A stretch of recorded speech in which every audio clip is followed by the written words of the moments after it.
For 11 years, this peaceful skeleton raised an orphan girl into a powerful hero. But the empire she swore to protect betrayed her, ordering a brutal execution just because she grew too strong. She barely managed to drag her broken body back home before bleeding to death in the arms of her master. That was a fatal mistake. The emperor had no idea this skeleton was a legendary general guarding a mountain of 1,000,000 demon corpses. This is the epic tale of a grieving teacher who raised the dead to burn the world down, and it all starts right here. We're starting on the outskirts of the empire in Chitan Village, a place so quiet you can already hear the plot thickening. Just a nice, peaceful view of the back mountain. Nothing suspicious about a jagged peak under a starry sky at all, right? Wait, is that a talking skeleton just chilling in the dirt? And of course, a random kid is wandering around in the middle of the night to find it. The kid looks absolutely stunned, but not for the reason you'd think. Most people would be screaming, but this girl looks like she just found a new toy. The skeleton is just as confused as we are. Imagine being a literal undead and having a toddler stare you down without blinking. And then she just grabs its face. This kid has zero survival instincts, just squishing a skull like it's a stress ball. She's shouting that it's a talking skeleton. Yeah, no kidding, Sherlock. She looks way too hyped about encountering a restless spirit. She is literally stretching the skeleton's face like it's made of rubber. The disrespect is real. This dude has been guarding a mountain, and now he's a plaything. The skeleton finally has enough and tells her to back off. He's seen plenty of lost kids, but none of them ever tried to rearrange his jawbone. He tries to act tough, but it's hard when you're being lectured by someone who hasn't even hit a growth spurt yet. He asks if she wasn't taught to run away from non-human things. He's actually trying to be a responsible monster, which is kind of wholesome. But this kid is built different. She says she was taught not to judge by appearances, which is a great lesson until you're face to face with the undead. The skeleton takes a second to reminisce. He was just minding his own business, lost in old memories, until this little weirdo showed up. She notices the massive, notched sword behind him and asks if he's a knight. To be fair, that thing is way too big to be just for decoration.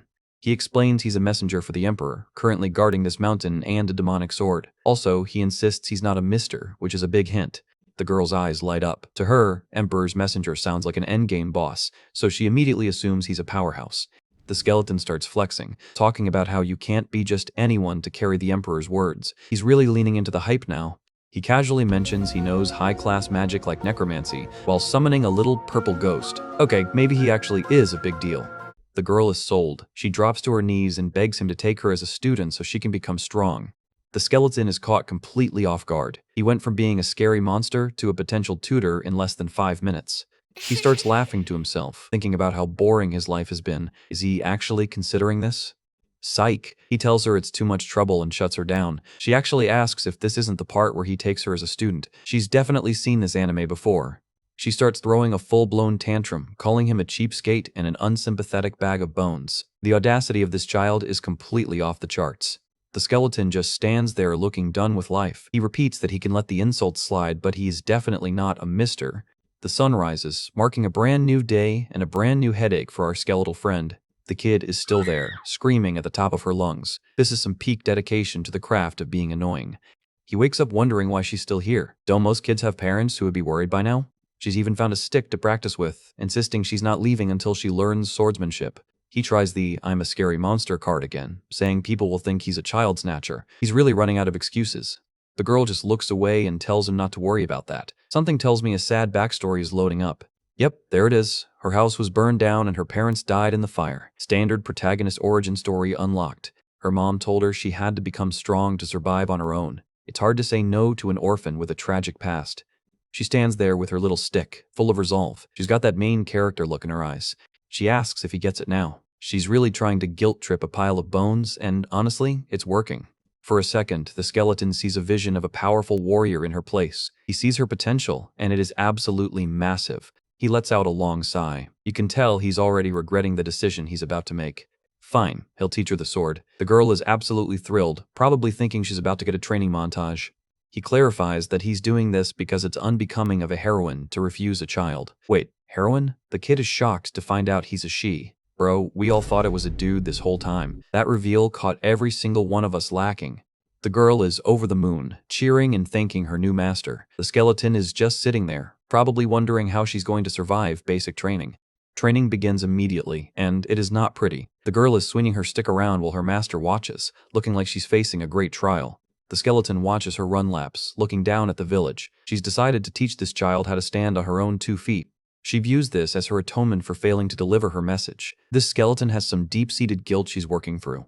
The training is intense. She's actually hitting the kid with a wooden sword, making sure she learns the hard way how to block. But it's not all pain. They spend their nights resting together under the big tree, building a bond that's actually pretty sweet. She even teaches her how to handle summoned monsters. That's a pretty scary-looking demon for a kid to be fighting. Sometimes she slacks off and just lays in the dirt. Even heroes need a nap, I guess. The skeleton is not having it. She's like that one gym teacher who won't let you sit down for a single second. She tries to spook her to keep her on her toes, but the kid is way past being scared of a skeleton now.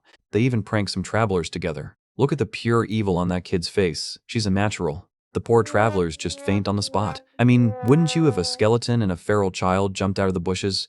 More quiet moments under the tree. This mountain has become their own little world, away from everything else. She reaches out and grabs her master's skeletal hand. It's a small gesture, but it shows how much she trusts her. They just sit there in silence. It's the calm before the storm, and we all know the storm is coming eventually. Fast forward, and the girl is getting seriously fast. Her sword swings are starting to create actual wind pressure. Look at that form. She's not just a kid with a stick anymore, she's turning into a legitimate threat. The training montage reaches its peak. She's clashing swords with her master, and she's actually holding her own. They're both smiling during the fight. This is what a peak master-student relationship looks like. 11 years later, the world has changed, and so has our little village girl. The skeleton is still the same though. She's out here hunting rabbits for dinner, calling out for the kid. An adult voice responds. We only see a glimpse of her face, but she sounds calm and confident now. She emerges from the lake, and wow, she is definitely not a kid anymore. She looks like a high-level adventurer who's ready to solo a dungeon. They sit down to eat, but the atmosphere is heavy. She says she has something serious to tell her master. The skeleton pauses, sensing the shift in mood. You can tell she knows what's coming next. She tries to play it cool, asking why she's being so serious all of a sudden while she pokes the fire. The girl explains that her old village recently disappeared completely. It's not just her home anymore, everything is being wiped out. The Empire has abandoned the fringe villages because of a monster increase. They've basically left these people to die. She says everyone's giving up. Hope is draining out of the world, and she can't just sit by and watch it happen. She's finally gotten strong enough to make a difference. She's basically telling her master she's leaving to be the hero the world needs. The skeleton is stunned. She sees the same resolve in her student that she saw in an old friend from 20 years ago. She realizes she's been training her for this exact moment for 11 years. It was always going to end like this. She thinks back to her old friend who also wanted to be a hero. People sneered at him, but he didn't care. He believed you don't need qualifications to save people. That line hits hard. She's already a hero in her heart. The skeleton officially identifies herself as Ben-Rira, the sole successor of the Northern School of Hunting. This is a formal parting. She presents her student with a beautiful dagger. This isn't just a weapon, it's a symbol of her graduation. She hopes that she will only ever draw her sword with good intentions. It's a heavy burden, but the kid is ready for it. She tells her to go save the world and then come back. It's a promise they're making to each other. She vows to always be here, waiting for her. This is getting way too emotional for a story about a skeleton. The hero heads off into the distance, waving goodbye with the dagger held high. Good luck, kid. You're gonna need it. The years start to pass by again. The skeleton waits faithfully, counting the days and seasons. She wonders how long it will be. 5 years? 10? She knows it takes a long time to save an entire empire. She just has to protect this place until she returns. She's determined to keep her end of the promise. We see her running through different lands, her cloak billowing in the wind. She's clearly out there doing the work. Back at the mountain, her sword stays planted in the ground. It's a lonely existence, but she's used to it. Waiting isn't frightening to her anymore because she has a reason for it now. A fleeting bond that changed everything.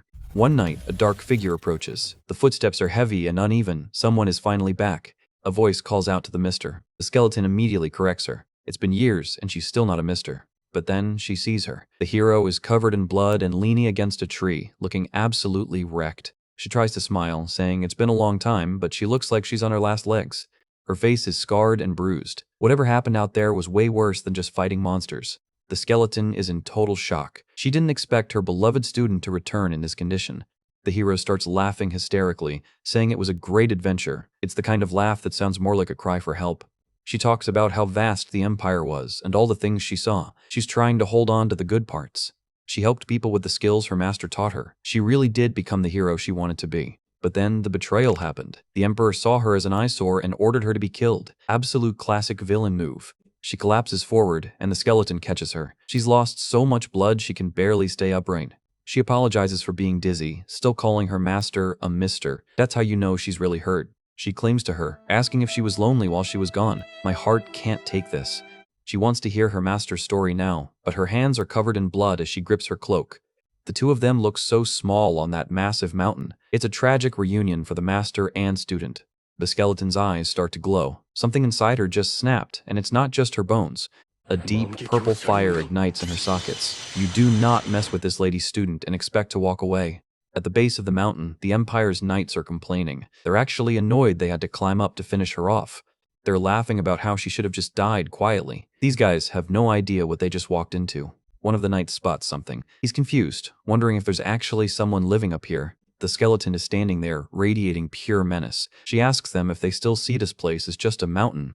The ground starts to shake and glow with a terrifying purple light. The true nature of this place is about to be revealed.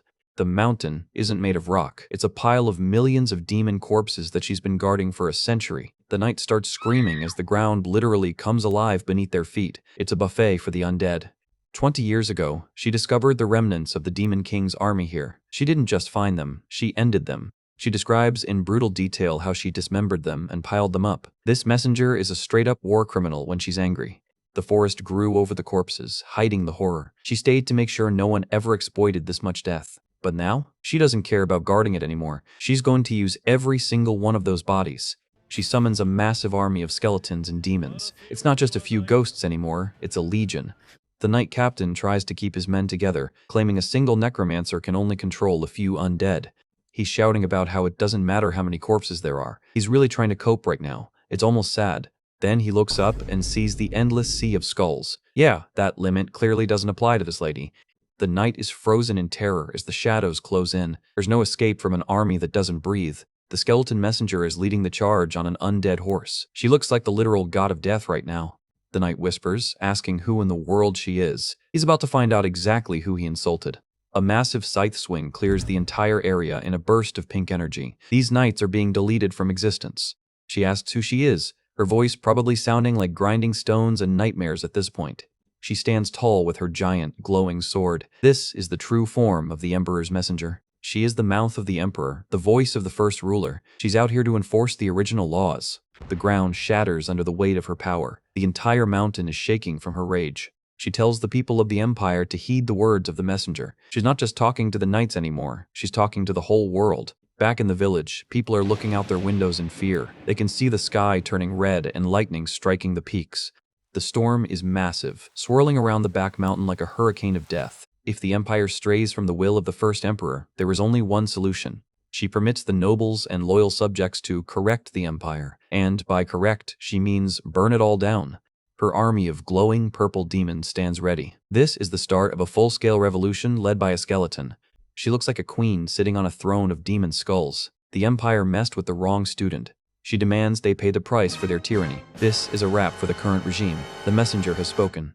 Someone is running for their life, feet pounding against the grass. You can practically hear the heavy breathing. They look back and see their village is already a barbecue. Smoke, fire, and a red sky, definitely not the vacation they planned. A hand reaches out as if they can stop the inevitable. He's screaming about his village. Yeah, it's toast, buddy. Time to move. He starts to shout that they survived, and then he gets absolutely deleted by a massive red slash. Famous last words, honestly. The southern outskirts are crawling with undead. It's like a zombie apocalypse, but with way more pink neon and skeletal horses. The knight in charge isn't taking any chances. He's ordering every standby squad to assemble before they all end up on the menu. He pulls out a weird, glowing purple orb labeled roasted potato. I don't know what kind of cafeteria this empire runs, but that looks lethal. Boom. The orb goes off, and it's a massive explosion of fire and debris. One way to clear a path, I guess. The smoke clears, but things just got weirder. Flying purple manta ray monsters are soaring over the burning houses. The knights realize they're in over their heads. This isn't just one necromancer with a dusty book. This is high-tier war magic. Out of the mist, an army of skeletons starts marching with perfect rhythm. No skin, no fear, just vibes and violence. Look at that cavalry. Skeletal horses with glowing purple manes? That's some top-tier aesthetics for a necromancer. A single silhouette stands in the center of a red crater. The knights are screaming for everyone to get back, but it's probably too late. A new player enters the chat. He looks like your typical brooding swordsman who's had way too much coffee and zero sleep. He's moving so fast, the undead can't even register he's there. Just a quick flash and another skull hits the dirt. He screams his attack name, Wolffang technique. This guy is zipping through the army like he's playing Fruit Ninja with skeletons. He takes a breath, steam coming off his blade. Dude is trying way too hard to look cool, but I'll give it to him, it's working. He stands tall amidst the carnage. He's definitely the guy you call when the dead start walking. Meet Ashur Soma, an official knight of the Empire. He's got the muscle, the scars, and the "I'm done with this" attitude. A massive shadow looms over the village. It's a giant purple hand, and sitting right in the palm is our favorite skeleton master. Soma spots the master and realizes he's found the source of the headache. He's not even scared, just annoyed. The master is radiating pure, dark energy. She looks like a final boss waiting for the player to finish the tutorial. Soma calls her the necromancer. Yeah, the one who's about to make his life a living hell. The showdown is officially on. Master is standing right on the front lines. Soma thinks a caster should be hiding in the back, but this skeleton is built different. Soma draws his blade, sparks flying as it leaves the scabbard. He's ready to see if bone is tougher than steel. The undead army surges forward. Soma is surrounded by purple-buffed zombies, but he doesn't even blink. He unleashes another Wolffang technique, carving through the mob like a hot knife through butter. The master lunges forward, her skeletal face filling the screen. This isn't just a spellcast, it's a personal beatdown. The purple monsters are everywhere now. It's total chaos, and Soma is right in the eye of the storm. Master is actually impressed. Soma just pulled off a slash that targets the legs from an impossible angle. Master's eyes glow purple as she stares Soma down. She asks if it was him, looking for the person who hurt her student. A massive energy surge blasts through the town. The scale of this fight is getting way out of hand for a residential area. Close up on the skull. Those purple pupils are pure nightmare fuel. If looks could kill, Soma would be double dead. Soma grits his teeth and swings. He knows he's fighting a monster, but he's too stubborn to back down. The shockwaves from their clash are literally leveling the houses. RIP property values in Shodan Village. Master is moving with insane agility, leaping through the air with a dagger. Who knew a pile of bones could be so acrobatic? They clash mid-air, blades sparking against each other. Soma is struggling to keep up with the speed. Soma is focusing hard, trying to find an opening in the skeleton's defense, but Master doesn't have any organs to hit. Another high-speed exchange. They're moving so fast they're basically just blurs of gray and purple at this point. Master dodges a swing by centimeters. She's mocking Soma's technique without saying a single word. Soma lands and prepares for another dash. He's bleeding, but he's still got plenty of fight left in him. Master catches Soma with a nasty kick right to the leg. That's definitely going to leave a mark if his bone doesn't snap first. Soma screams about his leg. Yeah, it turns out getting kicked by a magically enhanced skeleton really hurts. Who would have guessed? Master doesn't give him a second to breathe. She's back on the offensive, clashing blades again. Master winds up for a heavy punch. She's not even using magic here, just pure, undead physical violence. She lands a solid hit on Soma's face. That's a lot of dental work right there. Master draws a purple-edged dagger. Things just went from painful to probably fatal real quick. Master slams Soma into the ground with the force of a falling piano. The pavement is practically crying at this point. A massive dust cloud erupts from the impact. Soma is definitely feeling the weight of his life choices right now. Master looks down at him with that blank, skeletal stare. It's the ultimate, stay down look. Master starts walking away, but then she stops. She hears Soma laughing, which is never a good sign in a fight. Soma calls her a monster bastard. He's bleeding from the mouth, but he's still got jokes. He asks what the hell the master is. Apparently, the last time he was pushed this far was against the Four Knights. Master gives him a simple answer. She's a revenant. It's basically a fancy word for too angry to stay dead. Soma is internally panicking. He realizes he needs to stall for more time, so he decides to keep provoking her. He scoffs at the revenant title, calling Master an idiot. Bold strategy. Let's see if it pays off. Soma really thinks he's the one in control here. Delusion is a hell of a drug. He claims they've killed so many, he wouldn't know who she means. This guy is a professional at being a jerk. A little info dump. Necromancy consumes a ton of stamina. The more undead you control, the heavier the toll. Soma is just waiting it out, thinking the Master will eventually run out of juice. He's playing the long game. Master has heard enough. She reaches out and grabs Soma by the face. This is going to be a very uncomfortable conversation. She starts crushing Soma's head like a grape, demanding to know why he trampled Imperial citizens. Master is shaking with rage. The purple aura is flaring up again. She's taking this betrayal very personally. She mentions her child, the hero's child. She's talking about her student. Soma's grin is finally starting to fade. Master lifts him off the ground with one hand. Soma looks like a rag doll compared to the pure fury of a grieving teacher. Close up on Soma's face. He's starting to realize that maybe, just maybe, he messed up big time. Master slams him again for good measure. She's not even fighting anymore, she's just venting. Soma is pinned to the ground, struggling to breathe. The master is standing over him like a literal shadow of death. Another impact, and more debris flies everywhere. Chitan village is going to need a lot of contractors after this. Soma still tries to act tough, telling the master to keep whining. This guy's pride is bigger than the mountain. He claims it was all for the greater good and a necessary death. The classic villain's excuse for being a terrible person. Master looks down at him, her sockets bleeding dark energy. She calls him a ridiculous bastard. She's finally had enough. Soma says, "Not today," with a creepy grin. He's got an ace up his sleeve, and it's about to get flashy. A massive blue beam of light shoots up from the mountain. Master is caught off guard. She didn't see this coming. More blue energy starts crackling everywhere. It's like a giant sci-fi laser just targeted the village. The beams are surrounding the town. Whatever this is, it's big, and it's definitely not a friendly fireworks show. Deep underground, a huge mana battery is humming. All the circuits are stabilized and connected. Soma looks into the camera and says, "Mission complete. The trap has been sprung, and the master is right in the middle of it." He screams for them to activate the anti-undead barrier. This is a specifically designed counter to everything the master is doing. A massive dome of light erupts from the mountain, covering the entire area. It looks like a giant magical bug zapper. The barrier is fully formed. It's bright enough to be seen from the next kingdom over. The purple monsters start to panic. They can feel their energy being drained away by the holy-looking light. They start disintegrating into dust. The entire undead army is being deleted in real time. The knights start cheering. They think they've won because the skeletons are disappearing. Little do they know, Soma is gloating. He mentions the barrier was made by the legendary magician of the hero's party from 120 years ago. Master's hood is blown back, revealing messy hair. Even her magical form is starting to flake away under the light. Master replies calmly that she knows. She probably knew the person who built the thing. It's a small world when you're undead. A brief flashback to the legendary magician. She looks like she had some serious style back in the day. Soma is confused. Why isn't the master panicking? She's just sitting there like she's waiting for a bus. Master explains that armies don't matter. She can just raise another one. And she's already got the perfect recruits. She starts summoning the spirits of the citizens who were exploited by the Empire. This is a different kind of necromancy. They're joining her for the sake of vengeance. These aren't mindless monsters. They're angry souls with a grudge. She tells them to expect it, together with them. The master's eyes glow with a new intensity. The real war is only just beginning. You thought the barrier was the end? Nah, it just gave her a reason to upgrade. Round 2 is going to be legendary. Back in the day, nobody liked war, but everyone was stuck in it. We see a group of rugged-looking warriors who probably didn't have much of a choice. It was a time of stealing to survive, where death was just another Tuesday. Real grim stuff for anyone trying to have a normal life. They thought those dark days were over once this golden king took the throne. Look at all that confetti. It's pure hopium. But dreams shatter just like glass when reality sets back in. The peace didn't last, and the cracks in their world are literally breaking the frame. Now we're back to this lonely, desaturated landscape in the present. A lone figure stands on a cracked path, looking like they've lost everything.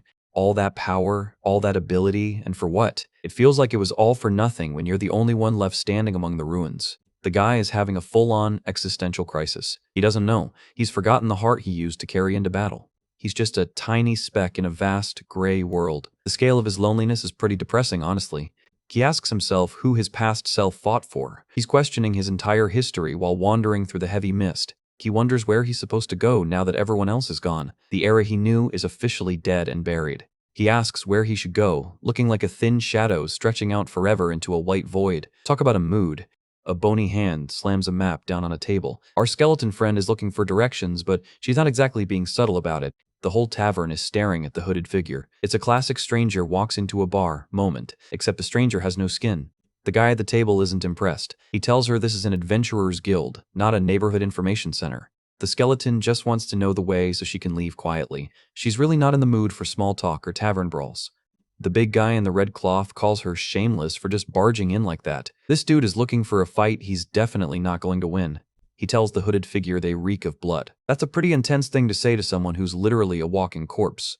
He mentions a grim rumor about a necromancer who overran Chitan village. The tension in the room is high enough to snap a sword. He's connecting the dots and realizing the monster from the rumors might be sitting right in front of him. The realization hits him like a freight train. He's looking directly at the person everyone is terrified of. He tries a sneaky surprise attack with a dagger, but of course it just gets blocked with a flash. He points a finger and shouts that they were talking about her. Way to state the obvious, buddy. The skeleton master is officially done with these brats. One eye is glowing pink and she's ready to clear the room. She's actually offended that they're picking a fight with her. She just wanted directions. She yells at them to see who they're picking a fight with. The font size alone tells you exactly how loud she is. She slams the floor, and the entire tavern floor just gives way. Everyone is going down to the basement the hard way. The rough guy is still standing among the smoke, looking a bit dusty but ready for more. He's tougher than he looks. He wonders if the skeleton read their presence. The master is just standing there among the rubble like she owns the place. He says since the surprise attack failed, it can't be helped. He's switching to plan B, which usually involves more violence. He orders his goons to kill her. They're lunging from all sides like it's a mosh pit at a rock concert. The skeleton just stands there calmly. She definitely said she just wanted directions, but nobody's listening. She tells them that from now on, this is all their fault. She raises a hand, and you know someone's about to get a skeletal slap. One of the goons jumps down with a shout for her to die. Spoilers, he's not the one who's gonna die today. The big guy swings a massive sword, but the skeleton just casually sidesteps it. She's making it look like child's play. The master is hitting them with these tiny pink energy blasts. It's like being peppered with magical buckshot. She lands a brutal hit on the first guy's face. That's a whole lot of magical... Nope, right there. Another guy comes in swinging, but the master is already behind him. Speed is definitely her strong suit. A huge flash of light as the skeleton parries another attack. The tavern is basically a construction zone now. She catches the blade of a smaller guy with her bare bone hand. The look of panic on that guy's face is priceless. She's got him by the neck now. The guy is sweating, realizing he just brought a knife to a deity fight. The master holds the guy up and then just drops him like yesterday's trash. Total disrespect from our skeletal friend. She turns around and starts walking away through the dust. She's got places to be and empires to topple. She stops and looks back at the rubble. Even a skeleton can have a flair for the dramatic. Close up on that skull. She's looking for the next person who wants to catch these hands. Two more guys are watching from the shadows, looking absolutely terrified. They've seen enough to know they're outclassed. Another explosion of white light. It's like a flashbang went off in the middle of the room. One guy gets kicked so hard he's doing backflips in the air. The master's footwork is honestly impressive for someone without muscles. The thugs are looking around, confused where she went. She's playing peekaboo, but with death. The master emerges from the smoke, looking even bigger and scarier than before. She's leaning into the monster aesthetic. The rough guy is looking around, confused. He's finally realizing that he's completely out of his league. He turns around and bam, the master is right there. The guy's heart probably just skipped a beat. The master uses her staff to block a swing. She's not even trying to hurt them anymore, just schooling them in combat. Close up on the rough guy's eyes. He's terrified. He knows he's about to be the after in a before and after photo. The master is narrating her own fight now. She says since they're all coming at her with piercing thrusts, she's about to show them how it's done. She moves through them like a ghost. They're swinging at air while she's already 3 steps ahead of their next move. She catches another guy off guard with a quick strike. This is basically a professional athlete playing against toddlers. She's literally teaching them how to fight while beating them up, explaining that the right side thrust is just a feint. She says the real one is this way, then lands a devastating blow right on the money. She's too good. She sends the guy flying into the wall with a single strike. That's definitely a broken rib or 10. The other adventurers are watching from the balcony, looking totally stunned. They can't believe what they're seeing. They're shouting that their captain got taken down in a single blow. Yeah, your leader just got folded like a lawn chair. The master stands in the middle of the smoke, looking like a total boss, asking who's next. The guys in the back are literally shaking. They don't want any of this smoke after seeing what happened to their captain. They ask who she is, the question on everyone's lips. This isn't just a skeleton, it's a legend. A new voice comes from the balcony, telling her to stop. It's the guildmaster, and he can give her what she wants. The adventurers are relieved to see their boss. He's the only one who might be able to handle this situation. Meet Tor Vinland, the master of Garm, the Empire's northernmost adventurers guild. He looks like he's seen some serious stuff. He's got that smug, friendly but dangerous grin. He suggests they move to another room to talk properly. We're in the guildmaster's office now, much quieter and significantly fewer flying bodies than the tavern floor. Tor says he's heard stories about a skeleton on the back mountain. He thought it was just a funny tale to surprise rookies. He mentions a request came in to confirm the truth of the story. Looks like the master's secret is officially out. He starts laughing, finding the whole situation amusing. He really doesn't seem threatened by the walking corpse in his office. Skeleton Master is not amused. She slams her hand on the desk, her eye glowing with a warning to get serious. She tells the guild master she's not in a relaxed situation. She wants to get down to business, and she wants it done fast. She knows Tor wants something from her. She's sharp. She knows he isn't just chatting for his health. Tor just closes his eyes and says what they ask is simple. This is where the real deal starts. He pulls out a pack of cigarettes. He explains that the guild belongs to the Empire but has been neglected for a long time. He lights up and talks about the villagers having to leave their homes just to survive. The Empire basically left them for dead. They spend every day in fear of monster attacks. He flicks his lighter, and you can see the weariness in his eyes. The master tells him if he didn't want to die, he should have resisted. She says if you do nothing, nothing happens. Savage but true. Tor looks down at his cigarette. He says it's not that they did nothing. He sounds defeated, like a man who's tried everything and failed. He says it's that they couldn't do anything. The weight of that statement is heavy. They were powerless against the system. He explains that the security of the lands fell to the people left behind. The guilds gathered to protect their own families. The master asks if he ever thought about forming a league of guilds to fight back. She's thinking on a massive scale. Tor says it's not that simple. It would mean war, and a lot of people would die. It's not just about courage anymore. He says they waited for someone to appear and save them. They were looking for a miracle while they struggled to survive. They survived desperately, just hoping for a glimmer of hope to arrive from anywhere. And then she appeared. He looks at a memory of a young woman with a sword and a familiar look. There she is, the hero. The girl from the beginning, grown up and ready to change the world. That warm hope raised them out of their despair, but it didn't last. He wonders where it all went wrong for her. Tor's eyes are cold now. He says what they really lacked was hatred. That's a dark turn for this conversation. He says it's fine if there's no tomorrow, and he's willing to die if it means he can kill them, because war is that kind of thing. The master leans forward and says she'd like to make a request. She's officially joining the fight. Tor says he'll provide 2 adventurers who can leave immediately. He's going all in on this new alliance. A close-up on Tor's eye. He doesn't care if the master is a demon or a devil, as long as she helps them take revenge. He says all of them will join her war. This is it. The resistance has officially found its heavy hitter. He apologizes for neglecting the village. It's a rare moment of actual respect between 2 very different beings. The master places 2 red tags on the table. She says it's been 150 years since she's taken a request. That's a long retirement. Tor picks them up and his eyes widen in disbelief. He can't believe what he's seeing. They're Ruby rank adventurers' ID tags. Those haven't existed since the Great War. This skeleton is a legendary veteran. Tor is completely speechless. He's realizing he's talking to someone straight out of the history books, asking who in the world she is. She tells him not to worry about it, that she's merely a hideous ghost from the past. She's staying humble, which makes her even more intimidating.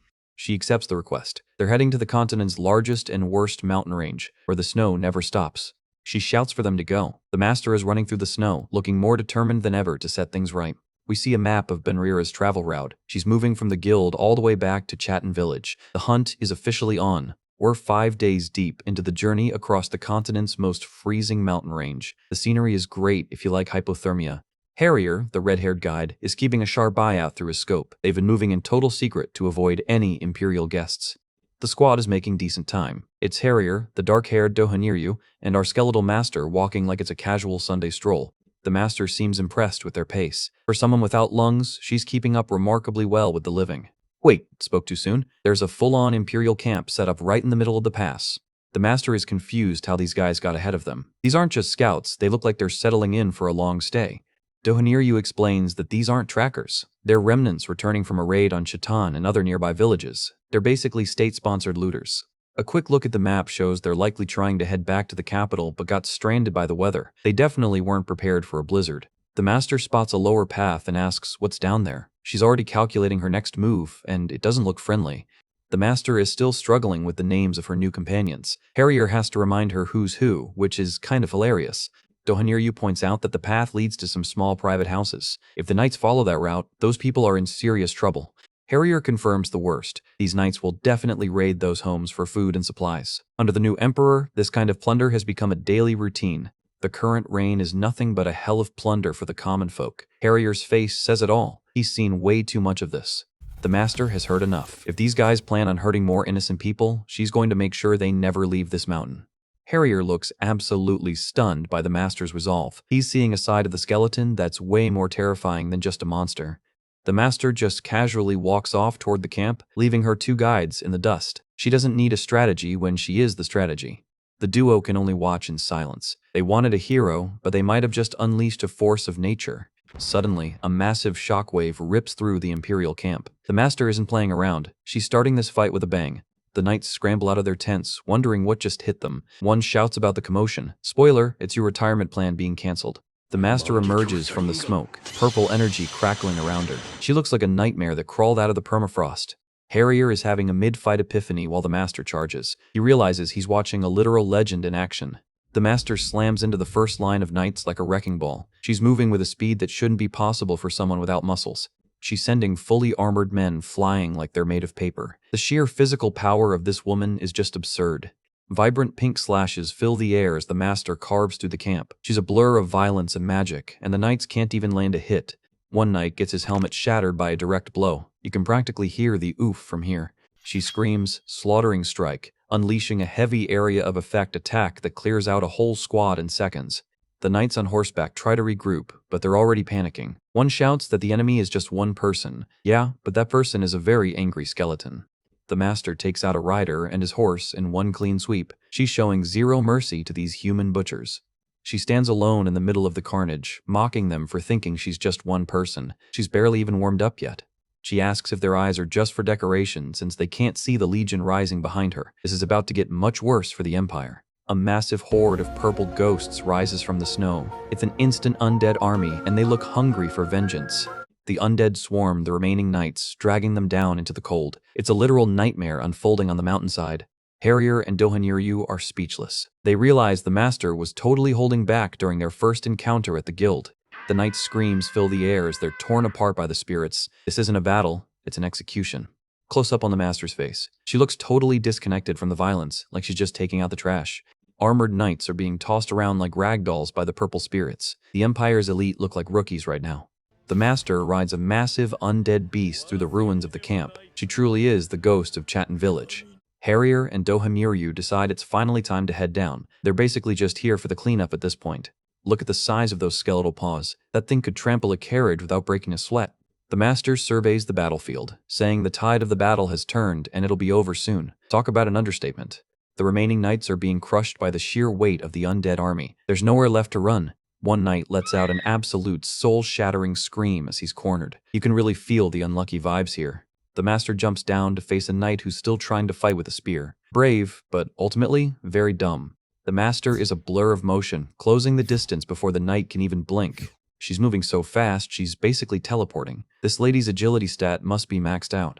She lands a brutal kick that sends the knight flying. She spots something interesting falling from the man's neck. The knight's helmet is shattered, and he's bleeding out. He's staring at the master with total disbelief. The master picks up a small pendant. It's a simple charm, probably given to the soldier by someone who loved him. Dohaniryu catches up and starts talking to the master. The mood has shifted from total war to something much more somber. The master holds the charm, realizing it was a daughter's wish for her father to return safely. War is messy like that. The master looks genuinely regretful, apologizing for her careless words. Even a skeleton can feel the weight of a broken family. Dohaniryu tells her there's no need to apologize. Everyone in their resistance has their own scars and reasons for fighting. One of the big guys from the guild mentions they are just human butchers now, burning the rest of their lives for revenge. Harrier tells the master not to lose herself to the idea of revenge, reminding her that everyone in this world has someone waiting for them. The master stands over the dying knight. The man is gasping for air, clutching his chest. The purple spirits stand silently behind their master. The rage has subsided, leaving only the grim reality of what happened. She whispers an apology. She's killing her own kind to save her student, and it's clearly taking a toll on her. The knight's final words are for his daughter, Michelle. He's calling out for her as he passes away. This is peak emotional damage. The master stands over the body in the falling snow. It's a quiet, heavy moment that makes you forget she's an undead monster. She turns to one of her summoned spirits. There's one last task to perform before they move on. The master dissipates the spirit with a single blow. She's done with the summoning for now. She stands with her back to the group. Harrier tells her good work, but the master doesn't feel like celebrating. Harrier and Dohaniryu tell her to go rest. They'll take care of the cleanup, which we all know means something unpleasant. The master just keeps looking away. She's lost in her own thoughts, probably thinking about her own daughter figure. Dohaniryu calls her a strange man. They watch as the master starts a massive fire to cremate the bodies. She says she doesn't need an army of undead from these people. She's giving them the respect the Empire never would. The pyre burns bright against the dark mountain sky. It's a grim beacon for anyone watching from afar. Harrier trails off, not knowing who she's doing that for. He can feel the sadness radiating off the master. Dohaniryu notices the master's expression. Even though she's a skull, she looks like she's carrying the weight of the entire world. The master stands right in front of the flames. It's a powerful image of someone literally and figuratively burning their past. A dark, shadowy voice starts whispering to her from her own shadow, saying she'll be forced to make countless choices. The master tells the voice to shut up. It's a purple-eyed demon spirit that seems to be hitched to her soul. The spirit just laughs. It asks if she thinks she's still alive. It's a classic devil-on-the-shoulder moment. It tells her to struggle and try to defy fate, but in the end, only despair will be waiting for her. The master just stands there, refusing to give the spirit any more of her time. She's a woman with a mission, fate be damned. New scene, a different part of the empire is already on fire. This looks like a much bigger conquest than a small village. Meet Lord Frey, a red-haired villain who looks like he genuinely enjoys arson. He says the screams are delicious. He's talking about playing soccer with a princess's head. This guy isn't just a villain, he's a full-blown psychopath. A knight asks if he wants to join the fun, but Frey says he's good. He's more interested in the bigger picture. He claims he's heartbroken because the kingdom fell so easily. He's looking for a real challenge, something with scale. He wonders if there's anyone who'll pick a fight with the Empire. He's basically bored of winning. Careful what you wish for, buddy.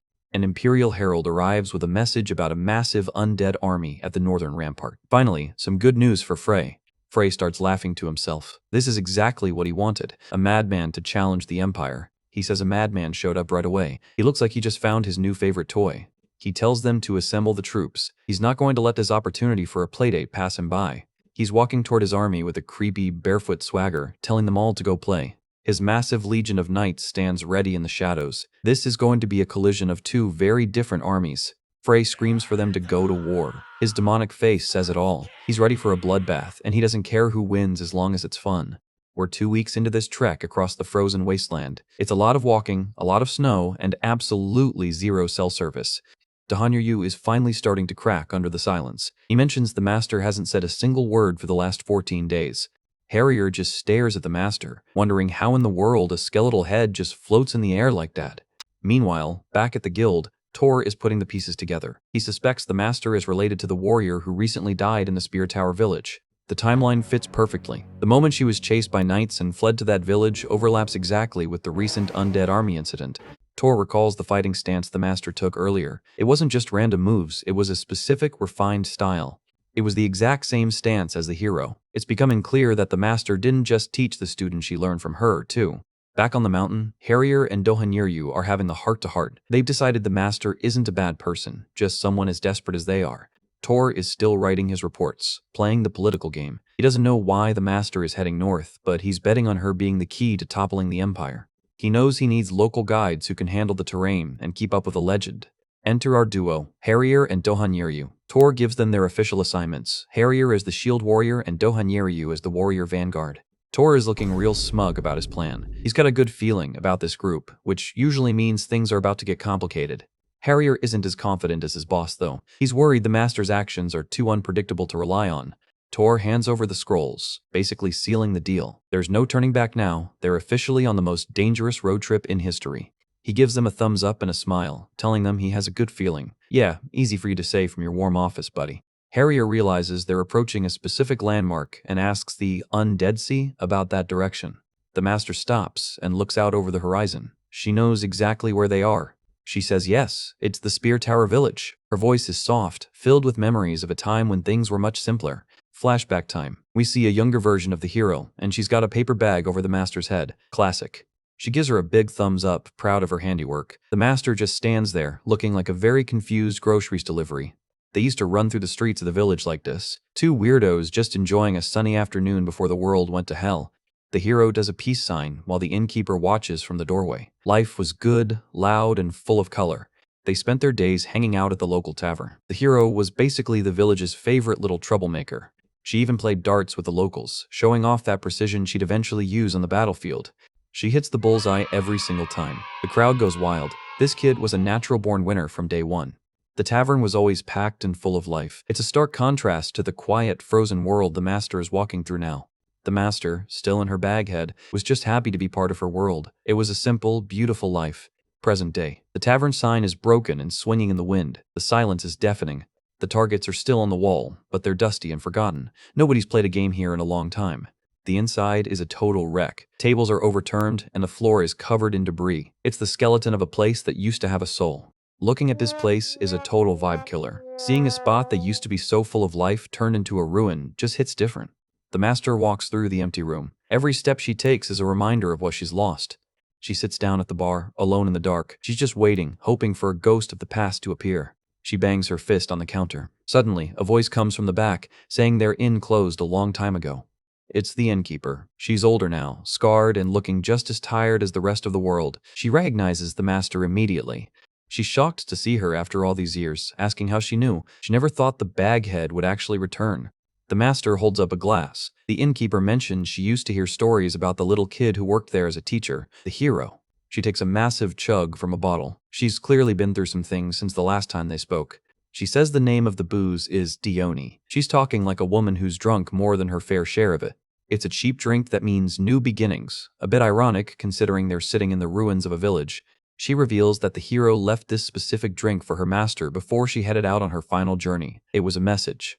The innkeeper explains that it's customary for adventurers to drink this together before starting a journey. It's a wish for safety. But it's been a long time since anyone bought a round of Dione. The optimism that used to fuel this village is long gone. She says there are no more adventurers left in this village, just ghosts and people waiting for the end. The master looks out over the burning world in her mind. She understands why people rose up, but knows their methods are only causing more pain. She thinks about the hero as a child. She knows she would have wanted a world that was a little brighter than the one they have now. She taps her fingers on the bar, talking to her student spirit. She mourns the choices she was forced to make, saying she wouldn't have wanted this. She looks at her old diary. She wanted her to have a life full of wonder, not one defined by blood and revenge. The innkeeper hands over some items the hero left behind. These are the last pieces of her student she has left. She says the hero asked her to pass it on, a final gift from a student to her master. It's enough to make even a skeleton feel something. She remembers her student reading about adventure, gathering colleagues and saving people, a fairy tale story about defeating evil. That was the dream she lived for. She wanted the legendary experience of the Red Jade adventurers. She hoped to have a fairy tale-like adventure like that one day. She looks so happy in the memory, unaware of the tragedy waiting for her. The master stares at the bar in silence, saying she wanted to leave with her. Her hand trembles on the counter. The word adventure feels like a cruel joke now. She realizes that revenge blinds everyone, even the wise. She's been making the same mistake, blinded by her own fury. She takes one last look at the tavern and thanks the innkeeper for the drink. She stands up and heads for the door. The innkeeper asks where she's going now. She's moving with a new sense of purpose. The innkeeper calls out, asking if she's starting a new beginning. The master doesn't answer. She just keeps walking into the snow. In her mind, she sees her student one last time. She wanted to leave the darkness behind and see the world with her master. Not for revenge, but for an adventure. She's finally honoring the dream her student actually had. We see the map of her route. She's heading deeper into the mountains, following the path her student laid out for her. The real journey starts now. Master finally steps out of the tavern, looking like she just finished a very long lunch break. Harrier and Moran have been waiting outside. The group decides to take the normal route from here on out. Harrier is already back to his favorite hobby, mocking Moran for being incompetent. Harrier notices something different about the skeleton today. He says her vibe has changed, and it's making him a little nervous. Back at the office, Guildmaster Tor is still clutching those scrolls. He's putting a lot of faith in this weird trio to bring down the Empire. Tor admits he has a good eye for people, but even he knows this is a massive gamble. He's counting on the unpredictable nature of our master to stir things up. Harrier and Moran try to keep up with the master as they head into the wild. They're about to get a crash course in Ancient Warrior 101. Time for a quick lore drop on the adventurer ranking system. There are 10 ranks, from the bottom to the literal superhumans at the top. The pyramid goes from Earth rank all the way up to Diamond rank. Most people never even get close to the upper tiers. The higher your rank, the more money you make. Standard RPG logic. Most adventurers plateau around rank 7, called Topaz, which is the wall of the higher tiers. If you manage to break past Topaz, you're officially a superhuman. At that point, you're basically a walking nuke that the Empire keeps a close eye on. Rank 8 and above, usually solo uncharted regions or become war maniacs on the front lines. They're the people who turn the tide of battles just by showing up. Generals in the Imperial Army are usually ranked in these upper tiers. They're the elite of the elite, and they don't play fair. A lower-tier adventurer handles goblins and basic pests. It's not glamorous work, but someone's got to do it. Harrier leads the way, explaining the grind to our master. He's taking his job as a guide very seriously for once. Middle-tier guys like Topaz handle the big stuff, like giants. This is where the real teamwork comes in. Moran lunges forward, showing off some of that Topaz-level speed. He might be a goofball, but he can definitely hold his own. Harrier looks back, making sure the master is paying attention to his lecture. He mentions the things that come lastly. He points toward the truly legendary threats, the things that require a diamond rank hero to even consider fighting. Higher tiers take on dragons and ancient beasts. These 3 creatures must have been high-level threats before someone turned them into rugs. Harrier asks if they're even listening. Master just stares back with those empty sockets, probably thinking about dinner. Harrier and Moran reveal they are both 5th-tier Topaz rank. For the current era, that's pretty impressive, but to the master, it probably sounds like being an intern. Master casually mentions she was a ruby rank back in her day. Moran and Harrier just stare, wondering if she's finally gone senile. Harrier tries to remember if he saw Ruby in a history book or a fairy tale. Moran is not buying it for a second. He looks at her like she just claimed to be the inventor of oxygen. Moran loses it and starts laughing hysterically. He tells her that Ruby rank only exists in bedtime stories and that she's a funny person. The laughter stops real quick when a giant purple demon foot slams into the ground right next to them. Master is done talking. Master asks about her undead army with a terrifying aura. The ground is shaking and the air just got a lot colder. Moran's face goes completely pale. He was just mocking a legend, and now he's realizing the legend can step on him like a bug. A massive, shadowy beast towers over the group. Master casually reminds them she can do this too. The guides are on the ground begging for mercy. They're screaming for her to put them away. The disrespect has been thoroughly addressed. Master dissipates the summons, leaving the two adventurers shaking. She calls them scaredy cats. She really loves rubbing it in. She tells them for a northerner, they've got the guts of a flea. Master is feeling smug now, and honestly, she earned it. She takes a moment to remember her old squad from 120 years ago. They were a real team, unlike these two topaz amateurs. The memory of her and the young hero standing in the mist. That was her real adventure, before everything turned to ash. A close-up of the hero's smiling face. That's what Master is fighting for, the memory of a girl who just wanted a fairy tale. Master catches herself smiling. Well, as much as a skull can. She asks why they're specifically heading to the northern mountains. Harrier explains that the area is crawling with monsters. Master explains her new goal. She needs a human army because her undead are useless against the Empire's new barriers. She recalls the bearded guy, Ishur Soma, who vaporized her entire army with a single barrier. That moment clearly wounded her pride. She asks if it's really possible to stop an entire legion with just a barrier. Moran explains that it wasn't just any barrier. That barrier was crafted by a legendary wizard to stop undead waves. Its power is phenomenal, especially since it was used on the front lines of the Demon King's domain. Master realizes she needs living allies to bypass the anti-undead tech. Since she's useless on her own, she'll need a human army to overthrow the Empire. Her new plan, make the northern people her allies. She's going to turn the outcasts of the world into her personal strike force. Harrier thinks she's insane. The northerners are famous for being fur-covered beasts who hate everyone. He asks if she means those insane fur-covered beasts.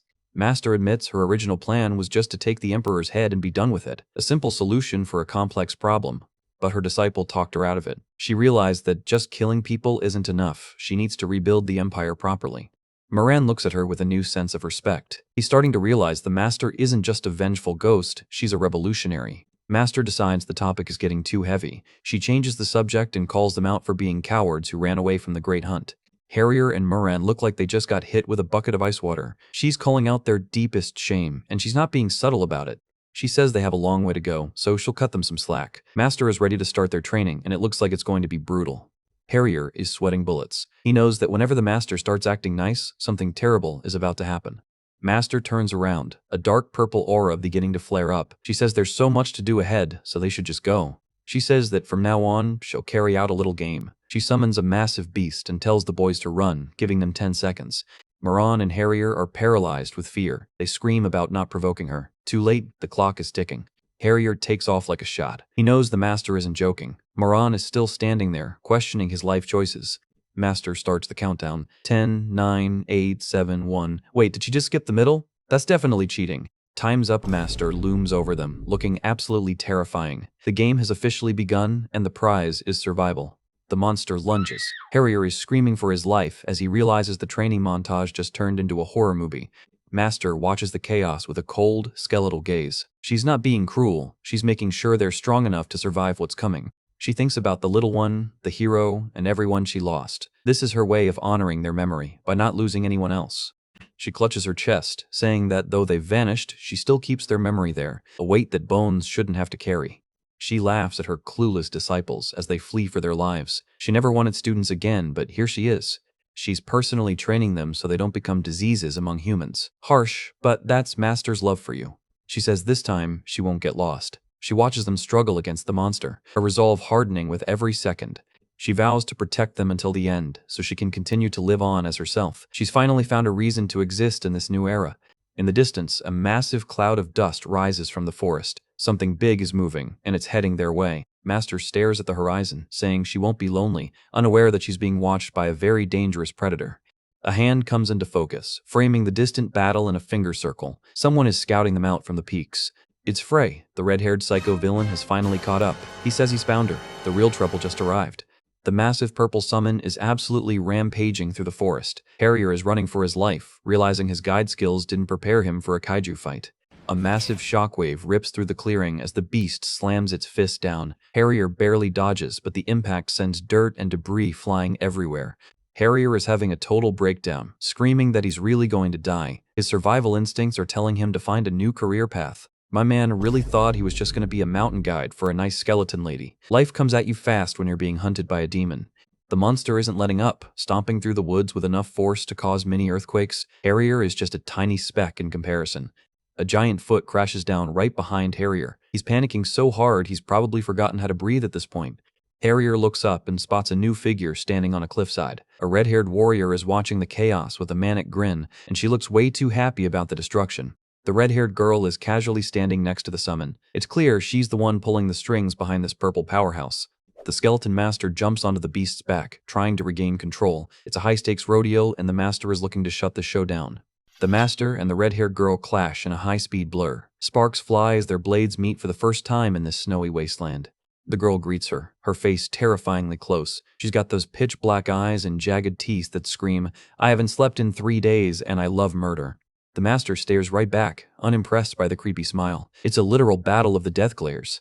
The master clenches her fist, ready to show this intruder why you don't mess with a ruby rank veteran. Master unleashes a tornado-style attack, spinning with insane force. The red-haired girl is caught right in the center of the magical whirlwind. She screams axis-crushing dragonbone smash, bringing the hammer down and creating a crater that probably changed the local geography. Moran is watching from a safe distance, looking absolutely stunned. He shouts for Mr. Skull, clearly not realizing the master is a lady. The master stands tall as the smoke clears. She asks why she was ambushed by someone she doesn't know, calling her rude. The red-haired girl laughs it off, looking relatively unscathed. She asks who the master is, her voice dripping with sadistic curiosity. She steps out of the smoke, posing with a massive, jagged blade. She says it's a pleasure to meet the Phantom of Speartop Village, and that her name is Frey. Oh great, another named villain with a cool title and a giant sword. This is exactly what the group needed during their mountain hike. She officially introduces herself as one of the Empire's 4 knights, Frey of War. Yeah, because Frey of Peace would have been way too boring for her. The master remembers the bearded man, Escher Soma, mentioning these elite knights before. Looks like the real heavy hitters are finally showing up. Frey is satisfied that her greeting was received. She says that means she can fight her now and tells her to be ready. She's way too excited for this. Frey lunges forward with incredible speed. She's not just strong, she's agile enough to dance around a skeletal master. A massive boom echoes through the mountains as their powers collide. The force is enough to send a shockwave through the surrounding forest. They're locked in a high-speed exchange, blades clashing so fast they're almost invisible. Frey is giggling like this is the best date she's ever been on. Master pulls off some mid-air acrobatics to dodge a lethal swipe. Being a skeleton really helps with that whole no lungs, unlimited stamina thing. Frey slams her sword down, creating another huge crater. This girl treats the environment like it's made of wet cardboard. Master counterattacks with a flurry of strikes. She's using her bizarre joint movements to hit Frey from angles that would break a normal human's arms. Master lands a solid kick, sending Frey skidding backward. Frey mutters that she's an incredibly weird bastard.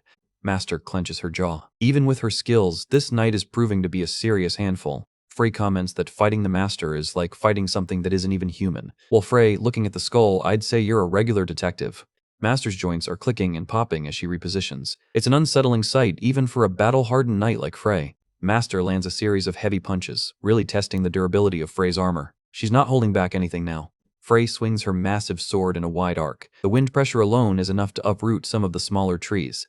The two fighters are deadlocked, neither one gaining the upper hand. The forest is being systematically dismantled as they move through it. Frey stomps her foot, anchoring herself to the ground. She's preparing for a finishing move that looks like it could split the mountain. Frey is already getting bored. She calls this a disappointment and says the fight itself is utterly dull. This girl's attention span for murder is shockingly short.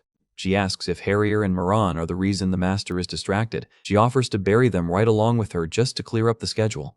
The master's aura turns cold at the thought of them killing her. You can threaten her, but threatening her subordinates is a one-way ticket to the afterlife. Frey can feel the relentless effort behind it. She says the master is indeed a strong one, with that battle instinct and unnatural reach.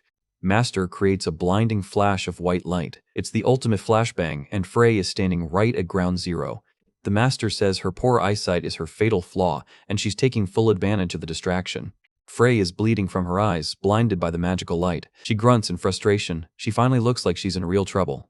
Master screams for Moran to give her the sword and run. She's not trying to win a fair fight anymore. She's trying to get her team out of there. A massive red explosion of smoke fills the entire mountain range. It's a smokescreen of epic proportions. Everyone is coughing and wheezing in the thick, pungent fog. This isn't just smoke, it's a biological hazard. The group escapes on the back of the giant summon, sailing over the treetops while the smoke clears behind them. Master explains the recipe. Packed Tehran chilies, soaked in blasting smoke, and powdered turtle shell. She jokes about giving them a written recipe. Master really just pepper sprayed a general of the Empire. This skeleton is the definition of work smarter, not harder.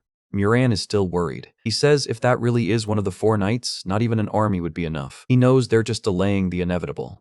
The Master admits he's right. At this rate, she doesn't think she could stop that either. The reality of the power gap is starting to set in. They cross the boundary markers of the forest. The plan is to lose her in the deep mountains where tracking becomes impossible. Master tells them to be as noisy as they can. That's the way to escape. She's using every trick in the book to confuse Frey's heightened senses. Harrier looks back, and his heart drops. He says they should check. Frey caught up instantly. She's surfing on a wave of red energy, looking more pissed off than ever. She screams at them to run for their life. Master drops into a northern-style stance. She knows she can't run anymore. She has to stand her ground. Frey counters with her spiral style. The air is practically humming with the pressure of their combined killing intent. Their ultimate moves, giant expenditure twist, and mad dog slaughter tragedy clash in a blinding explosion of red and purple energy. The impact is so massive, it looks like a small sun just exploded on the side of the mountain. A massive mushroom cloud of debris rises from the forest. This fight is starting to look like an environmental disaster. Frey is still talking, sounding way too calm. She's listing off all the weird stuff she's seen today, hulking monsters, smoke bombs, and a skeleton with bizarre sword techniques. She says it's getting interesting and asks if the Master has more. She's having the time of her life. Close up on Frey's manic eye. She's completely unhinged and loving every second of this game. Harrier throws a handful of dirt in her face, shouting about all the dust she's kicking up. Bold strategy, Harrier. Frey is genuinely offended, asking how he dares soil a lady's clothes and calling him a villain. She really has a skewed perspective on who the villain is here. The group keeps running, tossing insults back at her. Master is joining in now, mocking her glorious veteran look. The psychological warfare is real. Master asks why she isn't calling on her army. She's trying to figure out why Frey is soloing them instead of using her troops. Master is analyzing Frey during the chase. She's disappointed, saying she looks strong, but something's off. Frey looks back at Harrier and Moran, considering them like annoying bugs that she might just squash for fun. A creepy, glowing red eye fills the panel. Frey's killing intent is reaching a fever pitch. She's about to get serious. Frey is suddenly right on top of them. She asks what they're doing getting this close to the enemy. Frey is blushing and drooling, looking absolutely demented. She says she wants to crush her head. This girl needs therapy and a jail cell, ASAP. Frey slams her sword down with enough force to shatter the earth. She's not just attacking anymore. She's trying to erase them from existence. Wait, she just triggered a trap. Several arrows hit her mid-swing. Frey grunts, finally starting to bleed. The group enters a dense thicket of trees riddled with arrows. The Master explains that Frey has just entered the mother mountain of the northern tribes. The map shows them moving deep into the Ben-Lyra trade route. They're leading her into the heart of their home territory. The real battle is about to begin. Frey is getting peppered with arrows, and she barely seems to care. She just lets out a grunt, like it's a minor inconvenience instead of a lethal ambush. The Master stands tall, purple energy flaring as she introduces this place. This isn't just any forest, it's the sacred ground of the northern tribes. This is the northern mountain range itself. The scale of this territory is massive, and you can tell these mountains have seen their fair share of blood.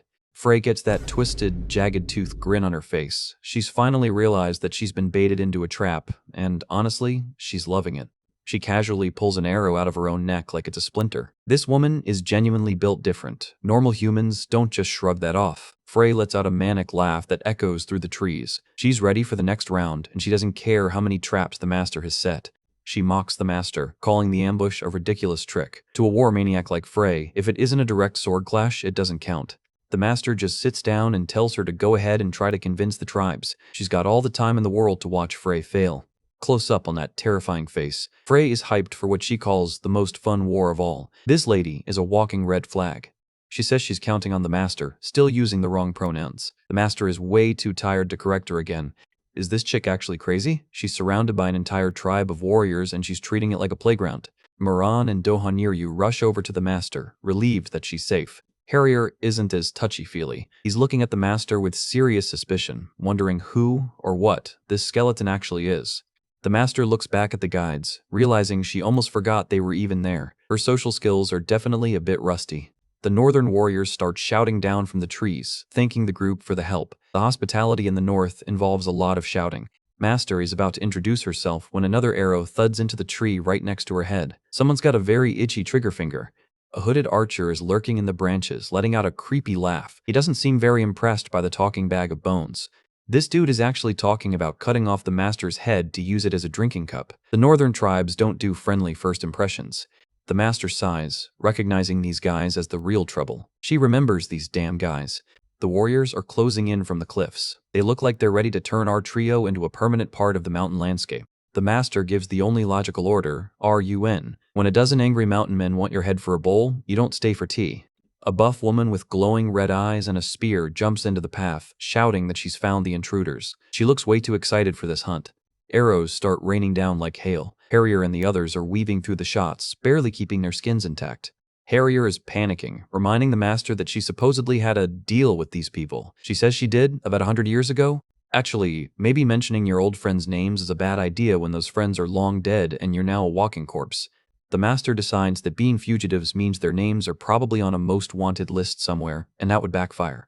Harrier gets pinned down by a volley of arrows landing right in front of his feet. These tribesmen have some terrifyingly good aim. The master decides she's had enough running. She turns around to face the pursuers, ready to use her legendary name to end this nonsense.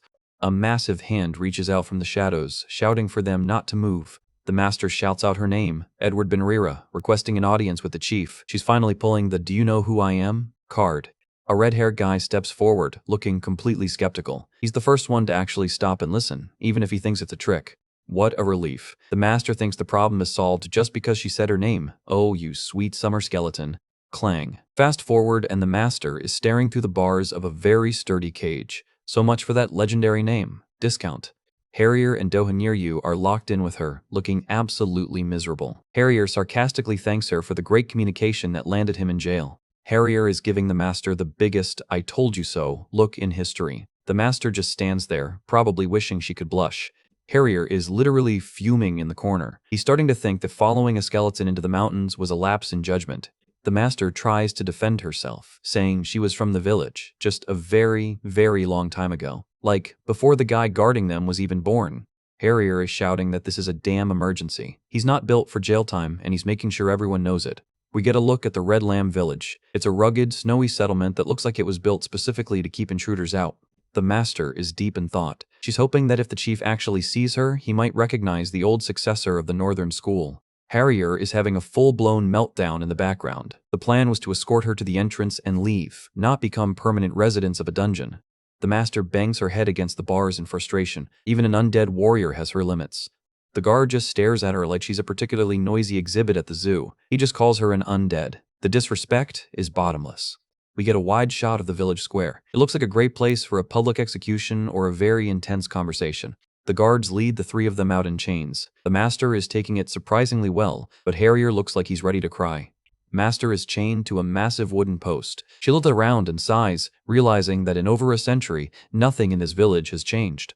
They're in the center of a huge stone arena. A voice booms out, asking if she's the undead they've been talking about. Meet Red Biden, the chief of the Red Lamb. This guy is built like a brick wall and has the personality to match. Biden's eye narrows with pure disdain. He's not interested in stories, he's interested in why a walking pile of bones is trespassing. Harrier and Dohaniryu are trying to explain themselves, but Biden isn't listening to losers who can't even be called northerners. The master tries one more time to be polite, telling the chief to free her first so they can talk. Biden isn't having it. To him, pretending to be from the village is a serious crime, and he's ready to enforce the law with his bare hands. He continues to insult Harrier and Moran, calling them cowards. He's really pushing all the wrong buttons today. The master's patience officially runs out. She clenches her fists, and the wood of the post starts to splinter under the pressure. Boom. She shatters the post and the chains in one explosive motion. The rigid customs of the village are about to meet a ruby rank reality check. Red Biden's jaw drops. He didn't expect the prisoner to just delete her restraints like that. He stands up, tossing his cloak aside. He says that's enough, and he'll handle this personally. That son of a skull has a talent for pissing people off. Master's eye glows a fierce pink. She's more than ready for a personal demonstration of her skills.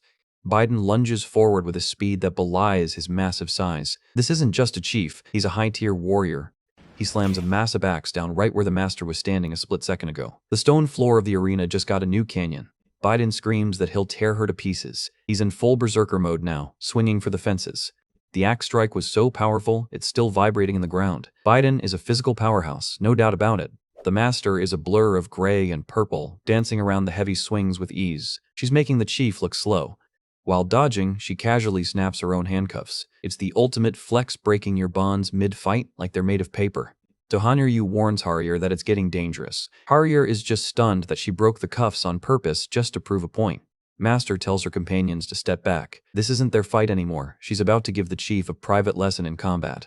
Biden lets out a roar and charges again. He's throwing everything he has into this next attack. He starts swinging dual axes in a whirlwind of steel. It's a blender of death strategy, and it's usually very effective. Another massive impact shatters the arena floor. The dust cloud is so thick you can barely see the fighters anymore. Dohaniryu is watching with wide eyes. He's never seen anyone stand up to the chief like this before. The master is dodging between the axe blades like she's moved through a gentle breeze. Her northern style is clearly superior. She's analyzing his power, noting his attacks are like cannonballs, and looking for the inevitable opening in his reckless offense. She parries a heavy blow with her forearm, and the impact sends a shockwave through the air. She didn't even flinch. The two of them are locked in a struggle, face to skull. It's an incredibly tense standoff. Master finds her opening and delivers a lightning-fast counter. Biden is caught completely off guard by the sudden shift in momentum. She shouts that she's returning them all, using Biden's own momentum against him and amplifying her strike with his own force. Biden is sent flying across the arena, letting out a pained scream. The crowd is going dead silent. The master doesn't let up. She's on him in an instant, raining down a flurry of strikes that look like purple lightning. She lands a series of devastating blows from above. Biden is being systematically dismantled by a master of the craft. Biden tries to swing his axe one last time, but his movements are sluggish and desperate now. He's losing his grip. He misses completely, burying his axe in the stone again. He's wide open, and the master isn't going to miss her chance.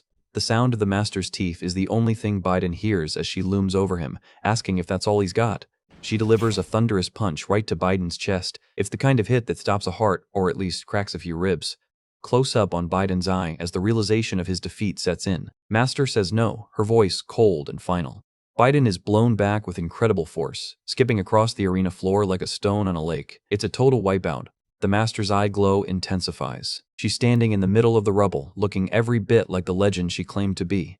Biden tries to grab her arm, but she just stares at him, saying, of course, because there's nothing left but bone. She delivers a brutal headbutt that sounds like two boulders colliding. That's definitely going to leave a mark.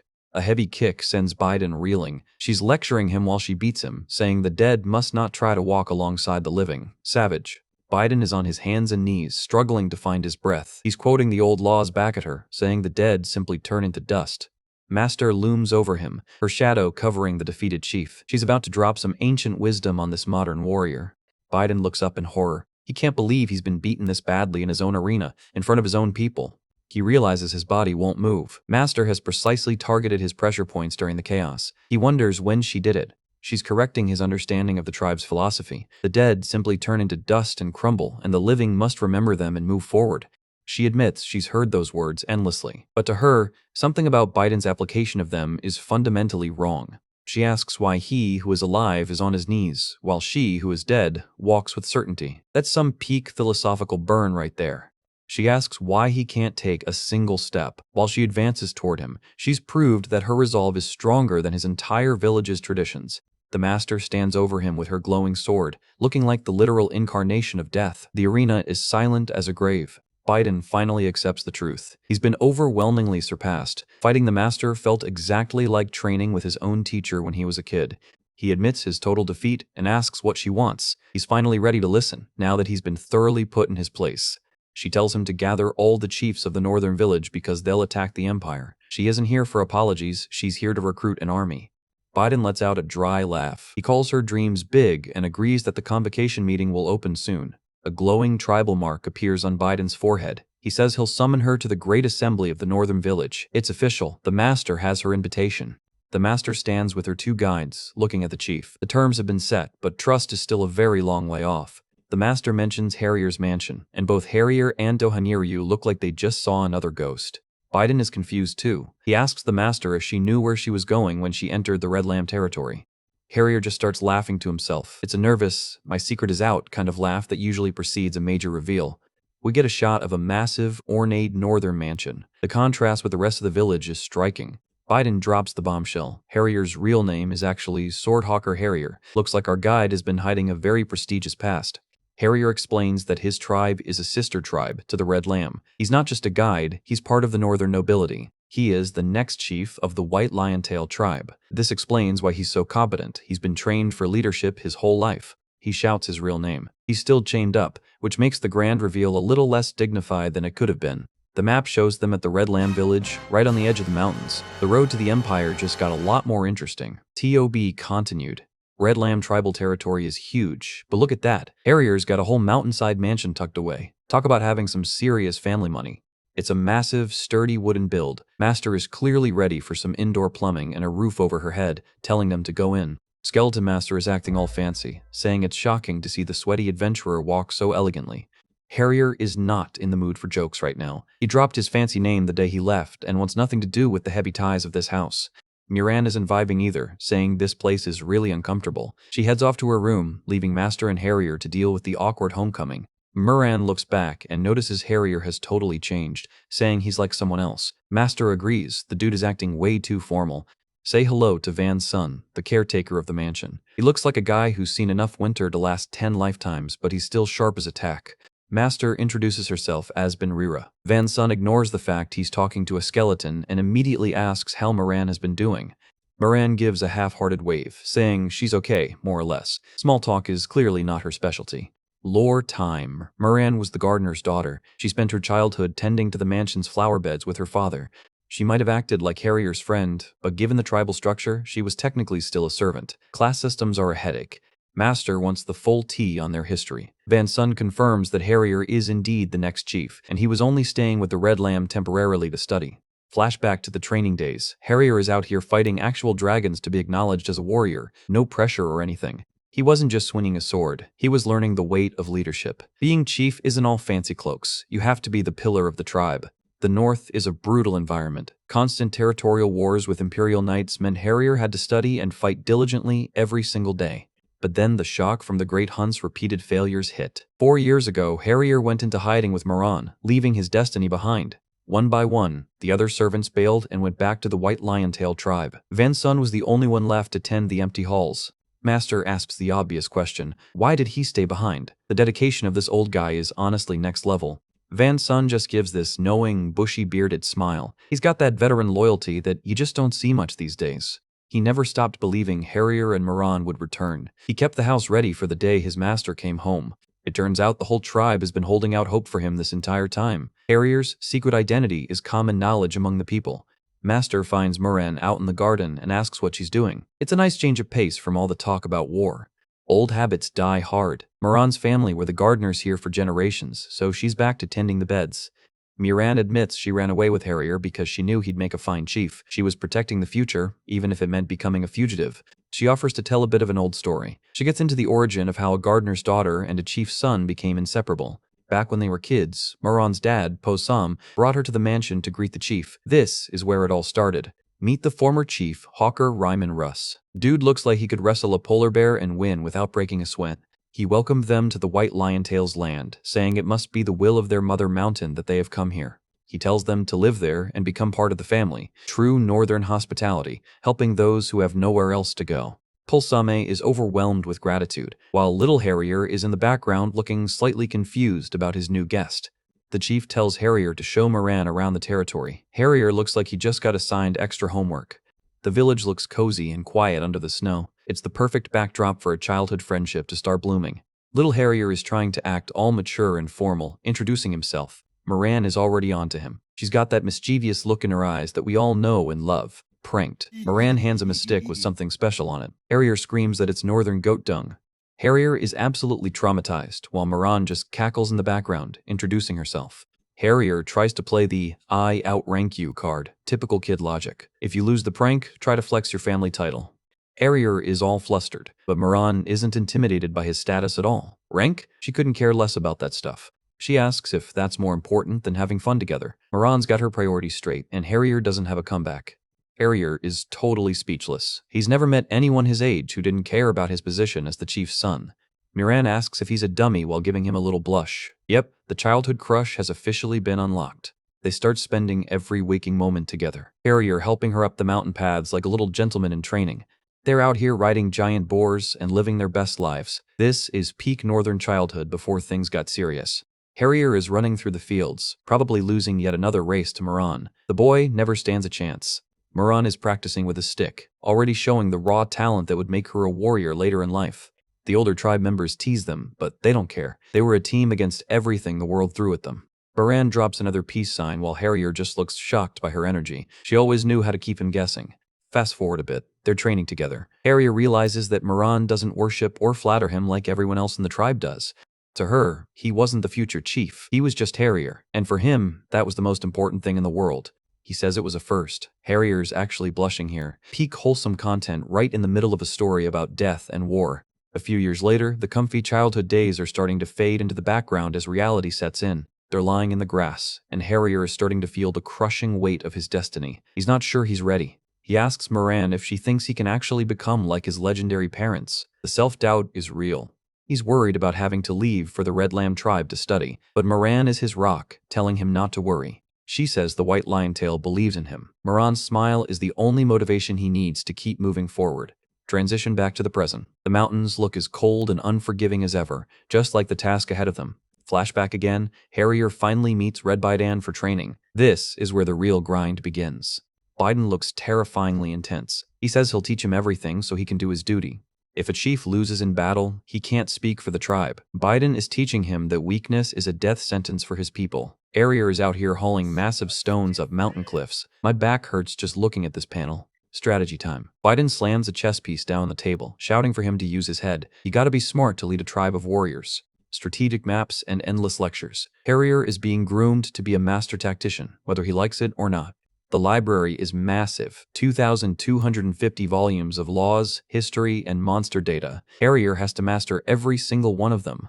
The dude is literally drowning in paperwork. Biden is a total slave driver when it comes to education, telling him to master it all. Bloodstains on the pages. The training wasn't just mental, it was brutal on every single level imaginable. Harrier is completely exhausted, bleeding from his nose and ears. This is way more than any kid should have to endure. He wonders if he can really do it. The pressure is finally starting to break him. Even a white lion has his breaking point. He thinks of Moran. She's the only thing keeping him from giving up and walking away from it all. Surrounded by scrolls, Harrier vows to stay strong. But man, look at that pile. It's absolutely never-ending. 1 year into the training, and Harrier is still grinding away at the Red Lamb territory. The days are blurring together. Back at the mansion, Moran and Von Sun are waiting for news. They haven't heard from him in far too long. A mysterious hooded messenger arrives in the middle of a blizzard. You just know this isn't a social visit. A flower pot shatters on the ground. That's never a good omen in any story. Something just went horribly wrong. Moran rushes out to meet the messenger. The look on her face says she's already expecting the worst possible news. She hears the report, and it's a total game changer for the future of the entire tribe. The news is that Harrier had run away. The future chief just pulled the ultimate vanishing act. We're diving into some backstory lore. The legend says gathering comrades is the only way to defeat the Demon King. Standard RPG plot. An old man with a long white beard and a pipe is telling this tale to a young Harrier. This is where the dreams of glory first started taking root.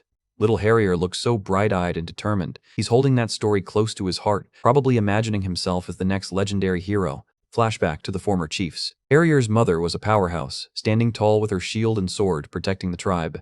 The entire tribe looked up to her with pure respect. She wasn't just a leader, she was the heart and soul of the White Lion-tail. Now look at Harrier back then. He was grinding every single day, trying to live up to that massive legacy. The effort is there, but he looks like he's carrying a heavy burden. He says he wanted to be like them. He was betting his entire life on the tip of his sword, hoping that one day he'd finally be enough. But then, everything shattered. The great hunt was a disaster, and all that was left was a broken boy standing alone in the snow. Back to the night Harrier ran away. The blizzard was absolutely raging, making it the worst possible time for a midnight stroll. Van Sun is trying to talk sense into Moran. He tells her even the toughest warriors are staying back in this weather. Moran has her gear packed and ready to go. She doesn't care about the danger. She can't just let Harrier disappear into the storm. She bolts out the door into the freezing night. Van Sun is shouting for her to come back, but she's already gone. That's some serious dedication. Moran whispers that she knows. She's fully aware of how foolish this is, but she's doing it anyway. Close up on the white lion tail emblem on her back. She's carrying the honor of her tribe while she searches for their runaway prince. The scale of these mountains is terrifying. She's just a tiny dot in an endless sea of white, battling against the freezing wind. She's shivering and exhausted, but she won't stop. She's following a trail that only she could find in this mess. She calls out his name, her voice barely a whisper against the wind. She's at her limit, but she keeps pushing.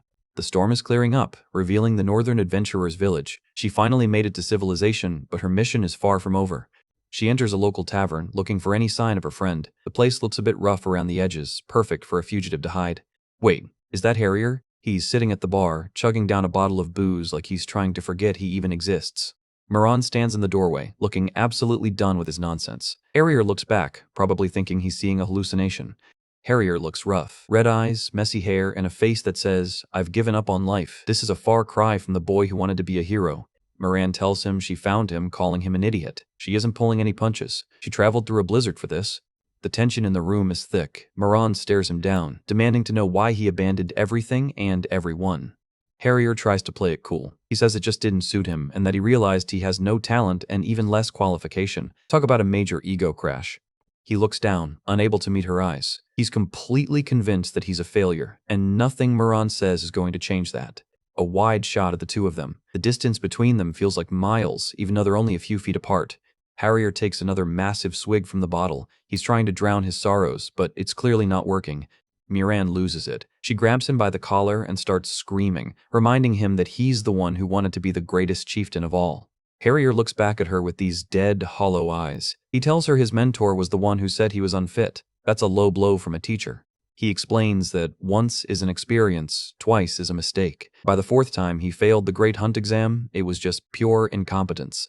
The empty bottle rolls on the floor. It's a perfect metaphor for his current state, drained and useless.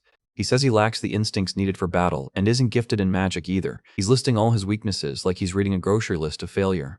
He claims he has no remarkable skills and isn't some brilliant strategist who can make up for it. He's completely hit rock bottom. He's slumped over on the floor, looking like a total wreck. Moran is just watching him, probably wondering how to fix someone who's this broken. He tells her he's been told he's unfit to be a warrior at least 1,000 times. That kind of negativity really sticks with a person.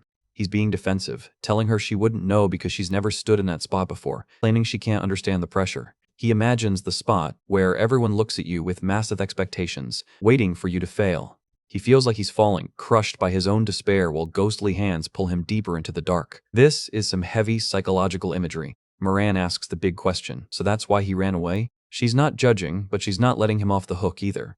Harrier admits it's easier to breathe here. No mentor breathing down his neck, no tribesman treating him like a noble, just him and his misery. He calls himself a pathetic, drunk shield warrior, saying this is rock bottom for someone like him. He's actually embracing the loser tag now. Moran reaches out and puts a hand on his shoulder, asking if that's really the man he wanted to become. Harrier mumbles that he doesn't know. He's so lost he can't even remember what his original goals were. Close up on his eye, there's a tiny spark of something still left in there, but it's buried under layers of self-loathing. Moran looks at him with a mix of pity and determination. She knows the old Harrier is still in there somewhere, she just has to find him. 2 years later, life has moved on, and it looks like things are finally starting to settle into a new routine. A view of the Northern Adventurers' village during sunset. It's a peaceful scene, a big contrast to the storm from before. Harrier is checking out a request from Spear Tower Village. Apparently, that request has been coming in for years, and no one has taken it. Moran is there too, looking much more confident. They've been working as a duo, and it seems to be going well for them. Harrier clutches his shield. It's the same shield from his tribe, a constant reminder of where he came from. He tells Moran it's time to go. He might not be a chief, but he's still a warrior in his own way. Moran thinks Harrier seems brighter now, even if he's not quite like he used to be. It's progress, at least. She stayed by his side for 2 years, hoping time would heal the wounds. He never brings up the tribe anymore, which is a bit concerning. They head down into the village. Harrier is trying to blend in, but you can tell he still stands out among the regulars. The fact he still carries that shield means there's a chance he might change his mind one day. Moran is betting everything on that possibility. Suddenly, the ground starts shaking. Moran wonders if it's an earthquake. In this world, earthquakes are rarely just natural disasters. Moran spots our favorite skeleton master standing in the village square. Talk about a spark for a turning point. The legend of the skeleton messenger is about to begin. Things are about to get very interesting for our two runaways. Moran admits that it started as a simple escort mission, but meeting the master changed everything. She saw the old Harrier again. She comments that Harrier's ability isn't that of a shield warrior. It's more like the master's. That's a huge compliment. She's a bit of a musclehead, so she can't explain it well, but she knows talent when she sees it. Master casually mentions taking Harrier as a disciple. Moran is all for it, knowing Harrier has enough talent and spirit to succeed. She says he just had the wrong kind of mentor, and that's all. Moran is basically calling out Harrier's old teacher here. Savage. Master seems to agree, saying she thinks she knows what that kid needs right now. She's already got a training plan ready. Back at the mansion, Harrier is startled by a noise, asking who's there. He's always on edge in this house. A massive hand punches through the door. Someone's making a very dramatic entrance. Harrier is pinned to the wall, looking totally confused. The master really needs to learn about using the doorbell. Master's head is literally peeking through the hole in the door, telling him it's time to go train. Harrier is screaming for his life. Master just drags him out like a sack of potatoes, saying enough fooling around. She's clearly not taking no for an answer. Master tells him if he skips one day, he'll know. If he skips two, his enemies will know. That's one hell of a motivational speech. Harrier is terrified. He asks how she can make a murder threat sound so casual. He's finally realizing what he signed up for. Harrier is still whining about his tragic backstory. Master just tells him to shut it. Tough love is the only love in this training camp. Harrier is starting to suspect the master has super hearing, wondering how she even knew he was talking about his past. Master gives him a little pat on the head. She's not planning to teach as a joke. Harrier has officially piqued her interest. She tells him he's a smart little guy. Harrier just looks annoyed, but you can tell he's a bit flattered too. Moran is watching from the sidelines, giggling. She thinks smart kids are cute. She's really enjoying seeing Harrier get knocked down a peg. Harrier is lying on the ground, totally defeated. He's officially entered the acceptance phase of his new life. He lets out a long sigh. The training hasn't even properly started yet, and he's already exhausted. The scene shifts to a more serious tone. A large, wooden grave marker is standing in the snow. Escher Soma is standing in front of the grave, looking completely wrecked. He's apologizing to everyone he lost. He looks like he's about to break down. Even elite knights carry deep scars. He feels like he can't go to Valhalla because he's the only one who survived. That survivor's guilt is a heavy burden to carry. Suddenly, his eye narrows. He shouts that the damn wolves of the Empire are coming. The peace is officially over. Inside the mansion, things are still pretty tense. Biden is looking for Harrier, probably expecting him to be hiding under a table. Master is just lounging in the background like she owns the place. She casually mentions she's teaching Harrier a few things, so they should just start the meeting without him. Biden isn't having it, calling the idea of teaching Harrier absurd. To him, the kid is just a failure who couldn't handle real northern training. Master doesn't miss a beat. She tells Biden straight to his face that he simply doesn't have a good eye for people. Actually, maybe if you didn't treat your students like emotional punching bags, they wouldn't run away. Just a thought, Chief.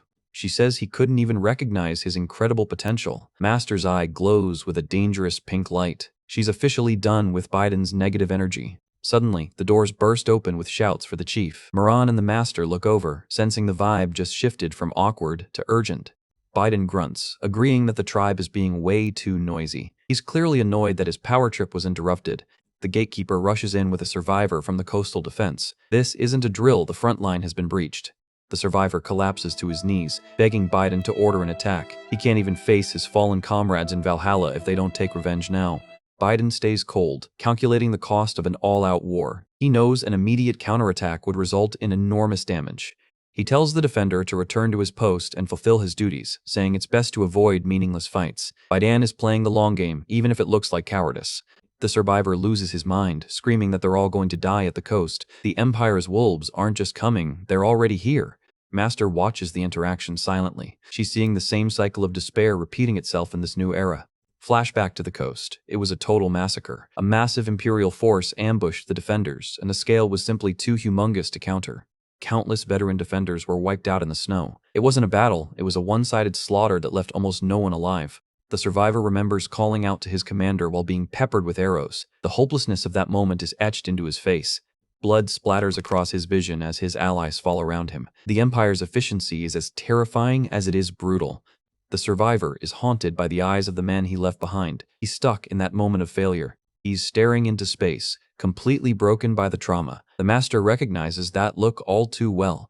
The village graveyard is filled with hollow coffins because the bodies couldn't even be recovered. For a warrior, not being able to bury your brothers is the ultimate shame. Back in the present, Moran is talking to the master outside. The atmosphere is heavy with the scent of upcoming war. Moran admits she's finally been accepted as a northern warrior. Master nods, saying she's seen for a while now that Moran has what it takes. Master lists her strengths, effort, brains, and most importantly, experience. But then she drops a bombshell. Moran pretended to fail the Great Hunt on purpose. Moran gets all flustered, saying the praise is making her feel weird. She's not used to being validated by a legendary skeleton. They pivot back to Harrier. Master notes that his fighting style is shackled by deep self-loathing and the shadow of his mother's legacy. If he could just cast that shadow off, he'd be more than enough. He has the potential, he just lacks the will of a warrior. Flashback to Tor Vinland at the guild, looking worried. He used to wonder how he could ever teach that specific will to a broken boy.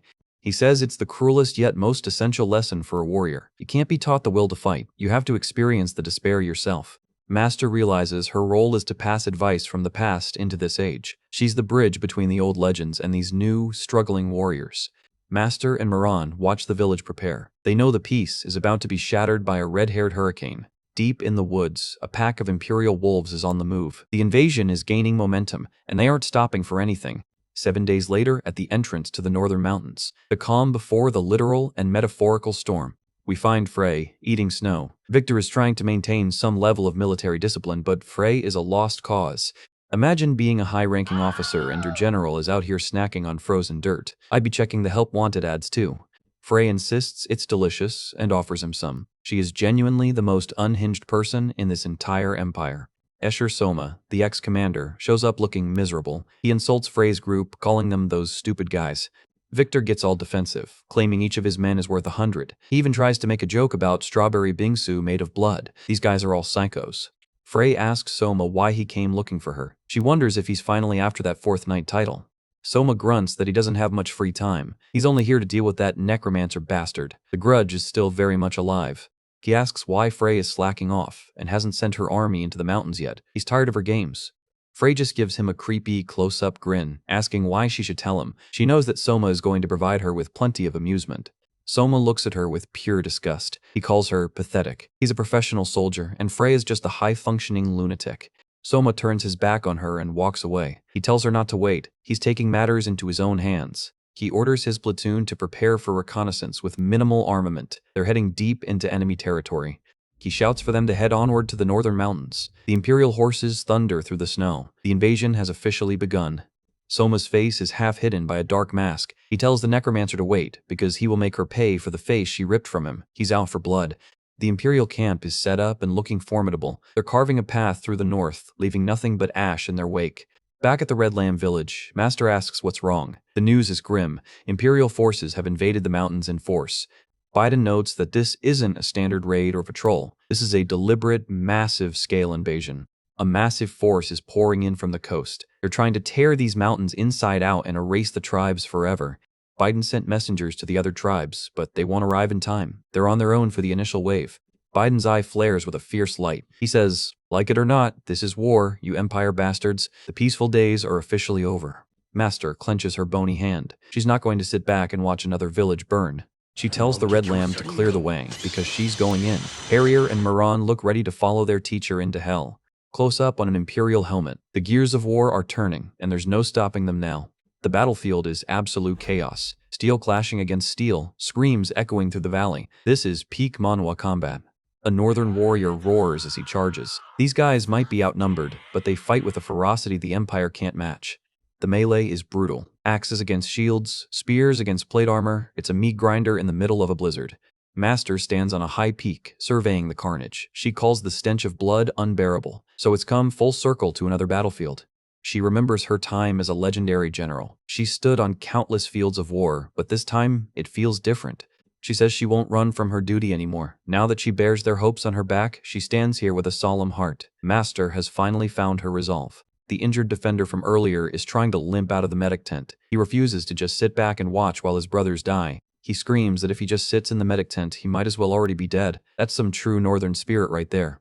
Master stops him, noting his crushed legs and telling him to calm down. She's not being mean, she's being realistic. She asks him a serious question. Does he dream of revenge for his comrades? She needs to know what's driving him. The defender denies it. He says they are the glorious shields of the Red Lamb, but as a shield, he hasn't fulfilled his duty. He screams that he does not seek vengeance, but is painfully ashamed for failing to complete his mission. He fights for honor, not just hate.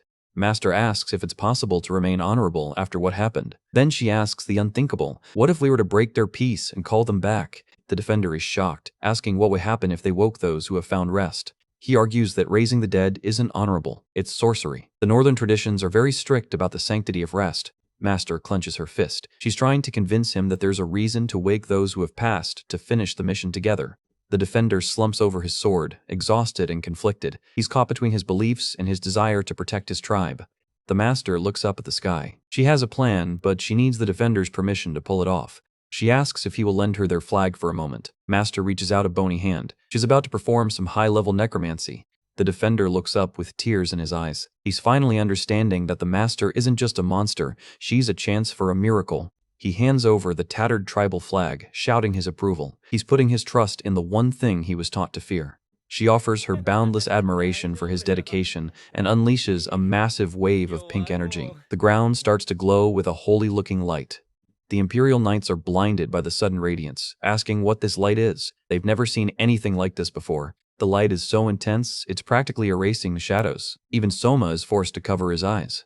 Aesir Soma looks up in pure shock. He senses a power that he thought was extinct. Master's voice booms across the battlefield. She tells the northern warriors to raise their heads. She looks like a literal deity of war right now.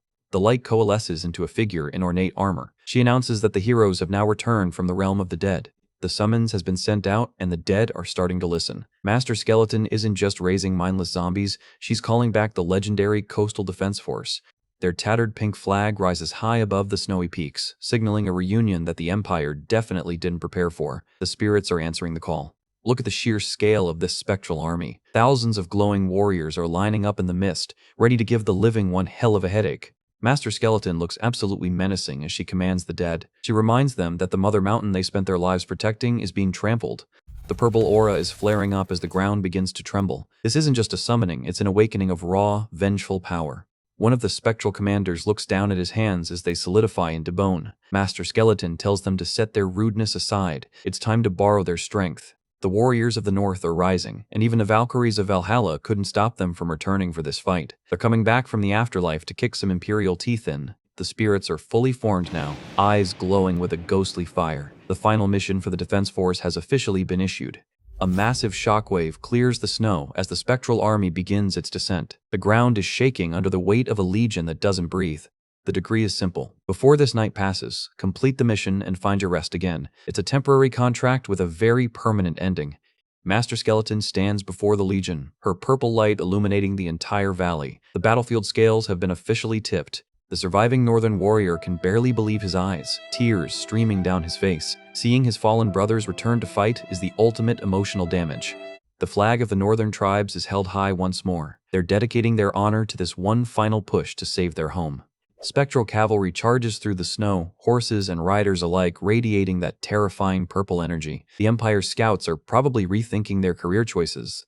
Master Skeleton commands them to shout even louder when the enemies invade their territory. The dead are about to become the loudest things on this mountain. Close up on that skeletal face. Those glowing sockets show zero mercy. She's fully committed to leading this ghost army into the meat grinder. The indomitable shields are on the move. It's a literal wall of dead men charging into the Imperial ranks with zero fear of dying twice. Master Skeleton reaches out a hand, asking the spirits of the Mother Mountain to forgive the sin of summoning the departed. She knows this is taboo. Master Skeleton watches her work with a heavy heart. She's allowing the Coastal Defense Force one last chance to complete the mission they failed while alive. She looks over at Harrier, telling the kid that the battlefield is still a bit early for him. Master Skeleton is basically saying, stay back, let the pros handle this. But then she reconsiders, noting that sometimes advanced learning is essential. Harrier looks absolutely terrified while Moran stands ready by his side. The entire valley is glowing with purple energy as the two armies prepare to clash. Master Skeleton tells Harrier that this is the perfect ground to find his enlightenment.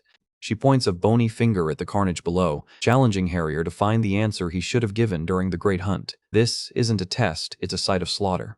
Harrier is sweating bullets, staring out at the chaos. He's starting to realize that being a hero involves a lot more blood than the storybooks mentioned. The Imperial Knights are getting absolutely swarmed by the spirits. It's a cold, dark place where human lives are being extinguished like candles in a storm. Master Skeleton leans in close, her blank sockets staring right into Harrier's soul. She asks if he can prove himself here. Harrier looks down, his resolve wavering. He's not sure if he can handle the weight of taking lives, even if it's for his home. Master Skeleton tells him to clear his head. War inherently requires embracing responsibility and curses, regardless of the circumstances. She places a hand on Harrier's head, grounding the kid. She tells him not to turn his eyes away from tragedy and sin. She explains that her role is to simply carry out this war, and Harrier must carry out his own role as a warrior of the North. It's time for the student to graduate. Harrier looks up with a new light in his eyes. He asks Master where she's going, but the skeleton is already moving toward a different target. A massive shockwave erupts as Master Skeleton moves to settle things with the monster, leading the Empire's charge. Frey is having the time of her life, blushing and giggling like a psycho while watching the undead army rise. She is genuinely the most unhinged general in history. The ground explodes as Harrier makes his move. The kid is finally jumping into the fray.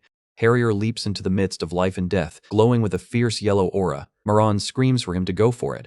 He descends upon the Imperial ranks like a meteor. He's not the scaredy cat anymore. He's a legitimate threat now. Close up on Harrier's eyes behind the mask. He's fully locked in, ready to prove once and for all that he's a true warrior of the North. The Imperial mages are preparing to fire, their staffs glowing with blue mana. They're trying to set up a defensive line, but they're way too slow.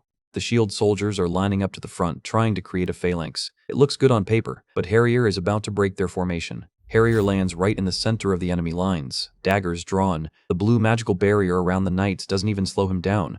He's a total blur of motion, zipping between armored knights before they can even draw their swords. This isn't the style of a shield warrior. An Imperial Knight is frozen in shock, wondering about his jumping power. He didn't expect a northern tribesman to be an acrobat. Harrier lands a series of high-speed strikes. He's using his daggers to find the gaps in the plate armor with surgical precision. Harrier is moving like a demon, leaping off the heads of the knights to gain height. He's effectively soloing a whole squad right now. He carves through the front line, leaving a trail of blood in the snow. The knights are falling over themselves, trying to hit a target that's never there. Moran watches from the side, confused. He wonders why Harrier's movements are different without a shield.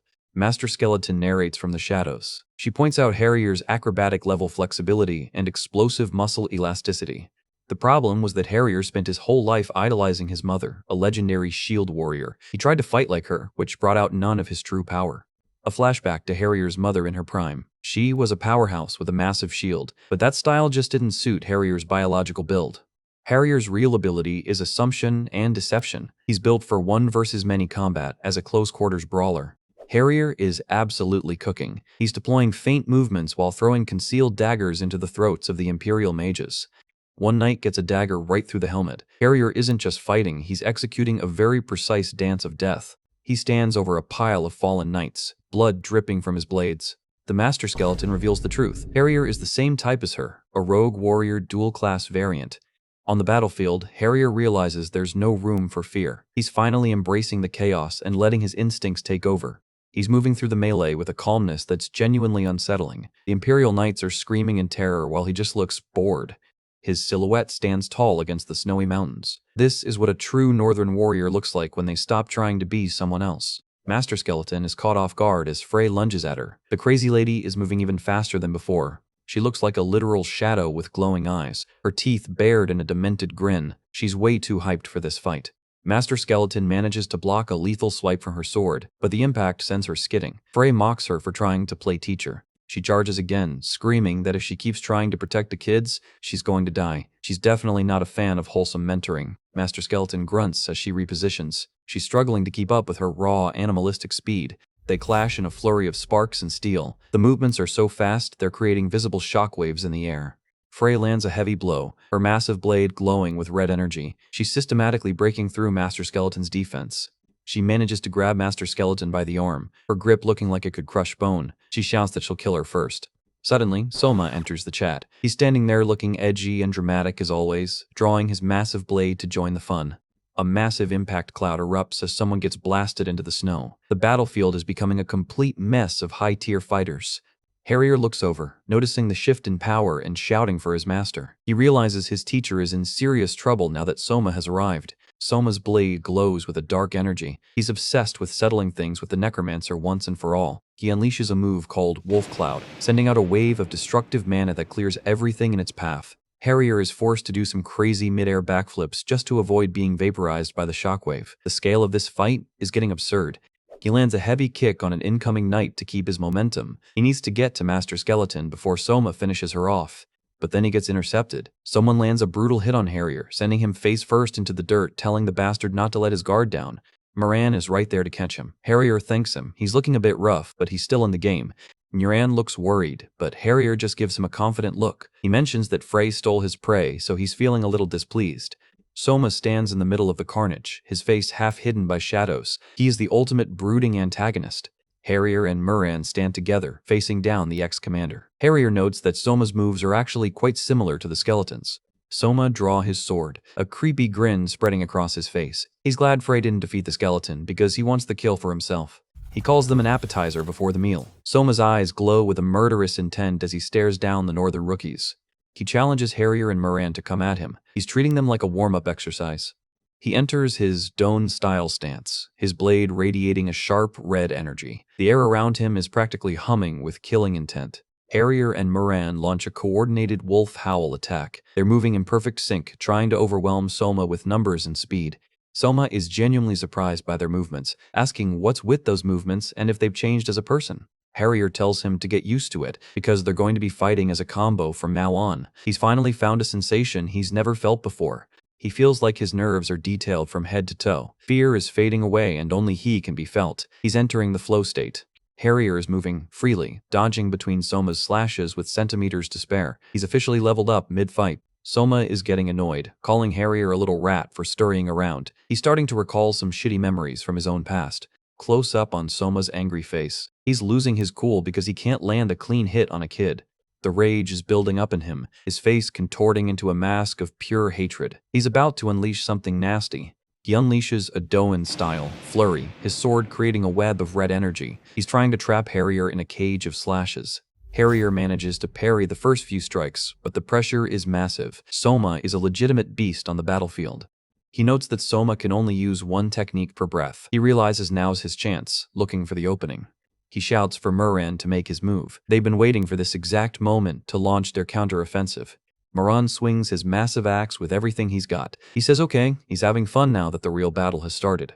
He yells for Harrier to go, using the momentum of his swing to launch Harrier forward like a human projectile.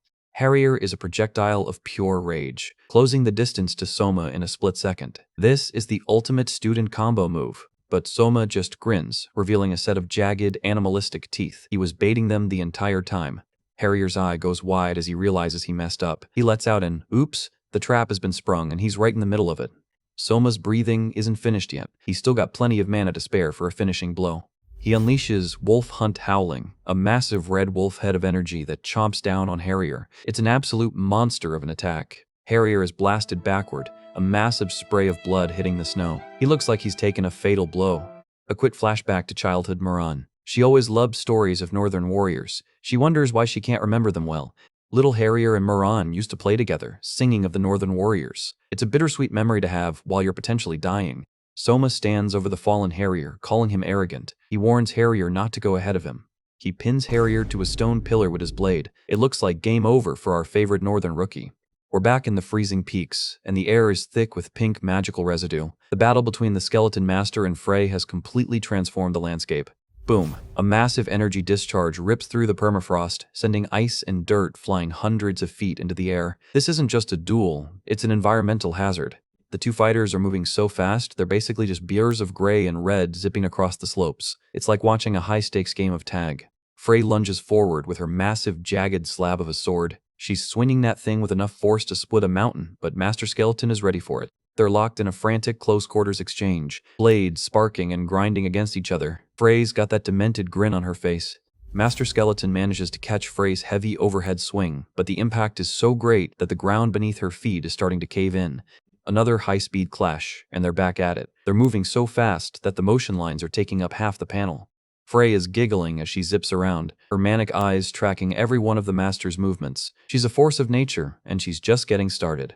Master Skeleton counters with a swift strike from her smaller purple dagger. She's trying to find an opening in Frey's chaotic defense. Frey plants her foot firmly into the ground, her aura flaring up as she prepares her spiral-style technique. The ground literally starts to warp under the pressure. Master Skeleton realizes she stepped into a trap. Her bony face shows total shock as she senses the massive buildup of energy.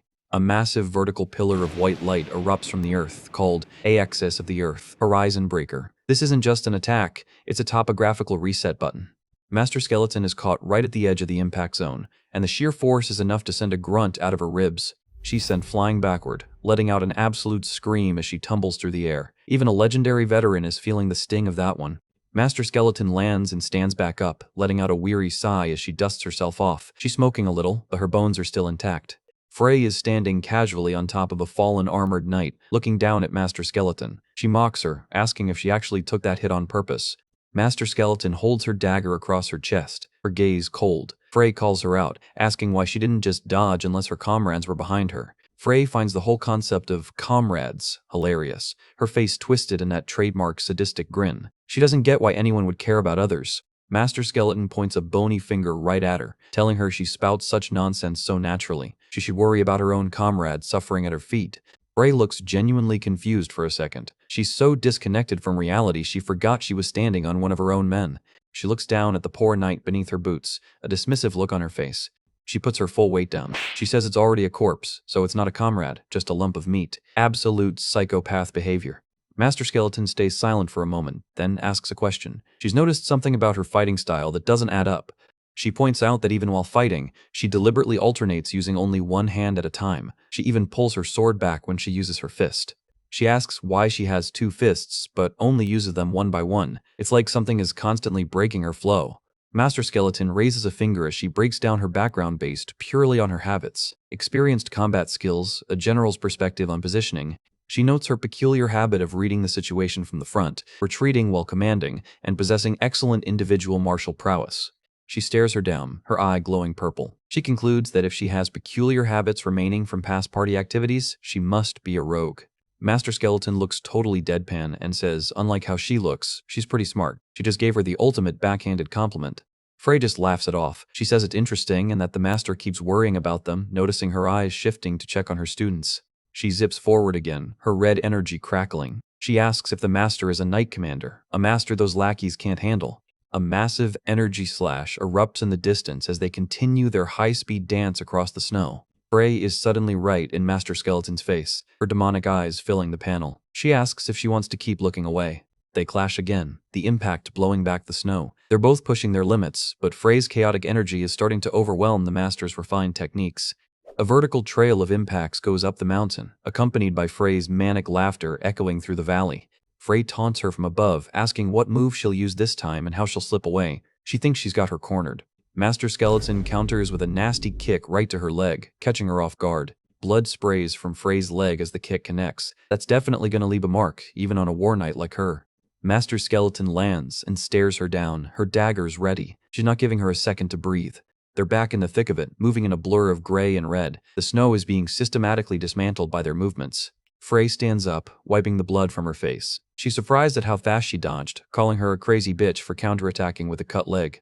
Master Skeleton looks at her sword, analyzing the exchange. She thinks there are openings to attack, but the depth is shallow. She wishes it was her original sword. Frey mocks her, picking up on her hesitation. She calls her strange, saying her movement is full of holes. She stands casually with her massive sword over her shoulder, asking if the sword is too heavy and if swordsmanship is difficult for her. She continues to poke at her pride, asking why she cuts through others like tofu but keeps struggling when fighting her. Suddenly, Moran gets caught in a blast nearby, and Harrier's voice screams out for him. The master's attention instantly wavers. Frey is right above her, her demonic grin wider than ever. She cackles that she's looking away again. She's caught her in the one moment her defense was down. She lands a brutal punch right into the master's skeletal ribs. You can hear the bones stress through the screen. Master Skeleton is sent hurtling face first into the snow. That was a direct hit from a general rank warrior, and it looked painful. A massive explosion of snow and dust marks the spot where she landed. Frey is making sure there's nothing left to bury. Master Skeleton lies in the center of the crater, looking absolutely wrecked. Frey looms over her, calling her heartless.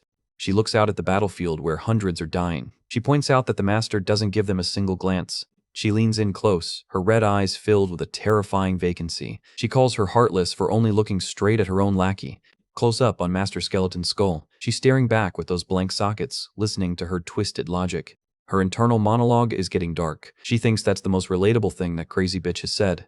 She's floating in a dark void surrounded by glowing eyes, being told she is heartless beyond measure for not even glancing at them. She sees the images of the dead soldiers on the ground, a voice asking why she could not save them. The guilt is bubbling over. The purple eyes in the darkness watch her, telling her not to mind, that it's not her fault, and to look over there. She sees the spectral warriors clashing. A voice explains they desire endlessly and do not hesitate to kill their own kind. A skeletal hand reaches out from the darkness, telling her to give up and accept it. The temptation to become a true monster is real.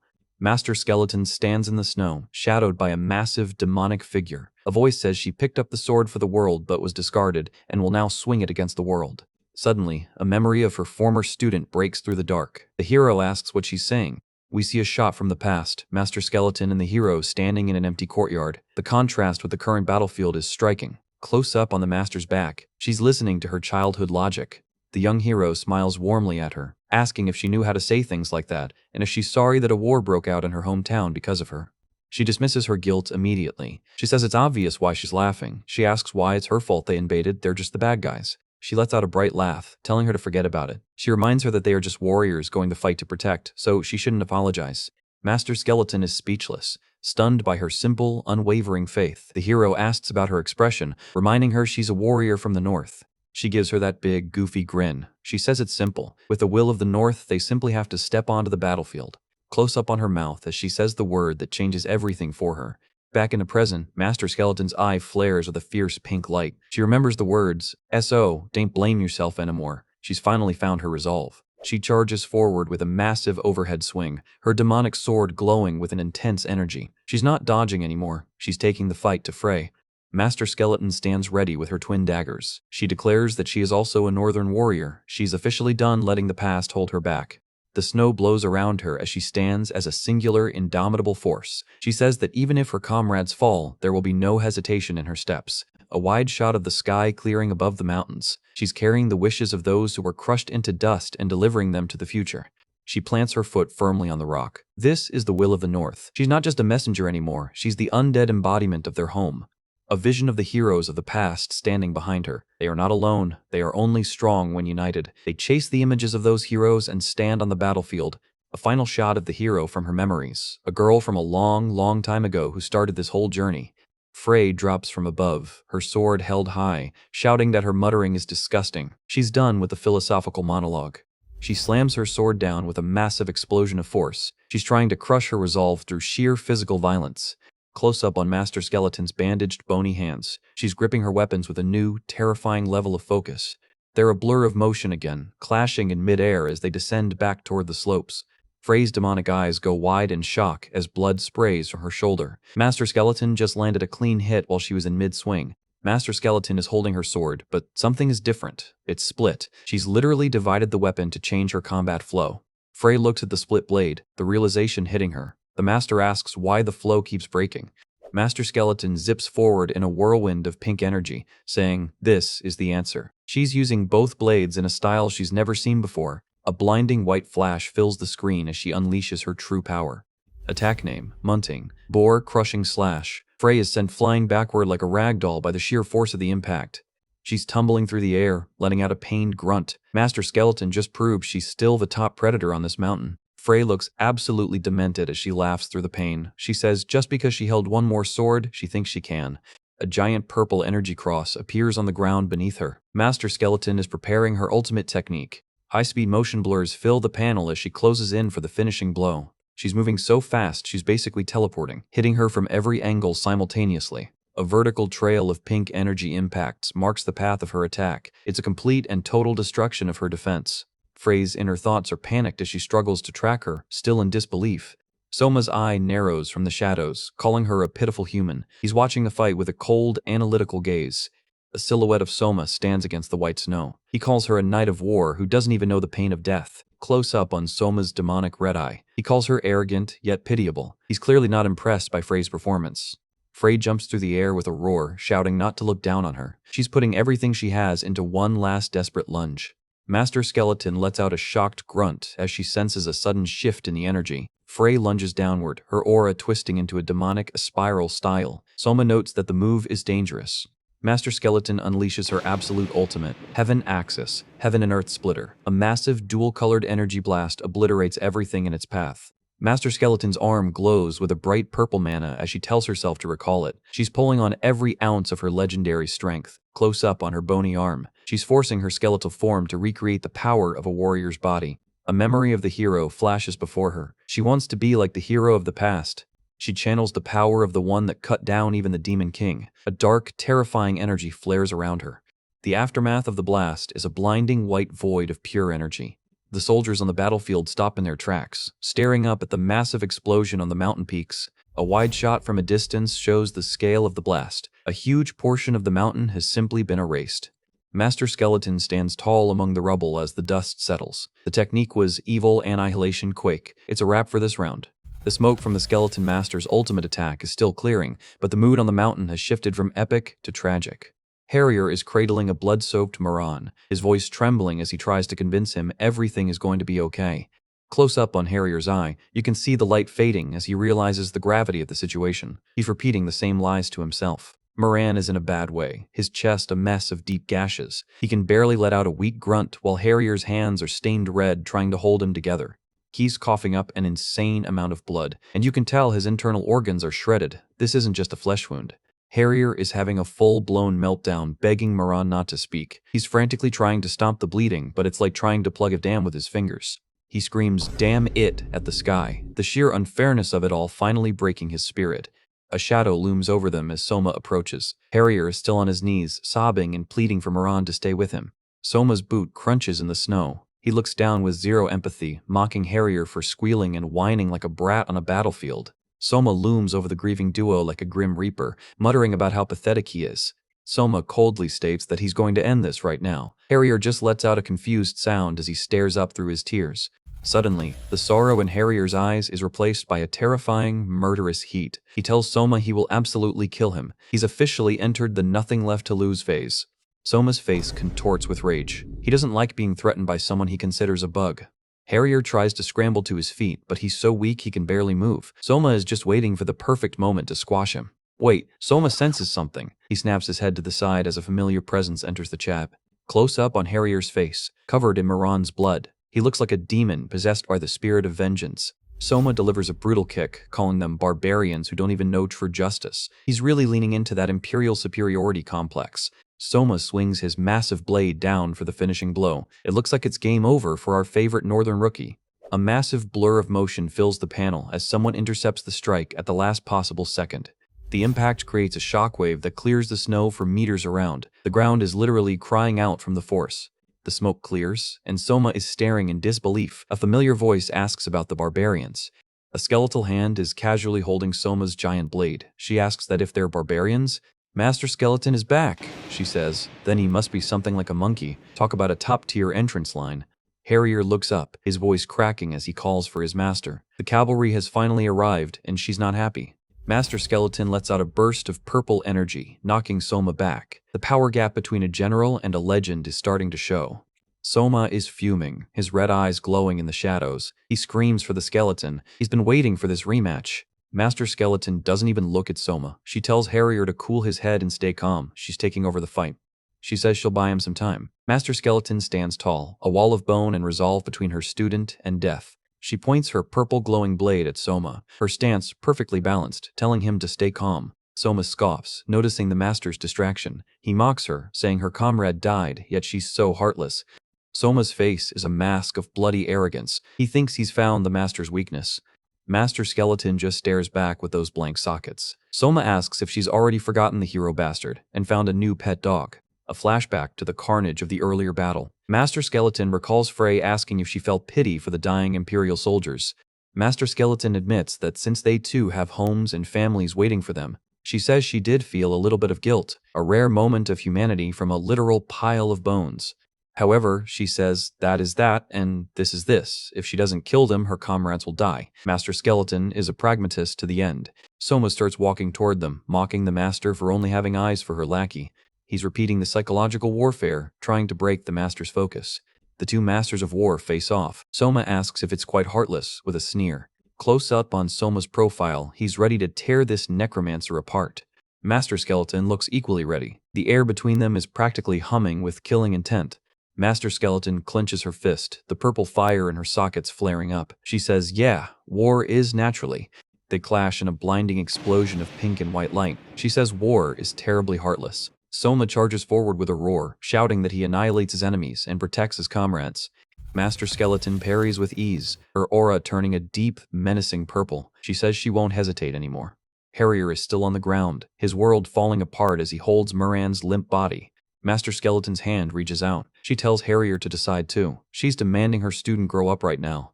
Purple fireballs are raining down in the background, showing the spectral army is still putting in work. Moran's face is pale, blood matted in his dark hair. He looks so small in the middle of this war. Harrier lets out a broken sob, screaming Moran's name. He's not ready for this. The fight between Soma and the Master is absolute chaos. Master Skeleton manages to shout that they need a medic, quickly. Moran weakly reaches up and touches Harrier's chest, telling him not to worry about him. He tells Harrier to go and help Skeleton. Even at the end, he's putting the mission first. His hand reaches out, searching for Harrier's one last time. It's a heartbreaking sight. Harrier clenches his fist so hard his knuckles turn white. The grief is turning into a cold, hard resolve. He stands up and leaves his side, heading toward the battle. Moran coughs up another mouthful of blood, his eyes fluttering shut. He's given him everything he had left. Harrier stands tall against the snowy backdrop. He knows Moran has a future, has a dream. He's finally found his will of a warrior. Moran's final thoughts are for him. He asks him to take care of the dream he wanted to walk towards with him and the Master. His hand falls into the snow. Go. The word hangs in the air, a final command from a fallen comrade. Harrier covers his eyes for a second, internalizing the pain before burying it deep inside. Moran is gone, leaving only a trail of tears and blood in the cold northern snow. Harrier picks up his shield and daggers, kneeling one last time. He's no longer the boy who ran away. He's the chief of the White Lion Tail. Master Skeleton prepares her next move, purple energy swirling around her blade. It's a northern-style hunting technique. Frosty Grand Brawl. Massive ice spikes erupt from the ground, trapping the Imperial troops. Soma is laughing like a maniac through the ice, saying the power of her techniques is getting weaker. The Master is getting pushed back by Soma's raw power. Soma taunts her, asking if she's afraid the kids will have a mental breakdown. Soma delivers a thunderous kick, aimed right at the Master's skull. Boom! Someone intercepts the kick. It's Harrier, blocking with his shield. He says Harrier will not break. Soma is genuinely surprised by the kid's sudden return, calling him stupid. He kicks again, claiming that baseless encouragement only destroys people. He really is the ultimate buzzkill. Master Skeleton counters Soma's philosophy with a loud bullshit as Harrier holds the line. She says it's not baseless encouragement, it's called hope. Master Skeleton and her student are finally standing as equals. They charge Soma together. It's a coordinated assault from the past and the future of the North. Master Skeleton is pushing her limits, wondering if the after effects of the fight with Frey are catching up to her. Soma swings his massive sword, aiming to cut both of them down in one sweep. Close up on Soma's manic red eye, he thinks he's caught them. A massive spray of blood. Soma's blade connects, but someone has sacrificed themselves to create an opening. It's Harrier! He caught the blade with his bare hand, blood spraying everywhere, just to keep Soma pinned. Harrier tackles Soma into the snow, refusing to let go despite his injuries. Harrier looks back at the Master, blood dripping from his mouth, thanking her for buying him time.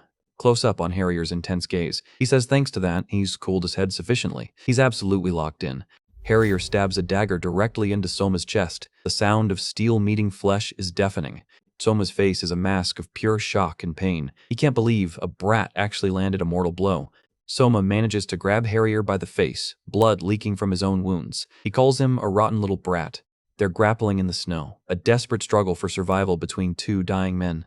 A spectral wolf spirit appears behind Harrier, amplifying his rage. He's switching players and will kill Soma. Master Skeleton watches with concern, calling out Harrier's name. Harrier's internal monologue is a tribute to Moran. He says he has so many things to apologize for. It's a flashback to the day they ran down from the mountain together. Moran was always the one leading the way. He remembers all the training, all the times he stayed by his side when he wanted to give up. He says he's always only had things to be grateful and sorry to him for. Harrier is finally admitting his feelings to his memory. A massive energy discharge erupts from their struggle, shaking the entire peak. Harrier's voice echoes through the valley as the blast settles. He's sorry. Harrier is getting pushed back by Soma, who is somehow still standing despite the dagger in his chest. Soma mocks him, calling out Moran's name just to twist the knife. Another massive impact in the snow. They're both at their absolute limits.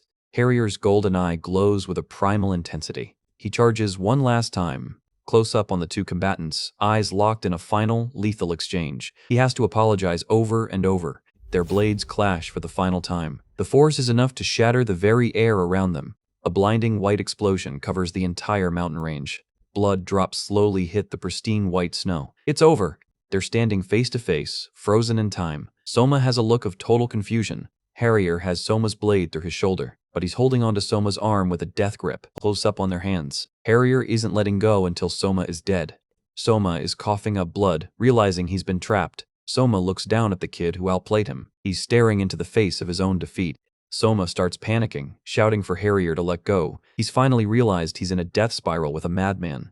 Harrier looks up, blood covering his face, and calls out to Moran. Soma is baring his teeth in a final, animalistic roar of defiance. Harrier lets out an absolute soul-shattering scream. The roar echoes across the entire mountain range. It's the sound of a white lion finally finding its voice. Harrier twists his dagger deeper into Soma's chest. Blood sprays across the snow. Soma lets out a final grunt as his strength finally leaves him. Soma is blasted backward, his body skipping across the snow like a stone. He's done. Master Skeleton watches the scene in shock. Even she didn't expect the kid to go this hard. Soma is on one knee, bloodied and broken. Master Skeleton shouts for Harrier as the kid starts to collapse. Harrier is still standing, but he looks like a walking corpse. He's given everything to win this fight. Soma tries to stand up one more time, his face a mask of pure hatred. Suddenly, a purple energy spike pierces Soma from behind. Master Skeleton has intervened to end it. Soma's face is a complete wreck. He's lost everything. Soma screams, "Damn, Skeleton!" with his dying breath. Master Skeleton points her hand toward the peak. She's not interested in Soma anymore. She gives Harrier the signal for the final phase of the operation. A massive wall of snow and energy starts to rumble. The endgame has begun. Flashback to the strategy meeting. The entrance to the mountain range consists of a narrow path. The plan was always to lure the Imperial army into a killing zone and trigger a massive avalanche. They would swiftly escape via the designated route and bury them alive in the snow. A simple, brutal tactic for a brutal war. Master Skeleton bellows to her troops to escape. She's trying to save as many of the tribes as possible. The Imperial Knights look up in terror as the mountain starts to fall on them. The first wave of snow hits the valley floor with the force of a nuclear bomb. Soma realizes the truth as the snow closes in. These bastards were luring them from the very beginning. Harrier stands on a high peak, looking down at the destruction. He says, "This is the end." Close up on Soma's terrified eye as the white void swallows him whole, Harrier prepares a final strike to seal the valley. It's a Northern-style hunting technique. A fleeting memory of Moran holding a bouquet of flowers. He looks so peaceful and happy. Harrier unleashes a massive flame dance attack that triggers the rest of the snowpack. The entire valley is engulfed in fire and snow. It's absolute devastation. Harrier looks down at the ruin he's created, blood dripping from his chin. He's won, but at what cost? A shot of Moran's flower bouquet lying in the snow. Harrier says goodbye to Moran. Harrier stands alone in the white void, looking like a ghost himself. Suddenly, a voice breaks through the silence, asking why the master is shouting like that. The smoke and snow start to clear, revealing the aftermath of the avalanche. Master Skeleton is frantically shouting for Harrier. She looks genuinely panicked. Harrier turns around, his golden eye glowing with a new, otherworldly light. The wind whistles through the empty valley. The Imperial army has been completely erased. Master Skeleton looks toward the horizon, sensing something new approaching. A hand holding a glowing crystal ball appears. Someone asks why they have only started moving now. A new player has entered the game. The dust is finally settling on the northern mountains. The Empire sent 1,000 soldiers into this frozen hell and basically walked into a giant blender.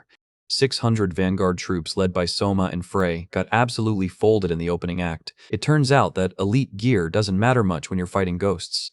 The 400 guys in the back were waiting for an opening, but the only thing they found was a one-way trip to the graveyard. The northern defense didn't just win, they deleted the opposition. Chieftain Red Silk is standing over the wreckage, looking completely unimpressed. He thinks the Empire is foolish for starting a war when everyone should be focused on winter. He asks his companion if they agree, but they're too busy looking cool. He mutters that the invaders are beyond his understanding.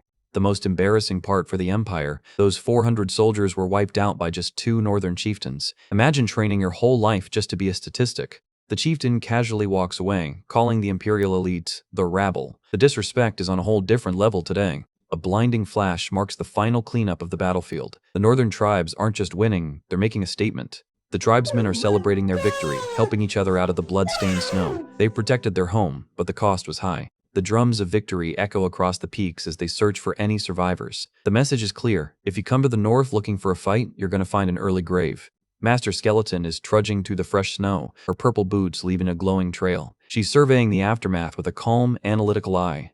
She watches as the spectral army she summoned begins to dissipate into the wind. Their temporary return to the living world is officially over. The survivor, Hagita, watches his fallen brothers fade away, his face a mask of grief and awe. He's finally processing the miracle that just saved his tribe. Close up on Master Skeleton's sockets, you can almost feel the weight of 100 years of war in that gaze. She knows these goodbyes are never easy. The pink energy swirls around the remaining tribal warriors as the spirits return to their rest. It's a quiet, haunting moment of peace. Empty suits of armor clatter into the snow as the spectral bodies vanish. They've done their duty, and now they can finally sleep again. Master Skeleton explains that her usual necromancy is just moving dead weight. She admits that she normally doesn't have the power to bring back a soul, just the meat. She clarifies that corpses that swing weapons have no memory of their former lives, but these northern heroes were built different. They came back with their own will. She notes that those warriors were clearly different from mindless puppets. They stood with the living in the same glorious forms they had in life. Master Skeleton feels a genuine sense of gratitude toward the dead. She insists that they must be paid the proper respect for their sacrifice. Chieftain Red Silk approaches, looking as sturdy as the mountain itself. He calls out to the skeleton sir, ready to discuss the burial rites. He tells the master to stand down if she plans on moving the bodies. In the north, the customs for the fallen are a bit more rugged. He says to sleep upon the battlefield is their honor. He's basically saying that leaving them where they fell is the highest form of respect a warrior can get. Meanwhile, Harrier is on his knees in the snow, looking absolutely broken. A northern warrior is checking on him, but the wounds are more than just physical. A wide shot of the village shows the harsh reality of their lives. They live, fight, and die in this frozen wasteland, and it's made them harder than steel. Master Skeleton listens to the chieftain's words, her bony chin tucked into her cloak. She's internalizing the will of the north as she prepares for the next step. She stands on the edge of the cliff, a lone figure against the desaturated sky. She whispers that he's right, acknowledging the brutal honor of these people. Red Silk walks over to Harrier, his heavy boots crunching in the blood-stained snow. The kid is still mourning Moran, and the chieftain knows exactly how that feels. Harrier lets out a weak yes as he acknowledges his leader. He's lost his best friend and his childhood in a single night. The chieftain thanks him for standing at the foremost line and holding back the Empire's wolves. He admits that Harrier completed his mission splendidly. He goes a step further and apologizes for failing to recognize Harrier's strength. It's a huge moment of validation for the kid who spent years feeling like a failure. He asks Harrier what remains for him now that the battlefield has taken so much. It's the ultimate test of resolve. Harrier looks at his scarred hand, realizing he's received something far greater than what he lost. He's carrying the weight of Moran's dream now. He clenches his fist so hard it looks like it might snap. He says it's so heavy it almost crushes him, finally accepting his role as the new protector of his people. The remaining warriors start heading back to the village. The battle for the peaks is over, but the fire of rebellion is just starting to spread. Boom. The village erupts into a massive fireworks display. It's a complete 180 from the tragic mood on the mountain. The tribesmen are getting hammered and laughing about the carnage. They're telling stories about a guy named Vector who took down 10 men while a spear was stuck in his gut. Harrier is sitting in the tavern, looking totally out of place in his own home. He's staring into space while everyone else celebrates the festival-like funeral. He admits he's missed these wild celebrations. In the north, they don't do quiet mourning, they send their dead off with a bang. Down south, everyone just weeps and clings to mementos. But here, they party because death is a constant neighbor. Master Skeleton sits next to him, her blank face looking surprisingly gentle. She asks if Harrier knows why their funerals are so lavish. It's because they live so close to death every day. Sending a comrade off in tears and fear is considered way too sorrowful for a warrior. She says that is why Moran would want him to smile, not cry. Master is laying down some top-tier emotional support here. Harrier stays silent, the words hitting him right in the soul. It's a hard lesson to learn when the loss is still so fresh. He realizes that if he crumbles in tears, it would be a direct insult to Moran's memory. He would probably smack him on the head for being so weak. He says she's right, Moran would be angry with him. Harrier is finally starting to turn that grief into a reason to keep moving. He sees a vision of his ancestors, not only Moran, but everyone who raised him. The family that taught him and raised him, if he let regret and rage blind him, he knows they would be absolutely furious. He stands up, a new fire in his eyes. He has to carry their pride on his back now.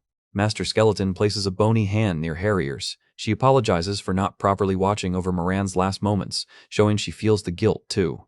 Harrier looks at the party in the background, realizing he was afraid of losing himself, but Master's presence is grounding him. She tells him they must exist as themselves. Master Skeleton is a regular philosopher today. She's teaching Harrier that the mission doesn't have to erase the man. They have to keep moving forward for the sake of those who are watching over them from the afterlife. Master Skeleton grabs a drink, her skeletal form looking iconic in the tavern light, and for those beyond who have entrusted them with their dreams. She chooses to walk the thorn-covered path of a hero, instead of the easy life of a revenant. This skeleton is 100% about that hero life. She tells Harrier to smile because that's what Moran would want. She's literally cheering the kid up with skeletal logic. Harrier gives a small, tired smile. He's officially back in the game. He sits down to eat, realizing he needs to fill his belly first. Master Skeleton steps out for a bit of solo thinking. Harrier watches the master's back as she walks away. He's finally starting to see the sheer weight that those bony shoulders carry. He says only now does he truly see his master's state. Harrier is realizing that being a legend is a lonely, exhausting job. Master Skeleton's existence is precarious. At any moment, she could snap and return to the murderous fiend that the world first met. On that back, Harrier sees not only the hopes entrusted to her, but all the desires forced onto her by the living. It's a lot for a woman with no muscles. Harrier looks more determined than ever. He's not going to be a lackey anymore. He's going to be the support his master needs. Fast forward 2 days later, and the big tribal meeting is officially in session. The heavy hitters of the north have finally arrived. Chieftain Redsake is hosting. He mentions that while some tribes couldn't make it, the ones who did are absolute legends. Introduce Dugo Rexar of the Dawn Sky Tiger tribe. This guy looks like he walked straight out of a myth, and his armor is terrifying. Close up on Rexar's intense gaze. He's one of those guys who can probably kill you just by looking at you funny. Harrier is having a total fanboy moment. This is a tribe he's only ever seen in books. It's like meeting a celebrity, but the celebrity can split a mountain. Rexar's tribe has a lineage that goes back to ancient times. They are the OG warriors of the north, and they don't join just any war. The tribe's shaman steps forward. She has an item she was told to pass on specifically to the master. She flew all the way from Tiger territory just for this. She grabs Master Skeleton's hand, and the lord that resides in her body reacts instantly. Spooky possession vibes in the room. It's a purple charm with ancient runes. She says someday she will surely have need of it. A mysterious quest item? Standard RPG logic. The shaman calls her ancestor, and Master Skeleton just lets out a blink. The atmosphere just got incredibly thick. She asks what kind of past she lived to choose such a future. She's seeing right through her skeletal mask into the woman she used to be. Red Silk is totally lost. He asks what they're talking about. He really needs to read more history books like Harrier. The shaman just laughs at his ignorance. She's not interested in revealing the master's secrets to everyone just yet. The Dawn Sky Tiger tribe officially pledges their strength to the master's journey. They call her Edward Benrira, no messenger of bones. They know who she is.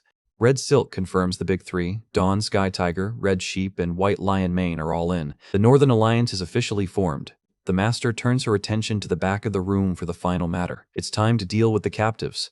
It's Frey. The crazy red-haired knight is tied up in a straitjacket with a literal ball and chain. She still looks like she's having a great time, though. Master Skeleton looks down at her with her deadpan sockets. Frey greets her casually, way too casual for a prisoner. She asks to take part in her war as well. She wants to switch sides? This lady is 100% pure chaos. Inside the High Mountain Mansion, things just took a turn for the weird. Everyone is staring in disbelief after hearing Frey's sudden proposal. Master Skeleton is deep in thought, wondering what this red-haired lunatic is actually up to. She knows someone of Frey's caliber doesn't just get captured. Frey looks absolutely unhinged with that messy hair and creepy grin. He casually admits that he's defecting and let himself be caught just to join the Master's war. Harrier isn't having any of it and starts screaming at the top of his lungs. He warns the group that trusting a man like Frey is a one-way ticket to a shallow grave. He points out that Frey is a literal war criminal and one of the main reasons they're in this mess. Frey just sits there looking like he doesn't have a care in the world.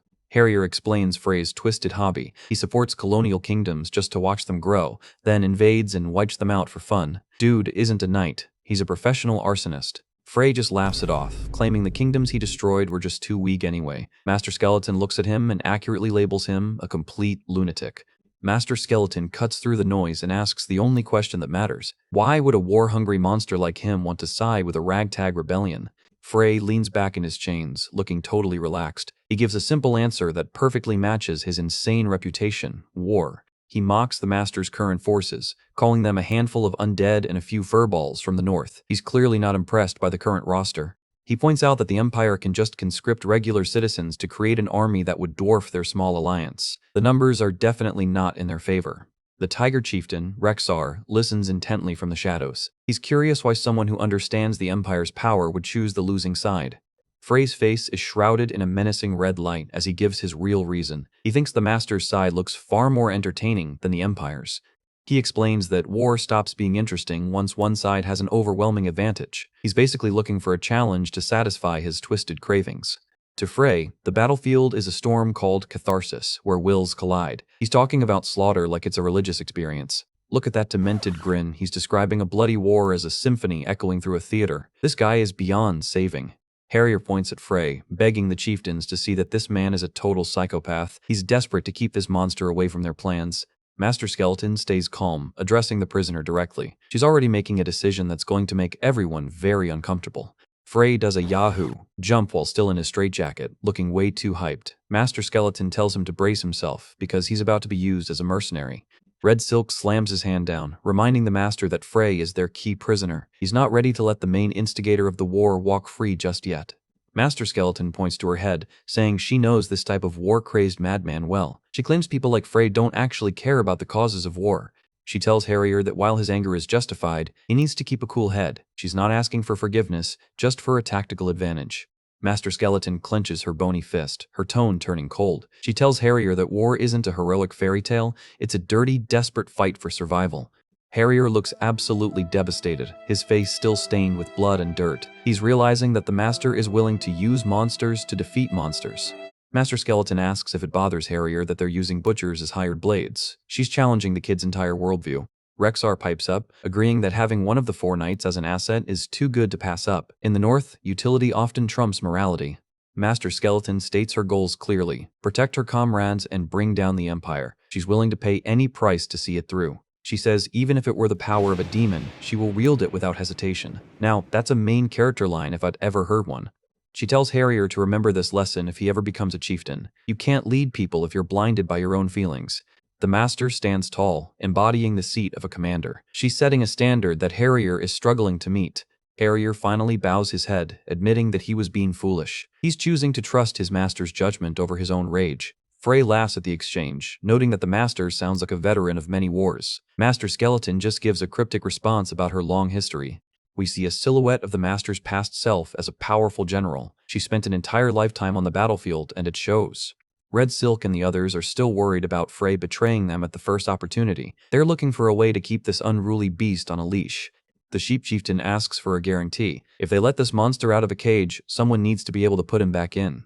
Master Skeleton raises her hand, remembering something she heard from an ancient source. She's got a plan to handle the beasts. She whispers something to Frey that makes the red-haired psycho stop laughing. It looks like the Master has found Frey's literal off switch. Frey's eye goes wide in shock as the words sink in. For the first time, he looks genuinely threatened. Red Silk sighs and calls for a break. The meeting has been long and heavy, and everyone needs a minute to process the new alliance. The group disperses as the chieftain tells the Master he'll understand the plan when the time comes. The mansion feels a little quieter for a moment. The guards drag Frey back to the underground cells, under strict orders to keep a close eye on him. Even with the deal, no one is relaxing. Master Skeleton stands by a window, staring out at the snowy landscape. She's always looking toward the horizon, never resting for long. She seems lonely in her own mansion, a ghost of a woman who's now leading an entire army of the living. A mysterious woman with white hair watches her from a distance, asking if she at least got to talk. Old Banson is there too, telling the woman to stop saying pointless things. He's as grumpy and loyal as ever. He asks about that brat Harrier, still using the same nickname from when the kid was a toddler. The shaman sitting at the table reveals that Harrier has recently abandoned the shield and started training with a sword. The change in style is a big deal for the tribe. The woman smoking the pipe smiles. She says he takes after his father more than her. Wait, is this Harrier's mother? Banson looks at the weapon on the wall, his eyes showing a deep respect for the past. The shaman confirms it's the sword her husband used. She thinks Harrier originally picked up the shield just to blindly imitate her own fighting style. She regrets not speaking more with her child about their family's real history. The weight of her silence is clearly bothering her. A fleeting memory of Harrier and Moran running through the mansion halls. A simpler time before everything turned to ash. The shaman stares out the window, lost in her own thoughts about the future of her tribe and her son. Outside, the mansion stands tall against the winter storm. It's a bastion of hope in a world that's currently on fire. We see Moran's grave, covered in fresh flowers. The memory of the fallen warrior is still very much alive for those who remain. Harrier is walking alone in the forest, thinking about his master. He's amazed that the skeleton never seems to rest, always preparing for the next move. He feels painfully lacking compared to the legend he's following. The self-doubt is still there, despite his recent victories. He recalls his outburst at the meeting, frustrated that he let his emotions cloud his judgment. He wants to be a professional like the master. Harrier looks out over the valley, thinking about the dream Moran left with him. He's determined to fulfill it no matter the cost. He realizes that if he settles for anything less than Moran's dream, he doesn't deserve to be called a man of the North. His resolve is hardening. He makes a massive vow. He's going to become the High Chieftain who leads every single tribe in the Northern Mountains. Talk about ambitious. He looks down at his hands, promising to become worthy of the name Hawker before this war is over. Harrier kneels at the grave one last time. He tells Moran to wait for him a little longer. He's heading back into the fire. Suddenly, a voice calls out to him, using a title he hasn't used in years. Lady Harrier. Harrier turns around, his expression hardening as he faces the speaker. He looks like a completely different person than the runaway from the guild. It's Banson. The old butler has finally caught up to his master's child. Harrier looks surprised but relieved to see him. Banson hands over a wrapped object, explaining that the chieftain asked him to deliver it personally. Harrier's eyes widen in realization. It's the sword of his late father. It's a heavy heirloom that carries the legacy of a famed swordsman. Harrier holds the blade, feeling its weight. It's the final piece of his identity falling into place. Banson tells Harrier that he would surely pass the Great Hunt now. He sees the fire of a true leader in the kid's eyes. He predicts that Harrier's name will be carved into history as a great warrior of the North. It's a prophecy that feels earned. Banson notes that Harrier is about to head out on a journey with him, the skeleton master. The real adventure is about to start. He tells Harrier that he'll learn more traveling with a legendary general than he ever would staying at the mansion. It's a ringing endorsement. Banson does a cheeky V sign, telling Harrier to go and not worry about the Great Hunt for now. Waiting is what they're best at. Harrier is deeply moved, thanking his old friend for the support. He's finally ready to leave his past behind. He asks Banson to take care of the estate until he returns. Banson just scoffs and tells the brat to leave it to the professionals. Harrier asks where the master is now, since she's not at the training grounds. He's ready to report for duty. Harrier mentions the master said something about a meeting to decide their next destination. The plot is moving fast now. Back at the meeting hall, Red Silk is rubbing his temples. The discussion is clearly going in a direction he didn't expect. He mentions that what they're really lacking for a full-scale invasion is a navy, and, right on cue, a group of massive, buff purple dudes burst into the room, shouting about the Navy. These guys look like they bench press ships for breakfast. The sailors start flexing their oiled-up muscles in the middle of the hall. Master Skeleton just stands there looking completely bewildered. Red Silk introduces them as the Deep Blue Sea Tribe. They are the only northern people who can actually field a navy. A map shows the northern coastlines. These guys are known as sea ghosts and are tried and true veterans of ocean warfare. One of the buff sailors grabs Master Skeleton in a giant bear hug. He's loud, simple-minded, and way too friendly for a secret meeting. He promises to take the master anywhere. He even suggests letting his daughters stir the waters to get things moving. This tribe is built different. He's thrilled that the Deep Blue Sea Tribe is finally heading for the open ocean again. He's already planning the voyage. Master Skeleton looks like she's about to have a migraine if she had a brain. She apologizes, saying she'll be traveling by land.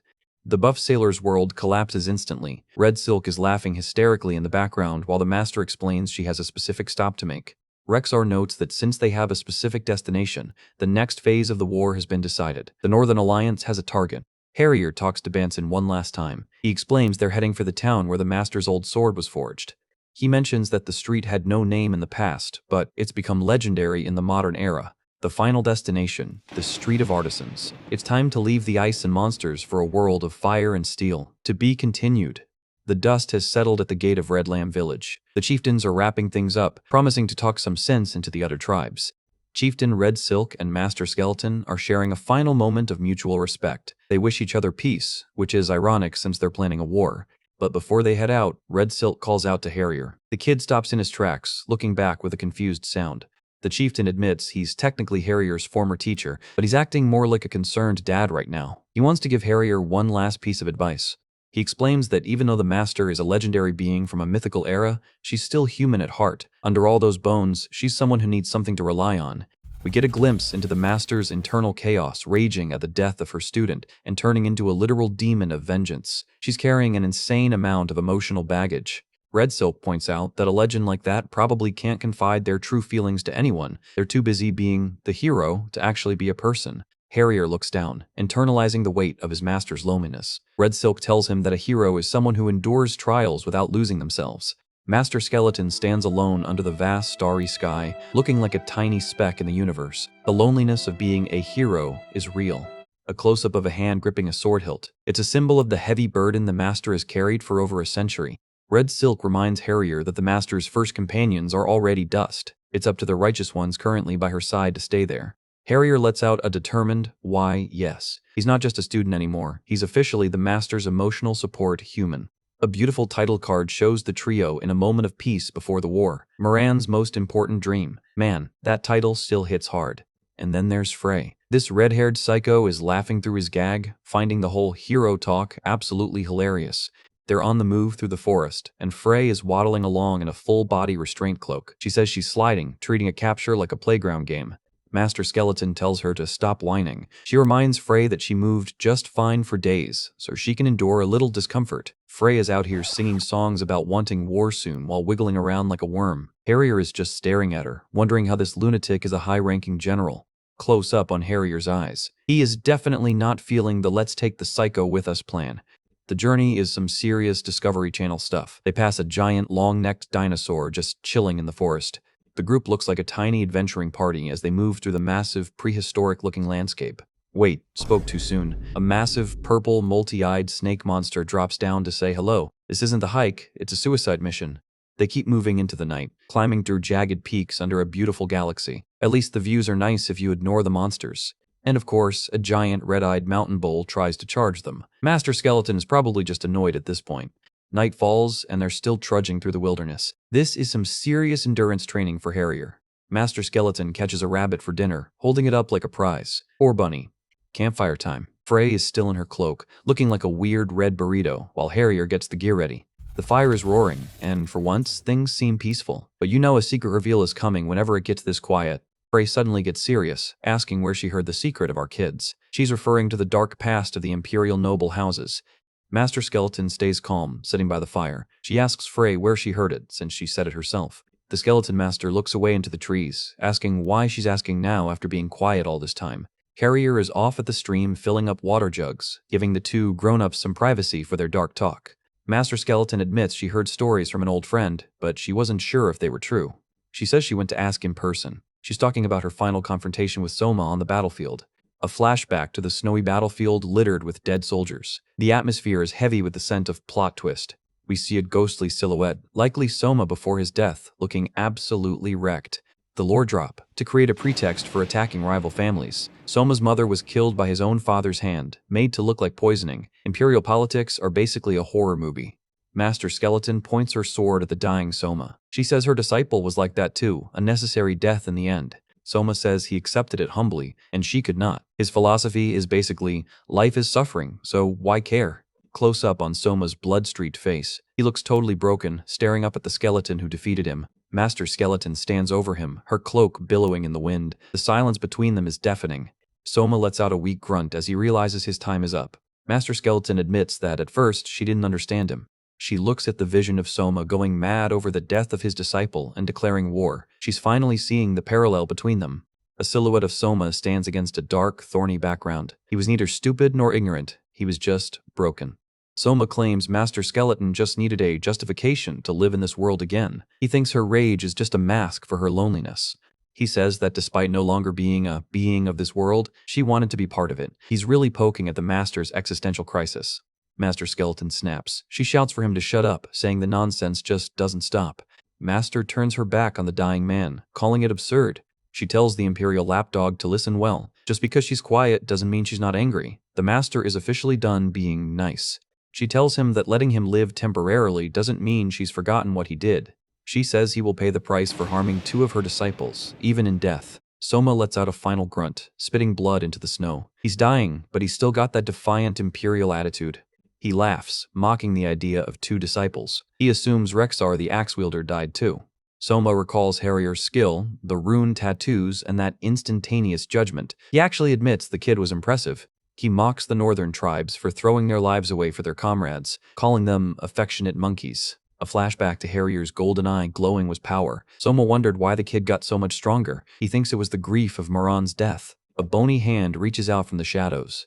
Master Skeleton looks down at the bleeding man. He says everyone gets hurt. A shot of the victory fireworks. The contrast between the celebration and this execution is peak drama. Master Skeleton grabs Soma by the throat. She says she got hurt, and he did not. This is the clear difference between them.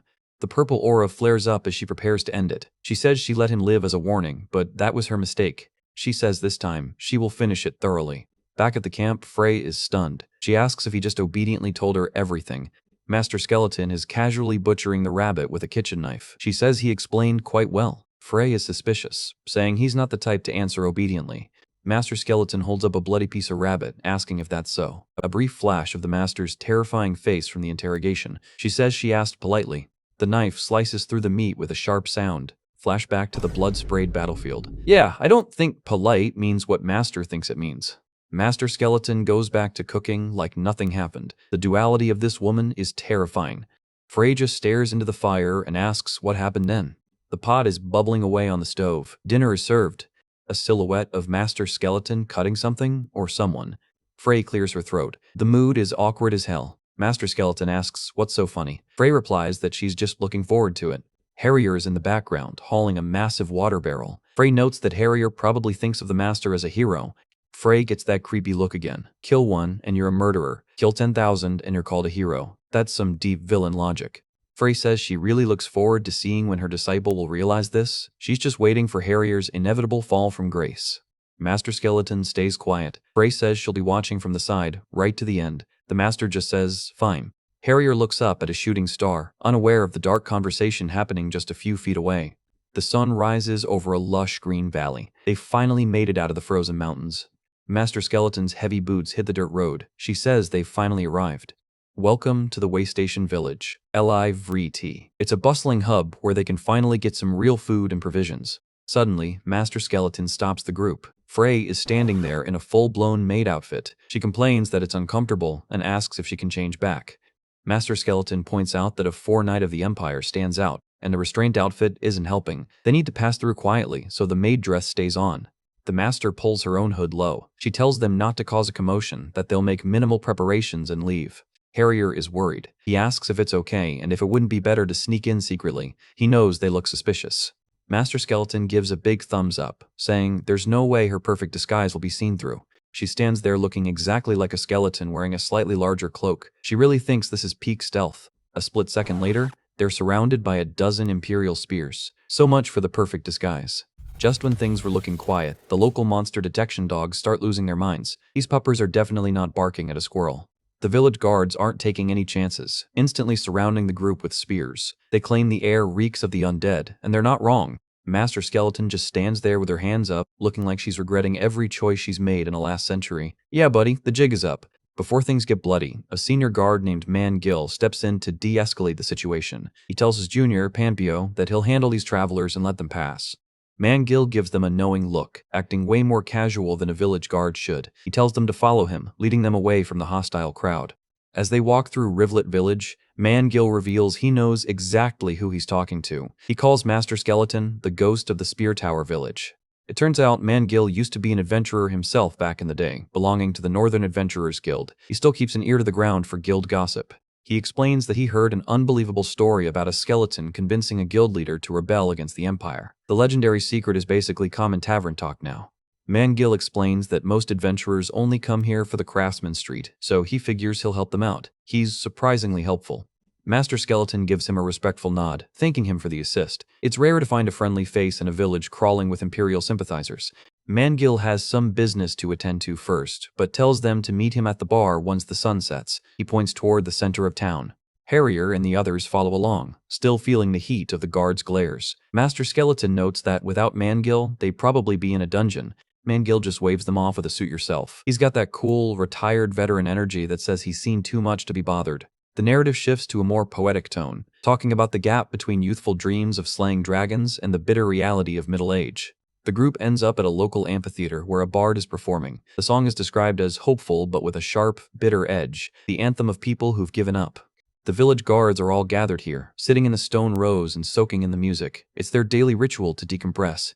Mangill joins the group, listening to the lyrics with a somber expression. He tells Master Skeleton that the song is about people just like them, the ones who realize their limits. The lyrics sing of young warriors who once dreamed of dragons but ended up just wanting to protect their small hometowns. It's the story of every adventurer who chose safety over glory. The bard woman continues her performance, her voice echoing through the open air. Other than alcohol and cigarettes, these songs are the only comfort left for the tired warriors. Master Skeleton listens quietly, her hood casting a shadow over her face. She believes that giving up on your ideals is the moment you stop truly living. She gives Mangill a bit of a lecture, saying that if you keep running toward the same destination as everyone else, you'll just end up as another face in the crowd. Mangill is taken aback by the master's wisdom. He wonders how a skeleton can say something so profound so easily, almost like she's lived through that despair herself. Master Skeleton just stands up and looks out at the sunset. She replies simply that she has, reminding everyone that she's basically a living history book. The master decides it's time to move and offers Mangill a deal. Insider info on a shortcut to the Craftsman Street in exchange for a free meal. My girl knows how to haggle. The group prepares to head out, with Master Skeleton giving a casual, "See you later." Harrier is already grumbling because he knows his wallet is about to take a hit. Mangill watches them leave, scratching his head in confusion. He's met a lot of travelers, but the ghost and her weird entourage are in a league of their own. The sky turns a deep, fiery red as the sun finally dips below the horizon. The peaceful day is officially over, and the atmosphere gets more ominous. Back at the now empty amphitheater, Mangill is the only one left. He seems lost in the lyrics, unable to shake the feeling that his life has stalled. He finally decides to call it a night, leaning on his spear as he gets up. He mutters that he should get up now, clearly dreading going back to his lonely reality. Suddenly, a voice calls out from behind him, noting that he always stays long after the music stops. Mangill snaps his head around, genuinely startled. He looks like he's just seen a ghost. His face is completely flushed as he stammers out a confused sound. It's the bard woman from earlier. She reaches out a hand and asks him if he could escort her on her way home. Talk about a major plot twist for our lonely guard. Mangill is stumbling through the village with her, acting like he's never walked before. He's terrified that his colleagues will see him and never let him live this down. He's shocked that a famous bard would even ask a nobody guard like him for help. He clearly has zero confidence in his own riz. The bard just giggles at his modesty. She thinks he's far more famous among the staff than he realizes, which only makes Mangill more flustered. She tells him not to be so self-deprecating, calling the other guards ruined losers compared to him. She's definitely laying it on thick. The bard explains that while other people look full of regret when they listen to her, Mangill still has a faint, dreamy glow in his eyes. She sees the spark of the adventurer he used to be. She compares his gaze to a warrior who still believes they can save the princess and defeat the dragon. She says she likes his innocent, childlike eyes. Mangill stops in his tracks, his back turned to her. He's processing the fact that someone just called his midlife crisis innocent and dreamy. He realizes that maybe the adventurer inside him isn't as dead as he thought. It's a moment of pure, unexpected self-realization. He turns around with a look of total disbelief, asking what she just said. He needs her to repeat that because his brain just short-circuited. The bard just blushes and sticks her tongue out playfully, calling him a dull person. She's clearly enjoying how much she's flustered him. She gives him a mischievous look, her face glowing in the twilight. She says he took too long to notice, making her intentions crystal clear. She reaches out and grabs his hand. The physical contact is like a bolt of lightning for the poor guy. Mangill is sweating bullets, looking like his soul is about to leave his body. He's trying to play it cool but failing miserably. The background literally turns pink as they stand there hand in hand. The realization hits Mangill like a freight train. It's a date! We cut to the exterior of the village bar at night. While romance is blooming outside, the main plot is about to get a lot more complicated. Master Skeleton is sitting at a table with a drink, looking like she's waiting for the world to end. Harrier and the rest of the crew are sharing a laugh, enjoying their first real meal in days. It's a rare moment of levity for the rebellion.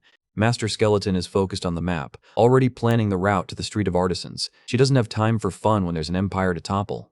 Harrier looks over at his master, noticing the shift in mood. He can tell the skeleton is deeper in thought than usual. The bar is packed with people, but the group stays relatively isolated. Frey is still in her maid restraint outfit, looking like the weirdest party guest ever, close up on the master's mask. She's staring into the distance, lost in a memory that's over a century old. In the background, Frey is actually getting some drinking in, even while restrained. She's basically being treated like a mascot by the other patrons. The tavern atmosphere is rowdy, with people shouting and clinking glasses. It's the kind of chaos that usually precedes a disaster. A vertical montage of the tavern's energy, alcohol, laughter, and high spirits. For a moment, it feels like the war is a million miles away. Master Skeleton lets out a long, weary sigh. She's finally relaxing her guard, even if it's only for a few minutes. Harrier brings over 2 fresh mugs. He says it's been a while since he saw his teacher smile. She must be feeling good. The master looks at the drink, her sockets glowing faintly. She says she just remembered a really happy memory. Harrier gets serious, asking if the memory is about the first student she ever had, the hero. The atmosphere at the table shifts instantly. Flashback time. We see the master's first student, a red-haired warrior girl, standing over the carcass of a massive monster. This was the original hero. She was a warrior with an unbreakable sense of justice and skills that were second to none. She was the kind of person who would never hesitate to save someone. Master Skeleton takes a sip of her drink, muttering to herself, the bitterness of the past still lingering. Harrier stares at the table, his own doubts creeping in. He says sometimes he gets confused on what justice actually is. He thinks back to the bloody battlefields of the North. In that hell, it was impossible to tell who the real enemy was or what truly qualified as evil. Master Skeleton looks outside and sees Mangill and the Bard woman walking together under the stars. She says it would be really nice if they could just spend the day together. The master wonders how much more peaceful the world would be if these people were born into an era of stability rather than constant war. She says in order to obtain those ordinary, daily things, she started a war to end another one. The irony isn't lost on her. We see Mangill and the Bard blending into a crowd of happy people. She says even if blood is shed in this era, peace will follow the next. That's a heavy gamble. Close up on the master's face. She admits that every time she steps onto a battlefield, she's praying for that eventual peace to arrive. She raises a finger, reminding Harrier that this current conflict is actually her second war. She's a 2-time veteran of the apocalypse. Harrier is shocked, asking what happened during the first war. Master Skeleton just gives him a blunt answer. It failed, duh. She spent over 100 years fighting for a peace that only lasted a fraction of that time. She knows exactly how fragile the dream really is. Master Skeleton looks at her bandaged hand. She says that's why she has to fight so the next era can be full of peace. When that time comes, she'll have to do it herself. A quiet moment outside the inn. The guard and Bard are having a moment. The conversation between them fades into the night. The scene shifts to a location 112 kilometers away from the village. It's a peaceful night until subtle vibrations are detected in the southwest. A massive horde of monsters suddenly appears out of the darkness. The scouts estimate the quantity at around 300, and these aren't just goblins. Close up on a massive, glowing yellow eye with a reptilian slit. Something big and very hungry has just woken up. Our favorite guard, Mangill, and the Bard are officially the cutest thing in this series. They're planning their next date in front of the plaza. Mangill is blushing like a total schoolboy, trying to act cool while adjusting his helmet. The girl is clearly just as smitten, holding her hands together. He shouts for her to take care, waiting like a maniac as she walks away. Man, if only every day in this world was this wholesome. Just look at that face. That is the smile of a man who has officially escaped the friend zone. And of course, his buddy Martyr is right there to ruin the vibe. He's calling Mangill a lucky bastard for finally getting a girl. Martyr is out here having a full-blown crisis, wondering if Mangill saved the entire country in his past life. He asks if he used magic to pull a girl that pretty. Martyr is desperate, asking how he did it. But Mangill just tries to push past him, talk about a lady killer in the making. We cut to a more serious tone as a massive trade wagon rolls through the village gates. The mundane life of a guard is back, but the conversation isn't over. Mangill is checking through some papers, looking way more serious than he was 5 minutes ago. Duty calls. The wagon pulls up, and we see a glimpse of the travelers inside. Something about the atmosphere just shifted from rom-com to high stakes. The view from the wall shows the peaceful fields outside, but Martyr asks the big question, what are you going to do now? Martyr is worried about the future. He points out that the village hasn't escaped the Empire's tyranny yet, so building a family is basically playing on hard mode. Mangill looks down, admitting that in this era, a happy family is a difficult dream to hold on to. The reality of their world is starting to sink back in. But then his expression hardens. He tells Martyr that it doesn't matter what the era is like or how bad things get. He says as long as he's with her, any era is fine for him. Bro, the resolve on this guy is actually peak protagonist energy. Suddenly, the peace is shattered. A horse gallops into the courtyard, and everyone can tell something is very wrong. It's a messenger, and he's barely hanging onto his saddle. He's covered in blood and looking like he just rode through a wood chipper. Close up on that bloody hand. The panic starts to set in as the villagers realize the monsters are closer than they thought. We head over to the Adventurers Guild bulletin board. It's covered in old requests, but a new notice is about to change everything. Someone spots a notice covered in fresh blood, the same notice that came from that dying messenger. Master Skeleton and Harrier are looking at the board, and the news is grim. A monster wave is heading straight for them, and they have less than 30 minutes to prepare.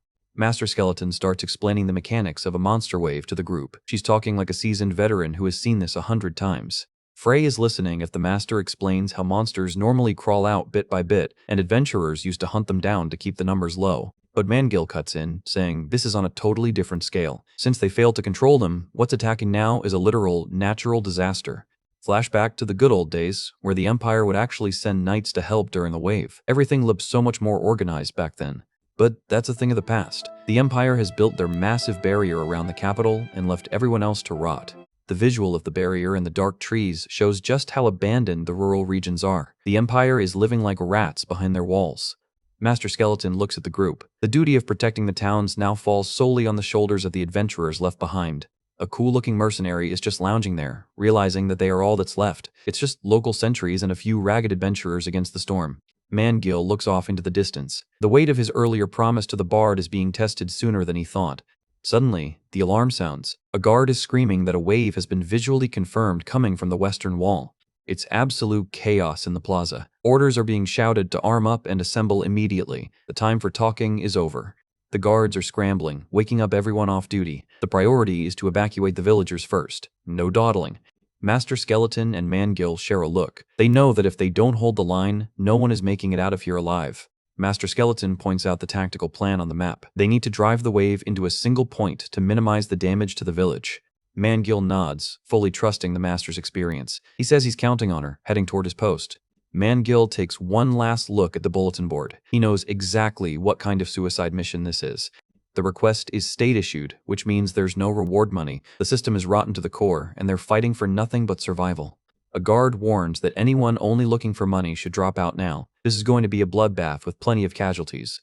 Mangil ignores the pessimism and starts grabbing his gear. There's no point in overthinking when the monsters are at the gate. He straps on his arm guards, his eyes full of a terrifying focus. He isn't just a low-level guard anymore, he's a defender of his home. Epic close-up on Mangil as he makes his final vow. He says they will protect their village. Talk about a glow-up.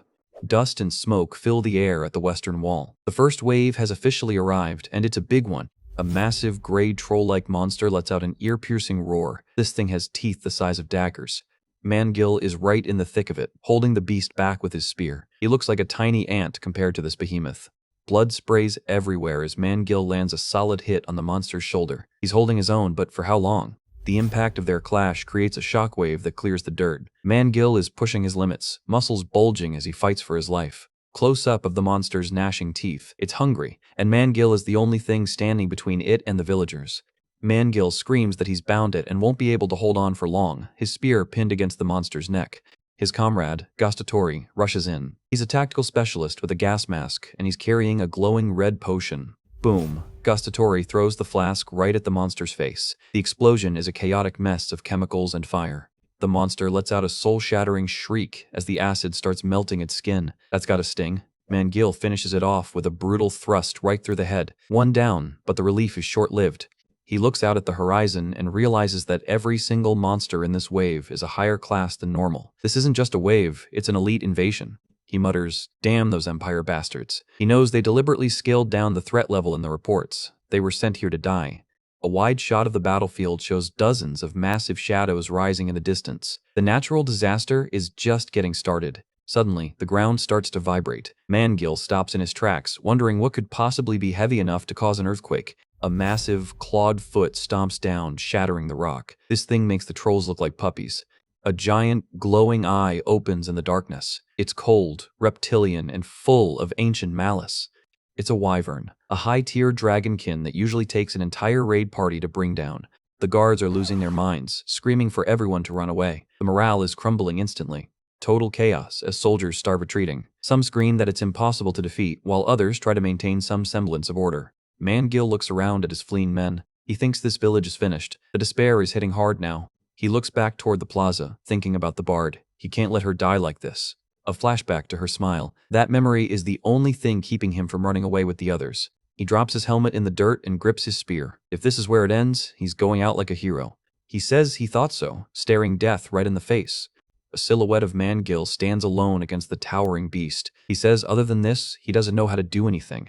Back in the village, the evacuation is a mess. Guards are screaming for everyone to move toward the north gate and stay calm. The panic is palpable as families try to flee with whatever they can carry.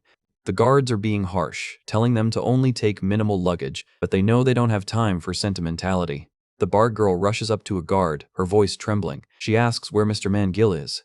The The guard looks away, unable to meet her eyes. He says he saw Mangil still fighting the monsters back at the wall. The girl is frantic now, grabbing the guard's cloak and demanding a proper explanation.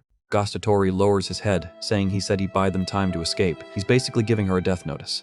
We cut back to the front line. Mangil is bloodied, his cape in tatters, but he's still standing. He lunges forward with a speed he didn't even know he had. It's pure survival instinct at this point. He charges directly at the wyvern. It's a literal David versus Goliath moment under the red sky. The wyvern lunges with its massive jaws, but Mangil sidesteps it with a desperate roll. He stabs his spear deep into the monster's underbelly. Blood sprays as the beast lets out a pained shriek.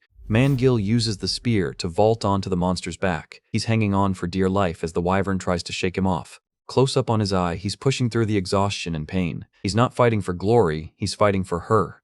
He stabs his spear again and again, refusing to let go. He looks like a demon, possessed by the spirit of war. The monster's tail whipped around, sending him flying. Mangil is a ragdoll compared to this thing. He slams into a stone pillar, the impact loud enough to be heard across the village.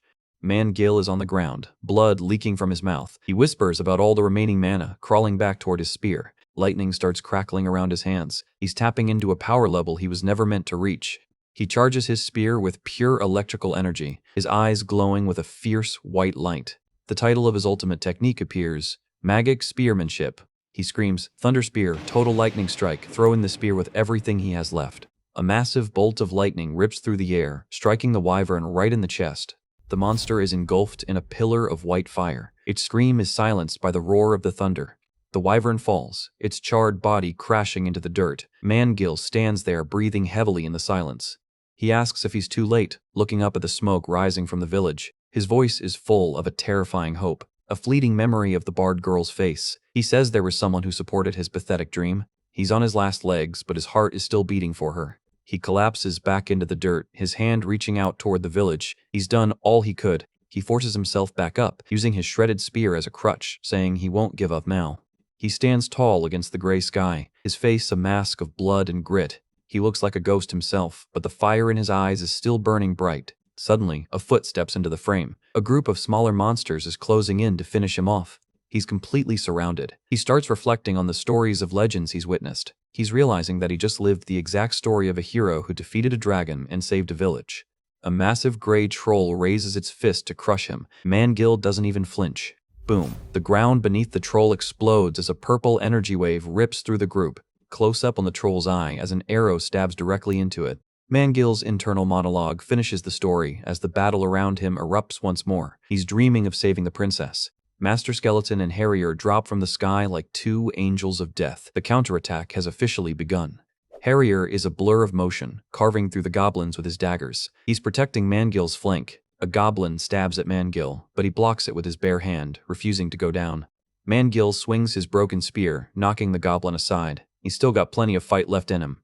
A massive monster lands a headbutt on Mangil, sending him reeling. The guy is taking more damage than a final boss.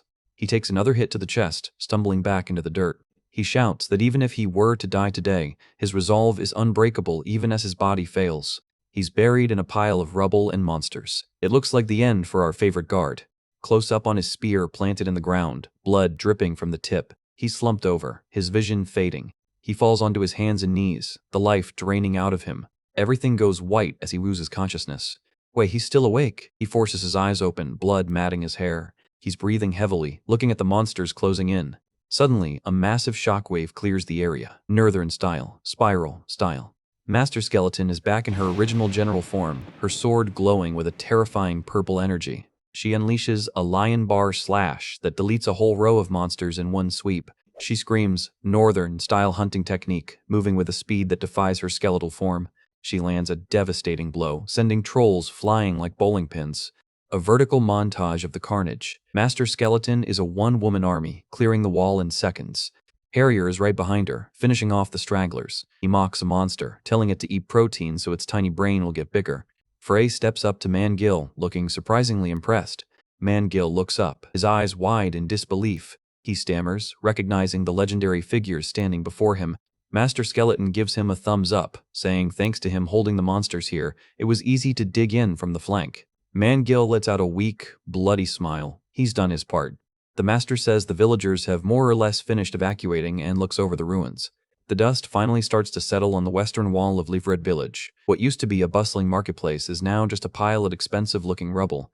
Manhwa stares out at the smoke, his eyes reflecting the absolute chaos he just survived. He's seen a lot, but today was on a whole different level. Suddenly, two figures emerge from the haze. One is a literal skeleton in a cool cloak, and the other is a woman laughing like she just heard the world's best joke. It's like someone turned the difficulty down to 0. Monsters that were taking down squads of guards are being sliced up like warm butter by our skeletal friend.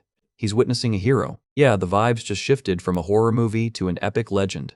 Awe is completely overflowing in Manhwa's heart. He's covered in blood and grime, but he can't stop staring at the legend standing before him. Master Skeleton looms over the scene, her bony face unreadable. She notes that Manhwa's eyes were empty just yesterday, but they've completely changed now. Harrier stands ready in the background as the master explains why. Manhwa finally has the eyes of someone who has found something truly worth protecting. The mission is clear: protect, survive, and stay together. Because protecting by dying and protecting even if you die are two very different things. Harrier doesn't need to be told twice. He lunges forward, his blade glowing with a sharp light as he prepares to clear the remaining trash. He connects with a massive horizontal swing. The force of the impact is literally blowing the snow and dirt away. Close up on the monster getting its day ruined. That blade is cutting deep into the scales, and you know it's got a sting. The wyvern tries to snap back, but Harrier is already targeting the weak spots in its neck. He's moving with a precision that's honestly scary. Harrier clenches his sword grip so hard you can practically hear the leather creaking. He's telling himself not to regret like he did. He's fighting for more than just the village. Manhwa just watches with a giant over his head. He's trying to process the level of swordsmanship he's seeing right now. Harrier plunges his blade into the ground, creating a massive shockwave that sends monsters flying in every direction. He's riding the wyvern like it's a pony, stabbing it repeatedly while it screeches in agony. Total disrespect to the dragonkin. Close up on that intense gaze. Northern style is etched across the screen. You know things are about to get really flashy. He carves through the massive beast with a single, clean motion. The scale of this monster compared to Harrier is just insane.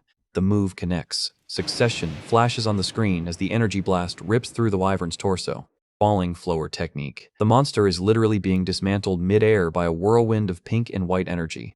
Harrier takes a second to catch his breath, sweat dripping from his chin. Even for him, that was a lot of cardio. He stands over the massive carcass, looking a bit disappointed. He admits he can't quite do it like Moran used to. The grief is still there. But there's no time for a pity party. A whole squad of gray trolls is closing in, and they look extremely hungry.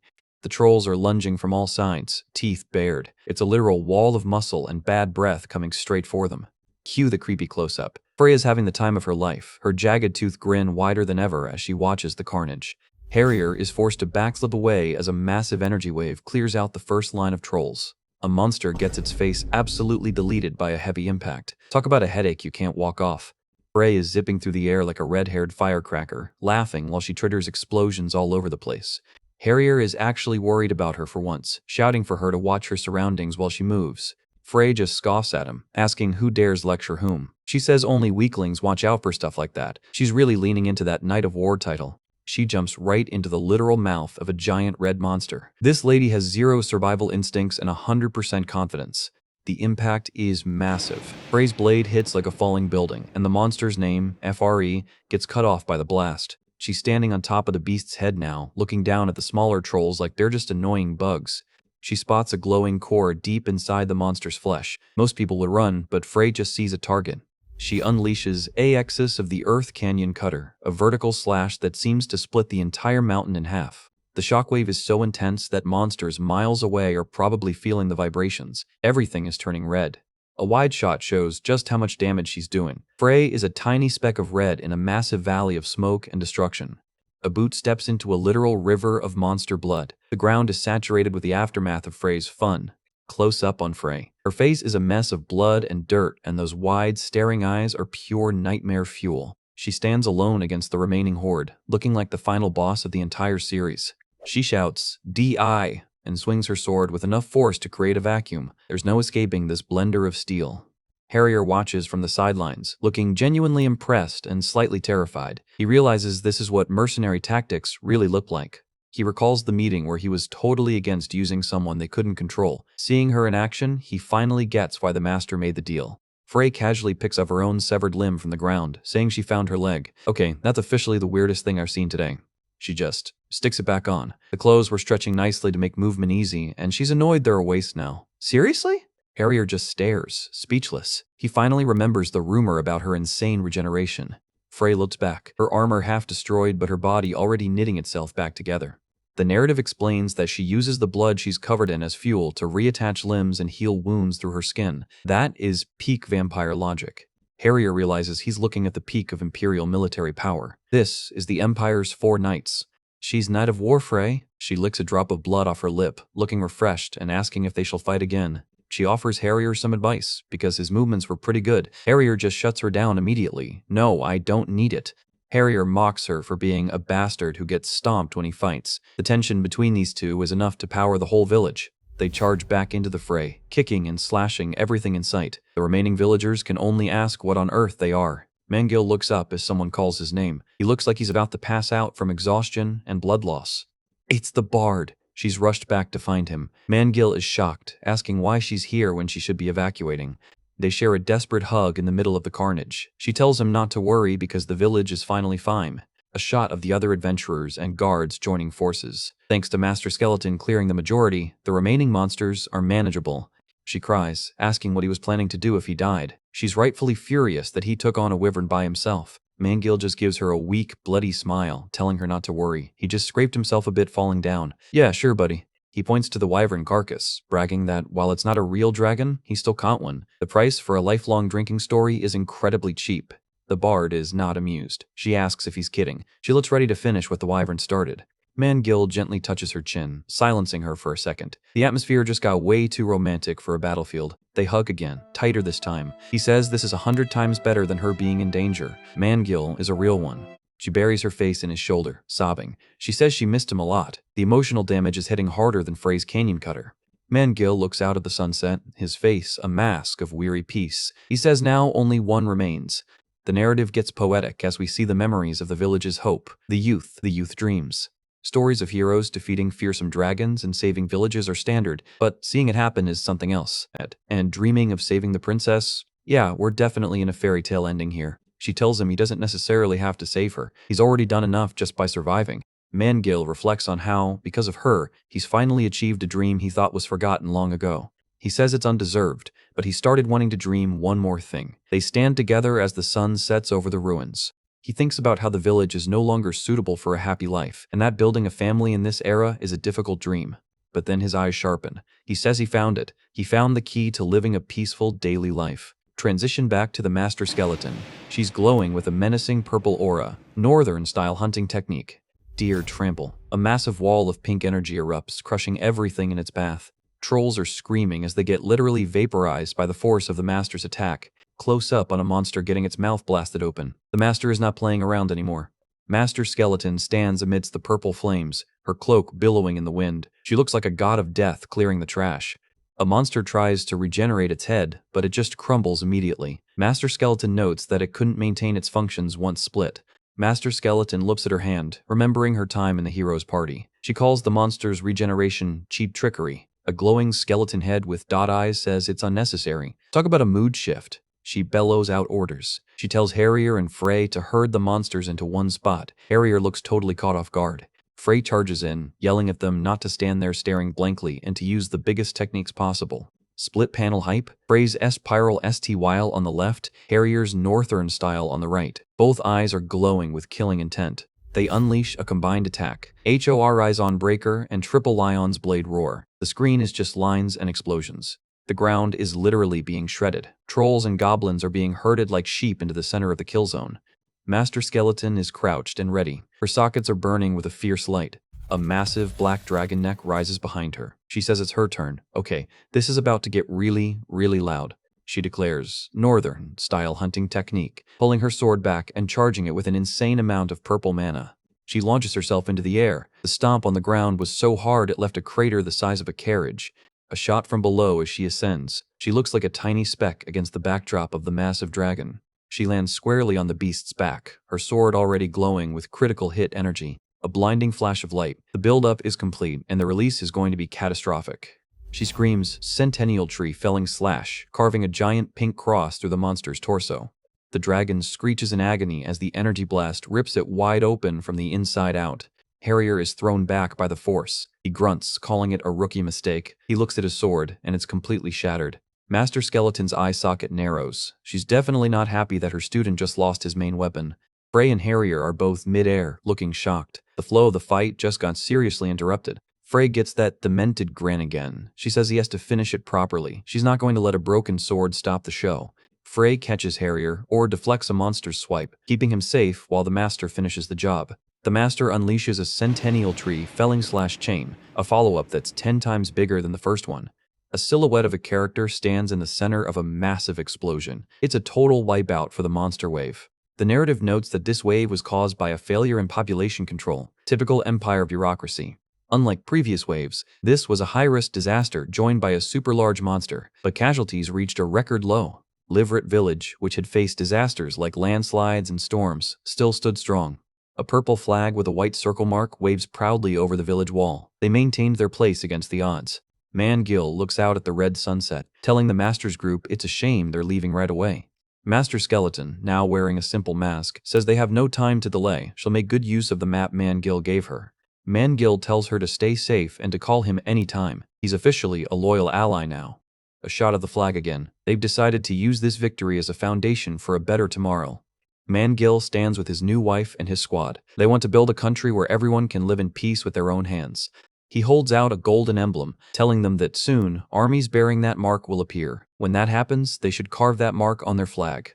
Mangil is fully committed to the revolution. He says if the time comes, they definitely will. Master Skeleton, Harrier, and Frey walk off into the sunset. Harrier is carrying a massive pack. They say they'll meet again. Close-up of a hand gripping a forearm. It's a sign of a promise that won't be broken. A vertical shot of the village guards and adventurers saluting their departing heroes. Master Skeleton looks back one last time. She raises a hand toward the golden horizon, saying that even in that long passage of time, there are still those who shine. Pure main character energy. Wait, scene shift. A woman with long purple hair hears something and turns her head. She's in a workshop with a nervous-looking blacksmith. He asks if there's a problem. This lady is Ripiapt. Muscular arms, long purple hair, and a very serious expression. She says it's nothing. New character unlocked. We're leaving the battlefield behind and heading to the heart of craftsmanship. Welcome to Artisan Street, the place where legendary gear is born. This isn't just a neighborhood, it's the birthplace of nearly every masterpiece in the world. The fires here literally never go out. It's a commercial hub where the highest quality gear is traded daily. If you want a sword that won't snap mid-boss fight, this is your destination. The sound of hammering is constant, echoing through every alleyway. Every single building is basically a mini factory of fire and steel. Look at those chimneys. The city is covered in a permanent layer of soot, but that's the smell of progress. We arrive at our specific target, Weaponsmith Searcher's forge. The sign alone looks like it was forged by a god. The man himself, Searcher, is staring out into the forge with a very intense gaze. He's got that, I've seen enough iron to last 10 lifetimes, energy. He checks over his current inventory of blades. Everything has to be perfect before he calls for his apprentice, Doran. Doran pops in with a feather duster, looking way too energetic for a forge. Searcher picks up a fresh blade and asks the kid how many years it's been since he became an apprentice. He's putting on the pressure. Searcher notes that Doran learns quickly, which is a rare compliment from a guy who looks that grumpy. Searcher drops the bombshell news, while Doran is still just trying to look busy. He says he passes. Doran is completely dumbfounded. Searcher explains that from now on, he's allowed to engrave his own signature on the weapons he makes. Doran looks like he just won the lottery, asking if there are no takebacks. That face is absolute gold. Searcher tells him to stop the weird face and go buy a proper hammer at the market tomorrow. The apprentice hammer belongs to the juniors now. Doran is so hyped he's literally doing backflips off the furniture, screaming with joy. Searcher just rubs his face in frustration. He's definitely regretting that promotion already. A hammer is everything to an artisan. It's the tool that lets them reach a realm beyond what the human body can handle. We get a shot of an artisan in his prime, taming molten steel with nothing but grit and a heavy hammer.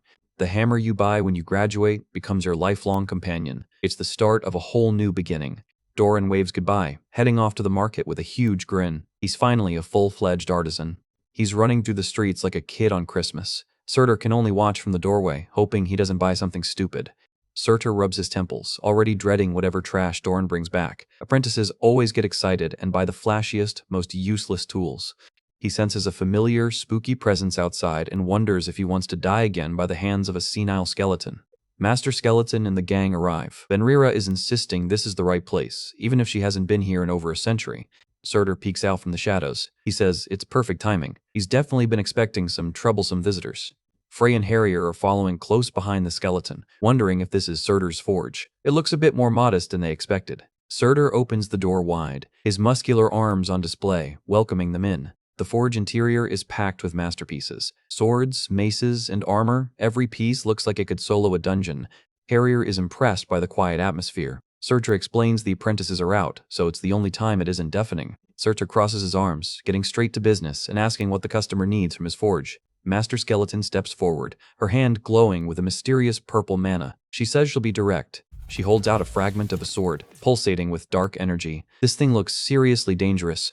The skeleton asks if he can fix this, looking as intimidating as ever. That's not just any broken blade, that's a legacy piece.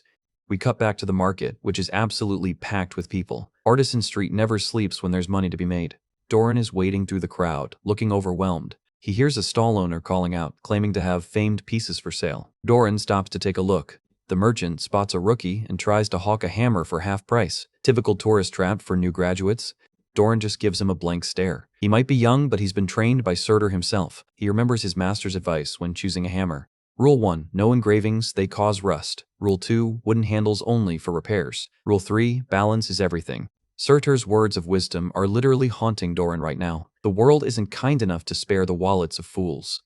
He looks at the merchant's hammers. Patterns everywhere, metal handles, and zero balance. This stuff is literal garbage. Doran just walks away while the merchant screams insults after him, asking if he makes a living scamming fellow artisans. Savage. He keeps searching, determined to find his destined hammer in this massive district. The sun is starting to dip, and the city looks beautiful under the blue sky, but Doran is starting to sweat. Night falls over the city of fire and steel. Crows are cawing, and the shops are starting to close up. Doran is still searching, but everything looks like junk. He realizes it's not here. Merchants are telling him to move aside so they can pack up. He's officially running out of options. Doran is having a full-blown mental breakdown in the street, screaming that he's screwed. He's actually crying out for a hammer like it's a long-lost lover. This kid is way too dramatic. Suddenly, he stops. He sees an old man sitting alone in a corner with a single item on a red mat. The atmosphere around this stall is completely different, quiet, somber, and very professional. Doran walks over, intrigued. The old man just sits there with his eyes closed, waiting. The hammer has a simple design, a wooden handle, and perfect balance. It's exactly what he's been looking for. Doran can tell just by looking at the center of gravity that this is a masterpiece, on par with a master smith, or maybe even higher. He asks the elder if the item is for sale. The old man finally opens his eyes and smiles. Doran wonders why someone this skilled is selling on a literal floor mat. The old man just laughs it off as flattery. The old man says if he likes his work, he can just take it, as he doesn't need the money. Wait, what? Is this dude for real? Master Skeleton and the crew finally track down the legendary blacksmith Surtur, but the consultation starts off with a massive reality check. Surtur takes one look at the broken demonic sword and immediately taps out, apologizing and saying it's beyond his expertise. Surtur explains that the sword was originally crafted using the horn of the actual Demon King. No wonder it's too much for standard blacksmithing. The master is devastated, having traveled all this way through snow and monsters hoping for a miracle repair job. Surtur apologizes again, saying he has absolutely no memory of ever creating such a divine and terrifying artifact. That actually makes total sense, because the master casually mentions the smith they originally met lived over 100 years ago. Surtur's eyes narrow as he realizes he's talking to a ghost from the history books. He says she's not human. The skeleton's purple eye socket flares up with a cheeky glow. She says that's true, but that's... Surtur recalls the ancient journals left behind by the forge's founding father. He mentions stories of the original smith handling such cursed weapons. The founder even left a specific warning about an ageless thief and a rogue who was his benefactor. Surtur looks at the master in total disbelief. He says it seems she's the protagonist of this story. Unfortunately, respect doesn't fix steel, and Surtur confirms the founding smith was banished long ago for breaking taboos. Harrier completely loses his mind, shouting at the top of his lungs about the wasted trip. Surtur tells him to calm down, explaining that Artisan Street is full of scammers, but genuine help still exists. He points them toward a different path, saying they've already proven their qualifications to his predecessors. Surtur gives them a secret coordinate: go find Alley 74, there's a blacksmith who knows about divine artifacts. The group heads out to find this mysterious specialist, whose forge goes by a legendary name. They stand before a massive, looming fortress of dark stone, which definitely looks like a dungeon boss's hideout. The sign on the door reads, "The Hearth Where Gods Walked." Talk about some peak Chunibyo naming sense. Frey is leading the charge, looking way too excited to break into another weird workshop. They step inside and find the place is basically an ancient museum full of bizarre display cases and holy relics.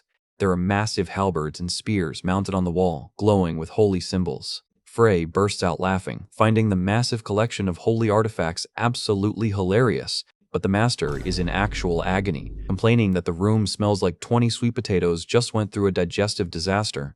Suddenly, a voice echoes out from the dark, cavernous hallway asking if they are customers.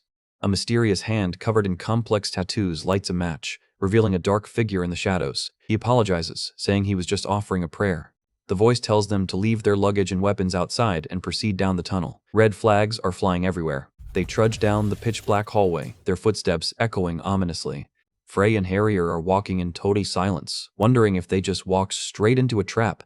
Harrier finally speaks up, asking why on earth a normal blacksmith would have a creepy tunnel like this. Master Skeleton casually confirms his fears. She says it's definitely a trap and something's been strangely circling them. Harrier and Frey freak out, asking why they willingly left their weapons outside if they knew it was an ambush. The master just shrugs under her cloak, saying they came in on purpose. She wanted to draw out the owner, knowing that a non-human party wouldn't get a friendly welcome. And right on cue, a dark hand reaches out from the shadows behind them. A young man with yellow eyes and facial markings grins, saying when non-human things entered the shop. He leaps back and prepares a massive spell, saying there's no way he'd greet them. He shouts, "Purification!"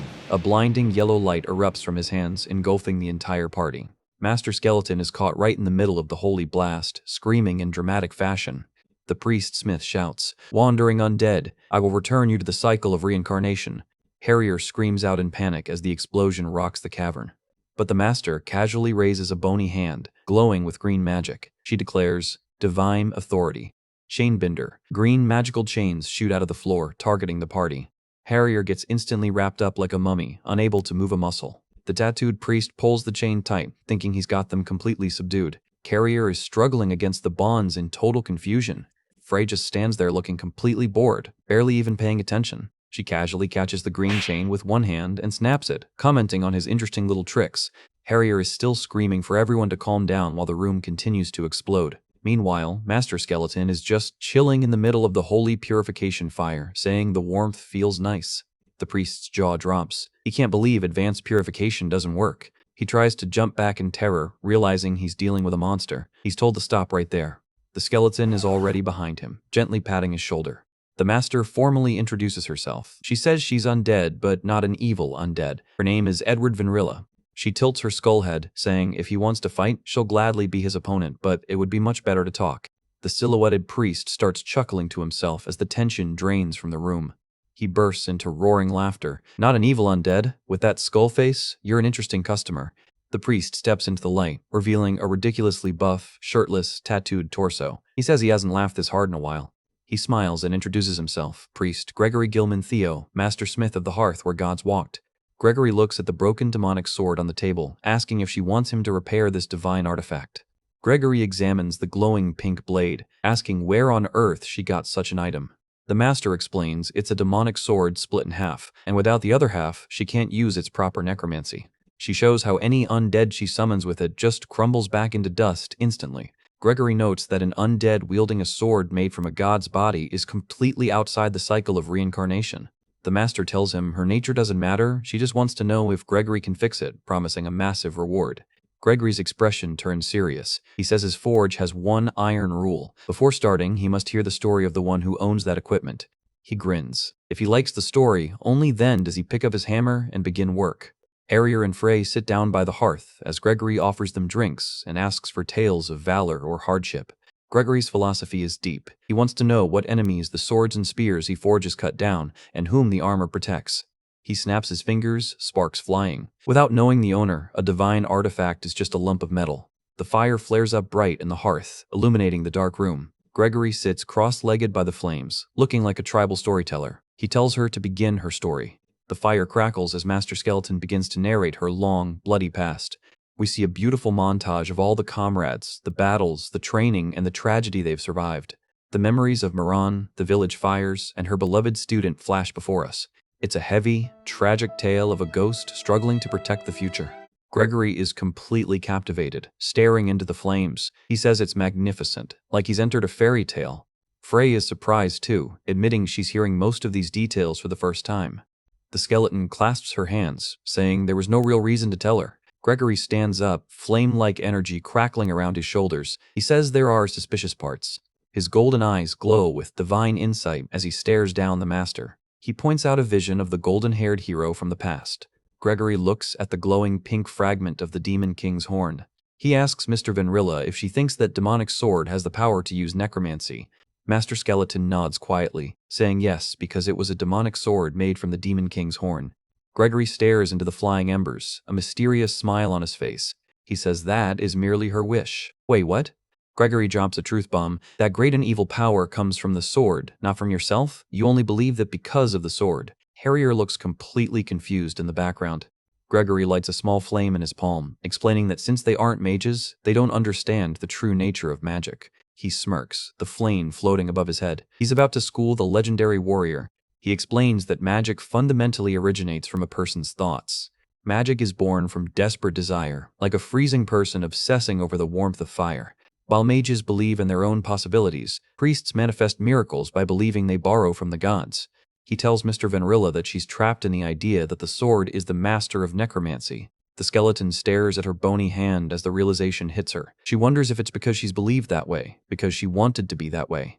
Gregory confirms it. That's correct, Edward Vanrilla. You didn't borrow necromancy from the sword.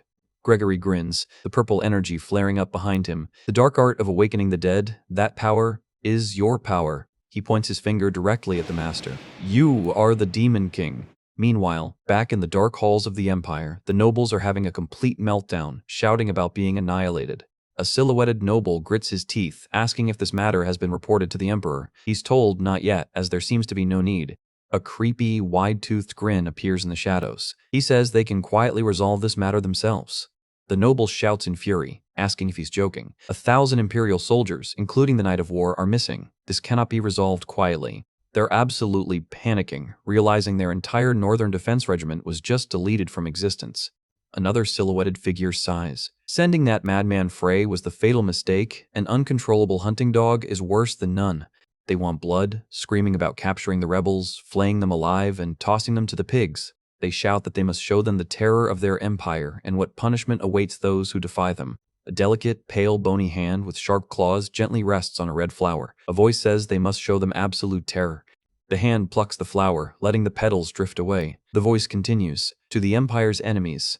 The frame reveals a demonic, blue-skinned girl with glowing red eyes, chewing on the stem with a giant dragon behind her. The terror of death. We're back in Artisan Street, where the soot is thick and the plot is thickening even more. It's a nice change of pace from all the world-ending monsters.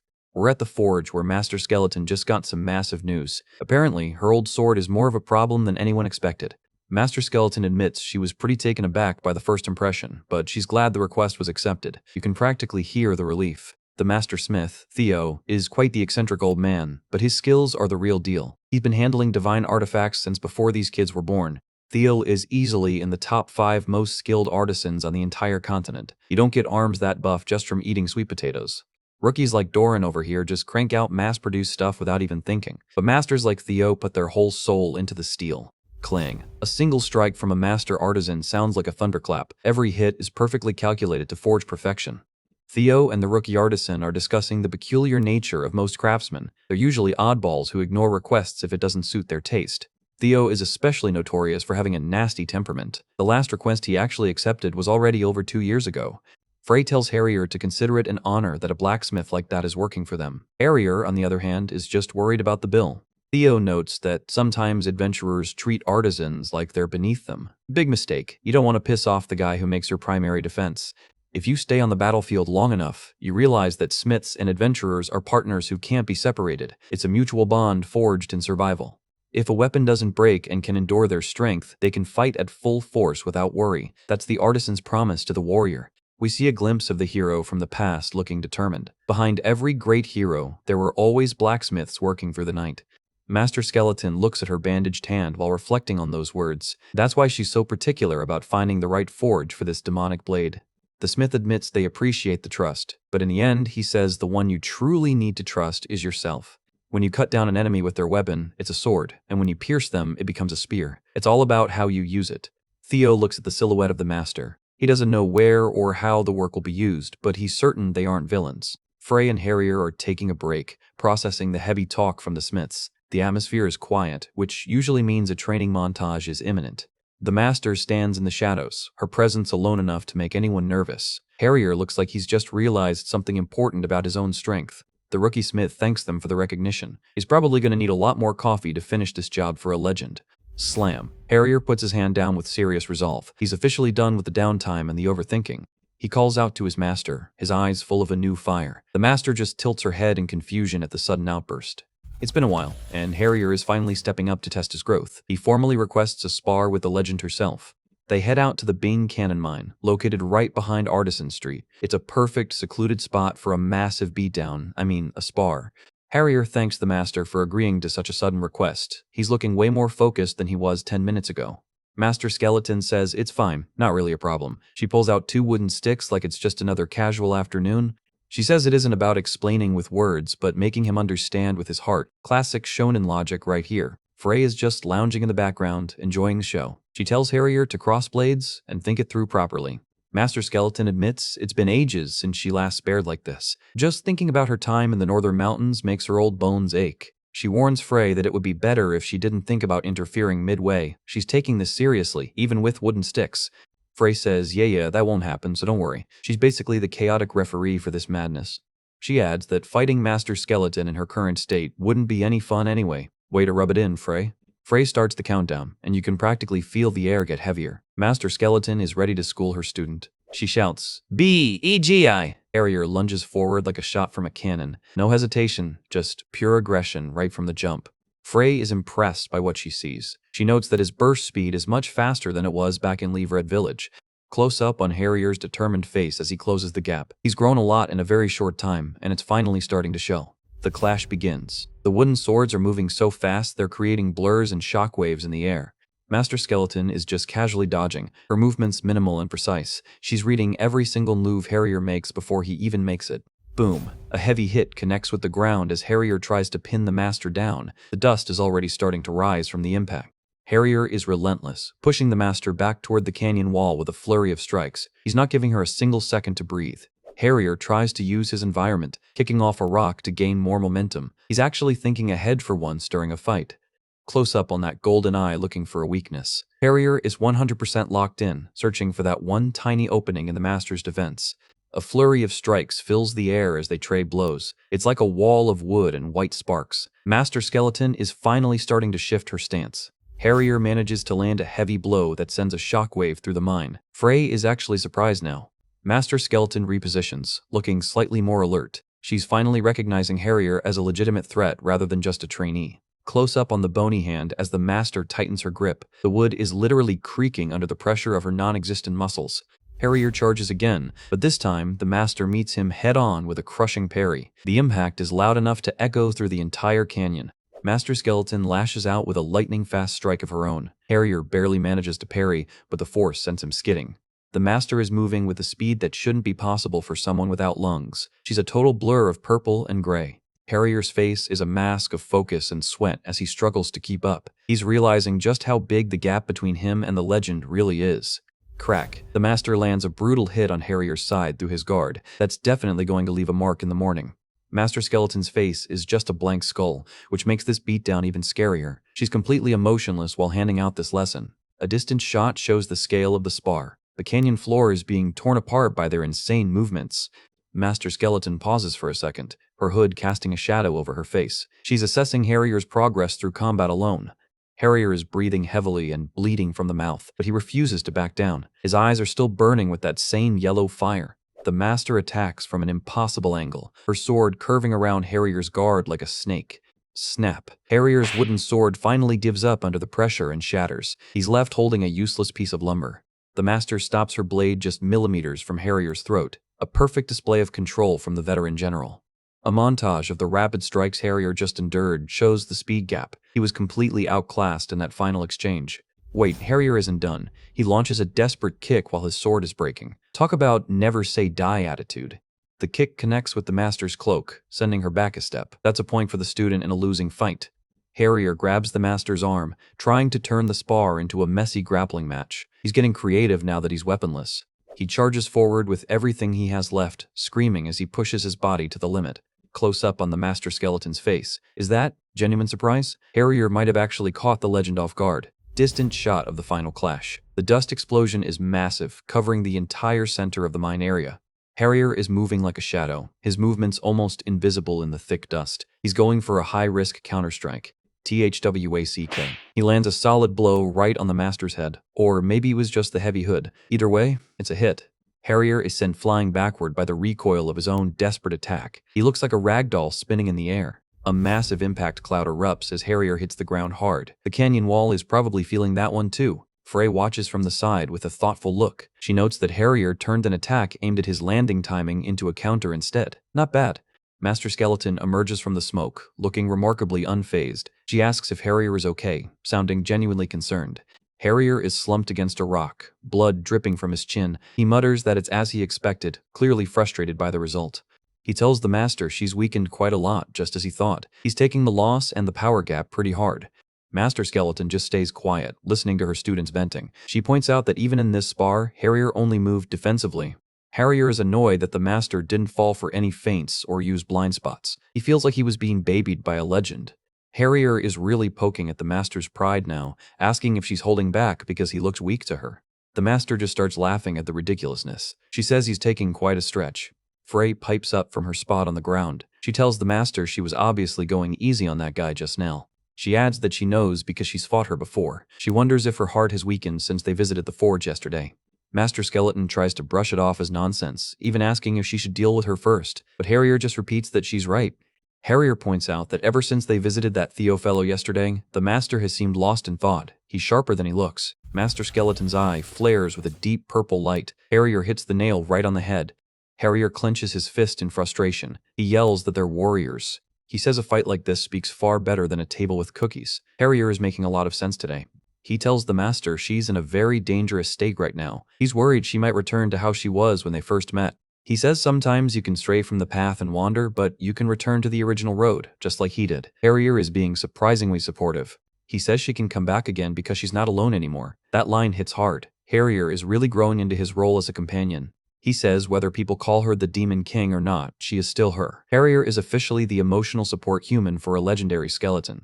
He vows to fulfill his own dream as a disciple and companion. He came down from the northern mountains specifically to help the master walk the right path. Master Skeleton is speechless, looking at her bony hands. Harrier's words are clearly having a huge impact on her internal crisis. He says she's not some demon king who takes the lives of thousands. Her sword is that of a hero who saves thousands. He shouts 1,000,000, and even more. Harrier's belief in his master is absolute. It's enough to make even a skeleton feel something. The narrative shifts to a cold world where pitch-black darkness has settled. A fading world where the sun set long ago and hope is rare. We see silhouettes of the past heroes. And yet is it because of that darkness that one can wait such complacently? Master Skeleton lets out a soft laugh. She admits she's quite lucky to have found such a disciple in this new era. She tells Harrier to resume the spar. The master is finally back in the game and ready to fight properly. She says she too will face him with a resolve worthy of his words. She's officially taking the gloves off and showing her real skill. Master Skeleton looks at her bandaged hand. She feels blessed beyond measure to have such disciples supporting her. Close up on the master's sockets. The atmosphere just got 5 times more intense. Harrier looks a little nervous but mostly hyped.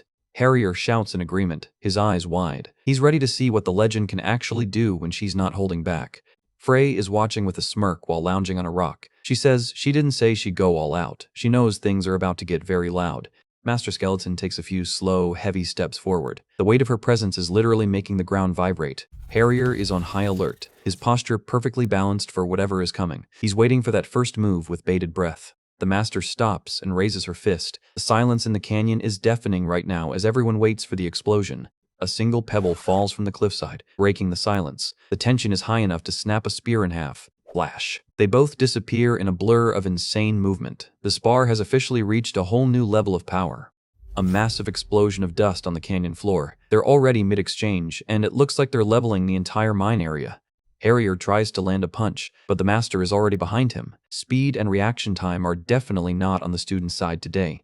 A rapid flurry of strikes follows. It's like watching 2 blurs of gray and brown colliding over and over. Frey is watching with wide eyes, genuinely impressed. She notes that the situation has completely changed from just before. Master Skeleton has shifted from a defensive stance to an aggressive style, pounding in heavy blows without a single pause. Harrier is clearly focused on defense more than before, planning to decide it all with a single, perfectly timed counterattack. The exchange continues at high speed. It's a total mess of motion lines and bone-shattering impacts. Harrier is barely holding his ground. The Master Skeleton's strikes are like thunder. Harrier is being pushed right to the edge of his physical limits. Harrier prepares his final move. He's betting everything on this one single counterattack to turn the tide. Master Skeleton reaches out with her bony hand, her sockets glowing with power. This is the moment of truth for the student. Harrier manages to duck under the grab and lands a solid hit right in the Master's torso. Harrier's face is a mask of focus and sweat. He's really giving it his all to prove he can stand by his Master's side. A distant shot of the two fighters in the sunset. They're a whirlwind of violence in the middle of a beautiful landscape. Harrier takes a split second to catch his breath. He's looking pretty rough, but that fire in his eye is still burning bright. Another rapid-fire sequence of hits follows. Harrier is zipping all over the place, trying to find a blind spot in the Master's defense.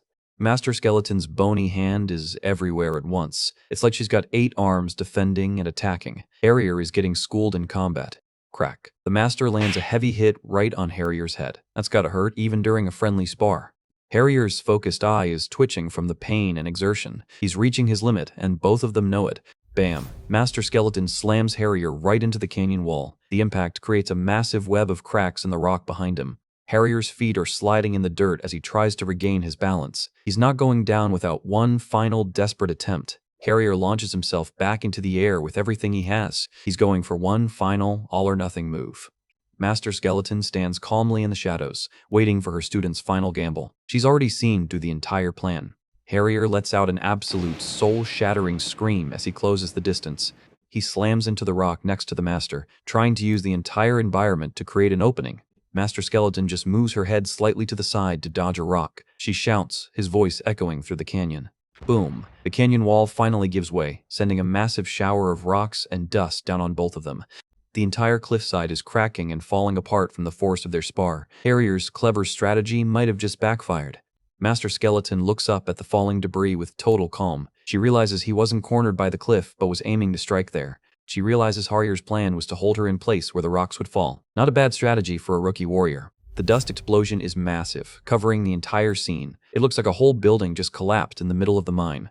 Master Skeleton emerges from the dust cloud, totally unfazed. She looks like a literal ghost standing in the white haze. Flash. Harrier lunges from the dust cloud, going for one last surprise kick. He lands a solid blow that sends a shockwave through the air. The Master mocks him, saying choosing the wrong opponent was his biggest mistake. Frey watches from her perch, looking genuinely impressed. She says even dropping the rocks was part of the setup, and it was a pretty clever strategy. Master Skeleton catches Harrier's leg with one bony hand. She points out that Harrier couldn't design it so the rocks would actually hit. Harrier is sweating bullets, staring into the Master's sockets from inches away. He knows he's been caught and the match is over. Harrier's foot hits the dirt as he collapses to his knees in the dust. He mutters that he lost, completely defeated by the power gap. A distant shot of the two in the middle of the canyon ruins. Harrier is officially out of juice. Master Skeleton thanks him, saying her head feels refreshed for the first time in a while. Harrier just laughs, saying it didn't even count as a warm-up. Harrier looks at his Master with a tired smile. She tells him he's truly grown strong, incomparable to when they first met.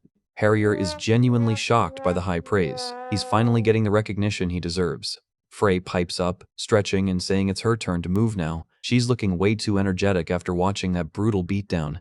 Master Skeleton just stays quiet, looking a bit depressed again. Frey notes that she's been sulking since yesterday after being called the Demon King.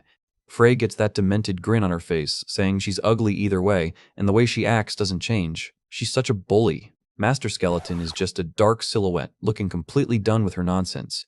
Harrier is trying to keep them both in check, asking if their records 1 win apiece. Frey suggests settling the tie with a best of 3. The red text box makes it look like an official challenge is being issued. Frey gets that terrifying, shadowed look again with glowing eyes. She laughs, asking, since when does the battlefield do best of 3?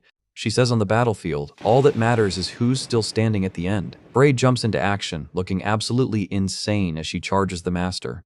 Harrier is shouting for them both to stop. He knows this is going to end badly for the entire village behind them. Suddenly, a massive steel pillar flies in from nowhere. Someone shouts for them to stop. Crash. The pillar hits the ground right between Frey and the Master, sending dirt and debris flying everywhere. Master Skeleton is shocked, wondering how a steel pillar just flew in. She's looking toward the source of the interruption.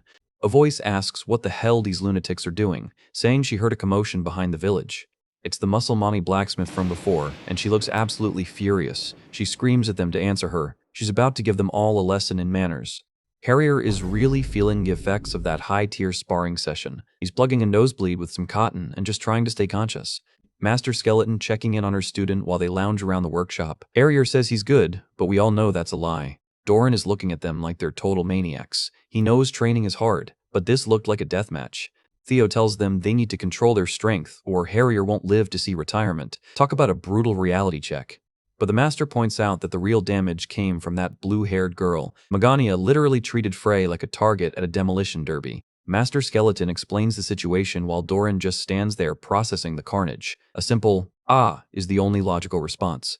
Surtur explains the Magania probably flipped out after hearing about intruders in the mine. She's not exactly the talk-first type of artisan. The master asks if Magania is someone they should know. Doran confirms she's a local legend that everyone on this street fears. Despite her being one of the top 5 artisans, she's mostly known for coming over to mooch coffee. Artisans really are just built different. She reveals she was listening from behind the whole time. Doran is sweating bullets trying to be polite to the beautiful lady. Theo pops his head in, wondering why Magania is here so early. The vibe in the shop is getting crowded. Magania says her cute junior asked for a special lesson, so she came running. Doran looks like he wants the floor to swallow him whole. Doran can't believe his ears. A special lesson from a top-tier artisan? That usually means double the work. She explains that becoming a respectable artisan requires visiting various smithies. It's all about that diverse grind, baby. Magania grins, saying her research is almost done. Doran is just annoyed that he's basically become her official coffee errand boy. Doran remembers her mentioning research for a while. He asks if it's finally finished after all this time. Master Skeleton stares at the blade, calling it a masterpiece. He believes it's an invention that will finally grant his and his friends' wishes. He thinks about all the Imperial citizens who need the power to protect themselves. It's not just a sword, it's a symbol of rebellion. Theo asks if she's still working on that item. He previously told her to give up on it, but she clearly didn't listen. She insists it will be finished soon, citing a promise she made. Even with her father's disapproval, she can't abandon the partnership. The atmosphere gets incredibly intense as they stare each other down. You could cut the tension with a blacksmith's hammer. Theo gives up and tells her to help out with some work before the special lesson begins. Sometimes you just have to let the geniuses do their thing. Magania is all smiles now, as long as she gets paid a hefty allowance later. Always get that bag, sister. Doran is jealous that she gets to wear the smith's apron again. Magania just mocks him for being envious of professional gear. Surtur explains the harsh reality of Artisan Street. It's a place driven by results and raw skill to a cruel degree. It doesn't matter if you're an outsider or have a bizarre personality. If you have the skill, you earn the respect of the street. He explains that Magania started as a frail girl left alone on a battlefield. Looking at her now, frail is definitely not the first word that comes to mind. Instead of her father's hand, she gripped a hammer. Instead of a mother's bosom, she embraced the heat of the furnace. Her weak body eventually caught up to her strong spirit. The scarred child transformed into a world-class artisan. He tells Doran to watch closely and learn from her effort. This is the heart of a true craftsman on display. Check out this cover art. Magania looking absolutely bossed up on her stool. We cut to the mid-slope of the mountain near Artisan Street. The sky is a deep, ominous red. Someone is mocking the cute conscription officer. Imperial ego is always at an all-time high right before a disaster. Meet Commander Bolka of the Imperial Third Army. He's annoyed that they had to travel all this way to a city of ironmongers. He asks what exactly they intend to bring back from such a small city. He clearly has no respect for the artisans. The response is simple. 2 things. This guy is playing it very cool for someone about to invade a city. The goal is the complete fall of Artisan Street through military force. Then, they plan on exhuming the cemetery to secure the legendary hammers buried there. Legend says these artisans create tools with only one hammer their entire lives. An artisan's entire soul and wishes are contained within that steel. That heart eventually becomes magic and imbues the iron with power. These hammers are basically high-tier magical mediums. The artisans bury their hammers with them, unaware of their true value. To the Empire, that cemetery is just one big treasure chest. From an officer's perspective, it's a gold mine. They didn't care about the dead, only the loot. Bolka realizes that the specter of Chengtap village, our master skeleton, is also in the city, killing 2 birds with 1 stone, I guess. He calls his companion a cunning bitch for volunteering for this mission. He knew she only cared about those magical hammers from the start. She just takes the insult as a compliment. In her world, being cunning is just being opportunistic. She confirms the plan: destroy the city, loot the graves, and dispose of the skeleton. She makes genocide sound like a weekend chore. Finally, she holds up a glowing mana crystal. She whispers that they must secure this. Bolka acknowledges that this item can change the entire tide of the war. Imperial interests are officially piqued. She says it's a target that must be sent to the capital workshop and taken apart. Science and war, the worst combination. She tells Bolka to handle the invasion himself. She doesn't care about the means, as long as the village is suppressed before the 4 knights arrive. The 3rd Army detachment is ready for the fall of Artisan Street. They even requested a Death Knight for the task, so you know they're serious. She warns him to move carefully, as one wrong move could ruin everything. They need a perfect victory to please the Emperor. The gears of war are turning while the sun sets on the unsuspecting city. Darkness falls, and the invasion force prepares to move under the cover of night. A scout reports back on the situation inside the city. Surveillance is key for a surgical strike. There are no special anomalies, but rumors suggest the Master Skeleton recently caused a scene in the mine area.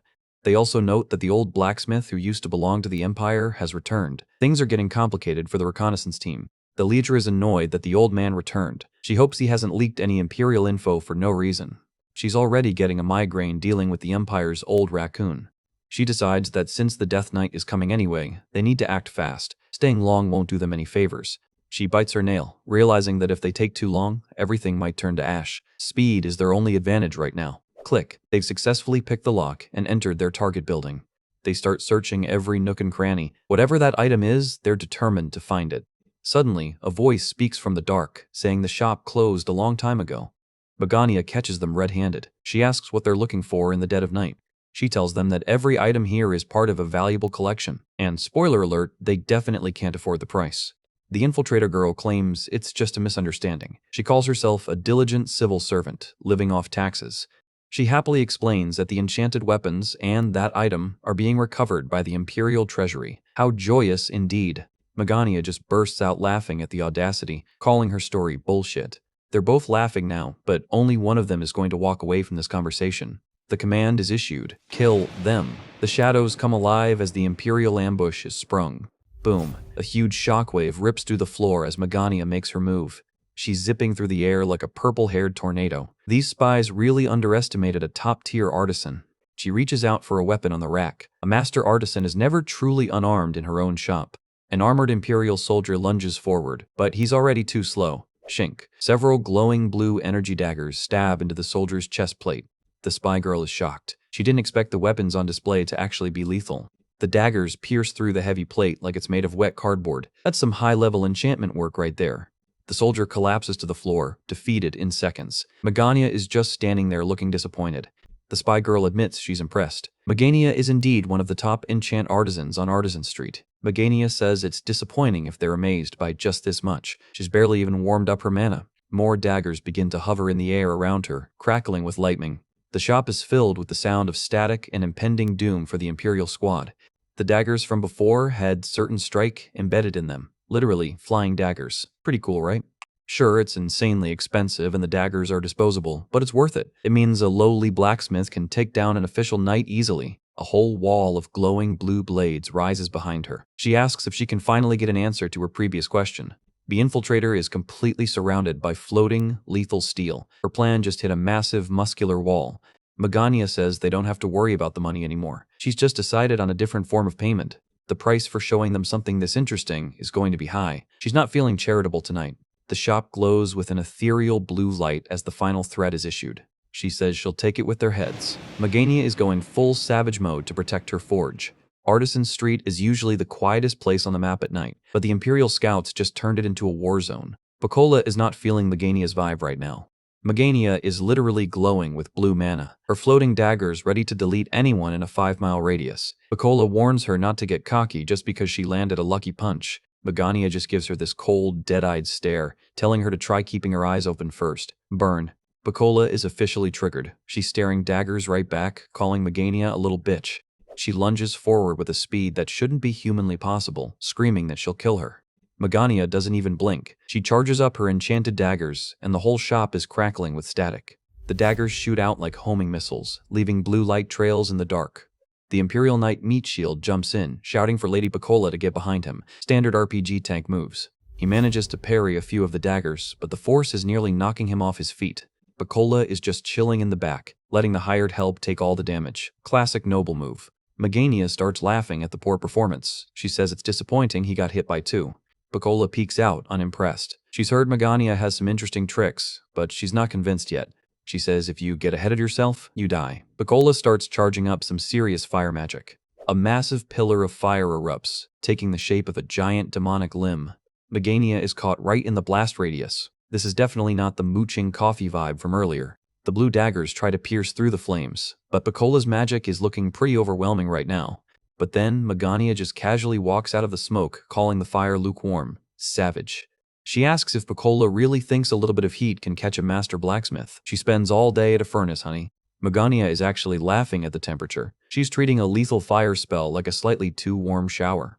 Pecola is looking a bit ragged now, but she's still got that creepy grin. She admits she couldn't catch her before, but she says she's about to be caught soon. Famous last words, or is she actually planning something?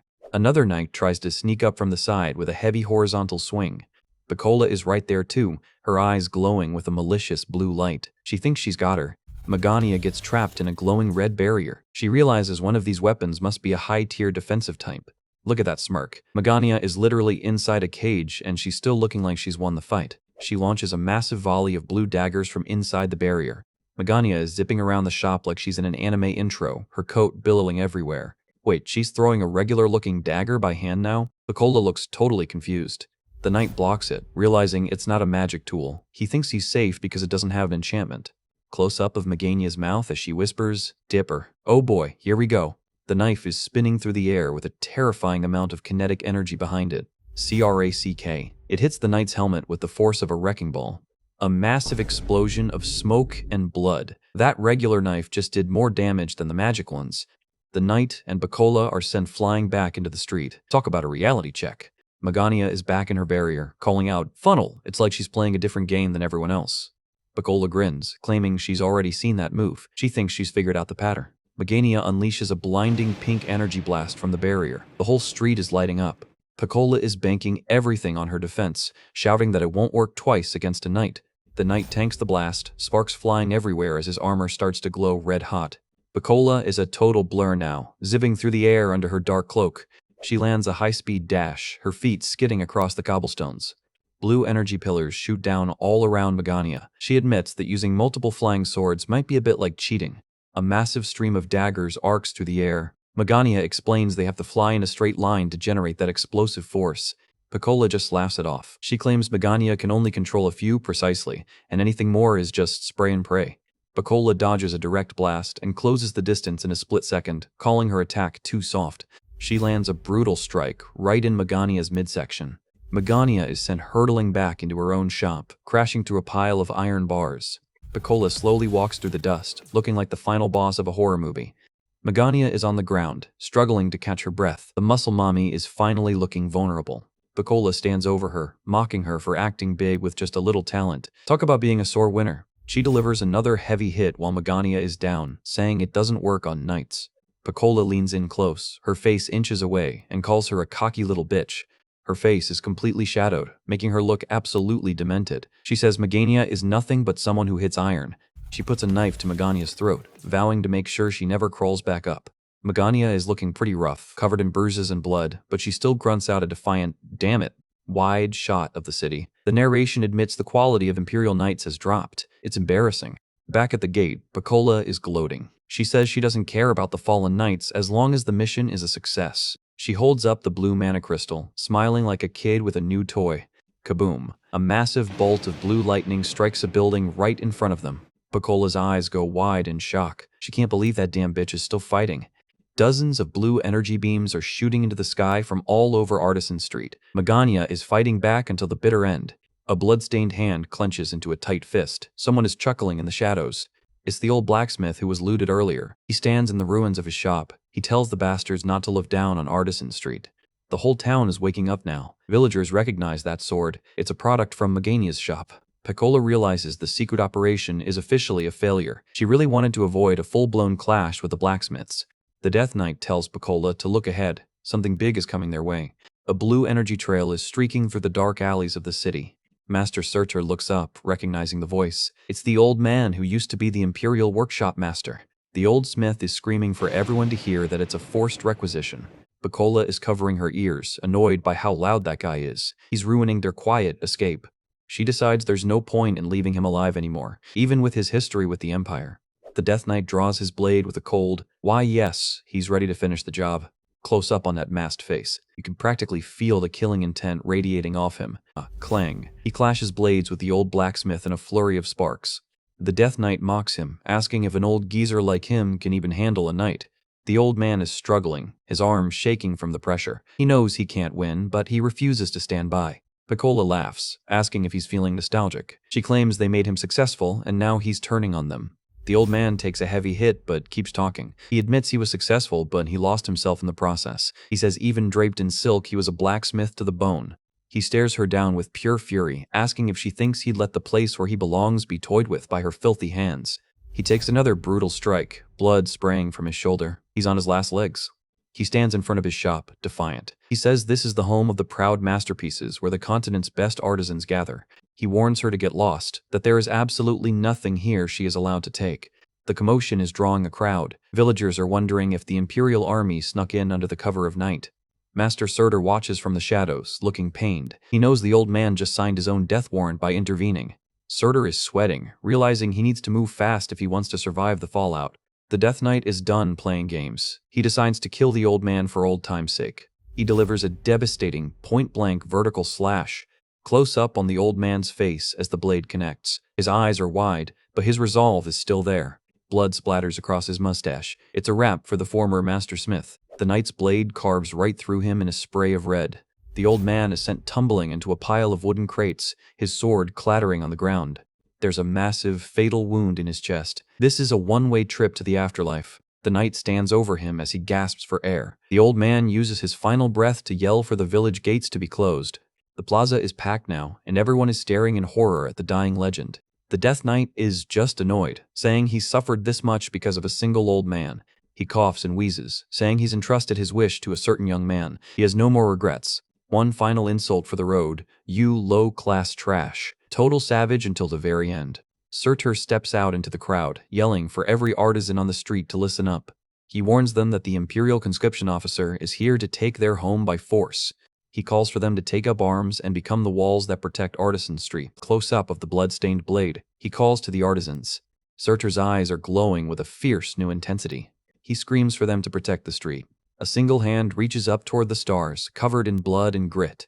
Please, protect it. The final wish of a dying master echoes into the night.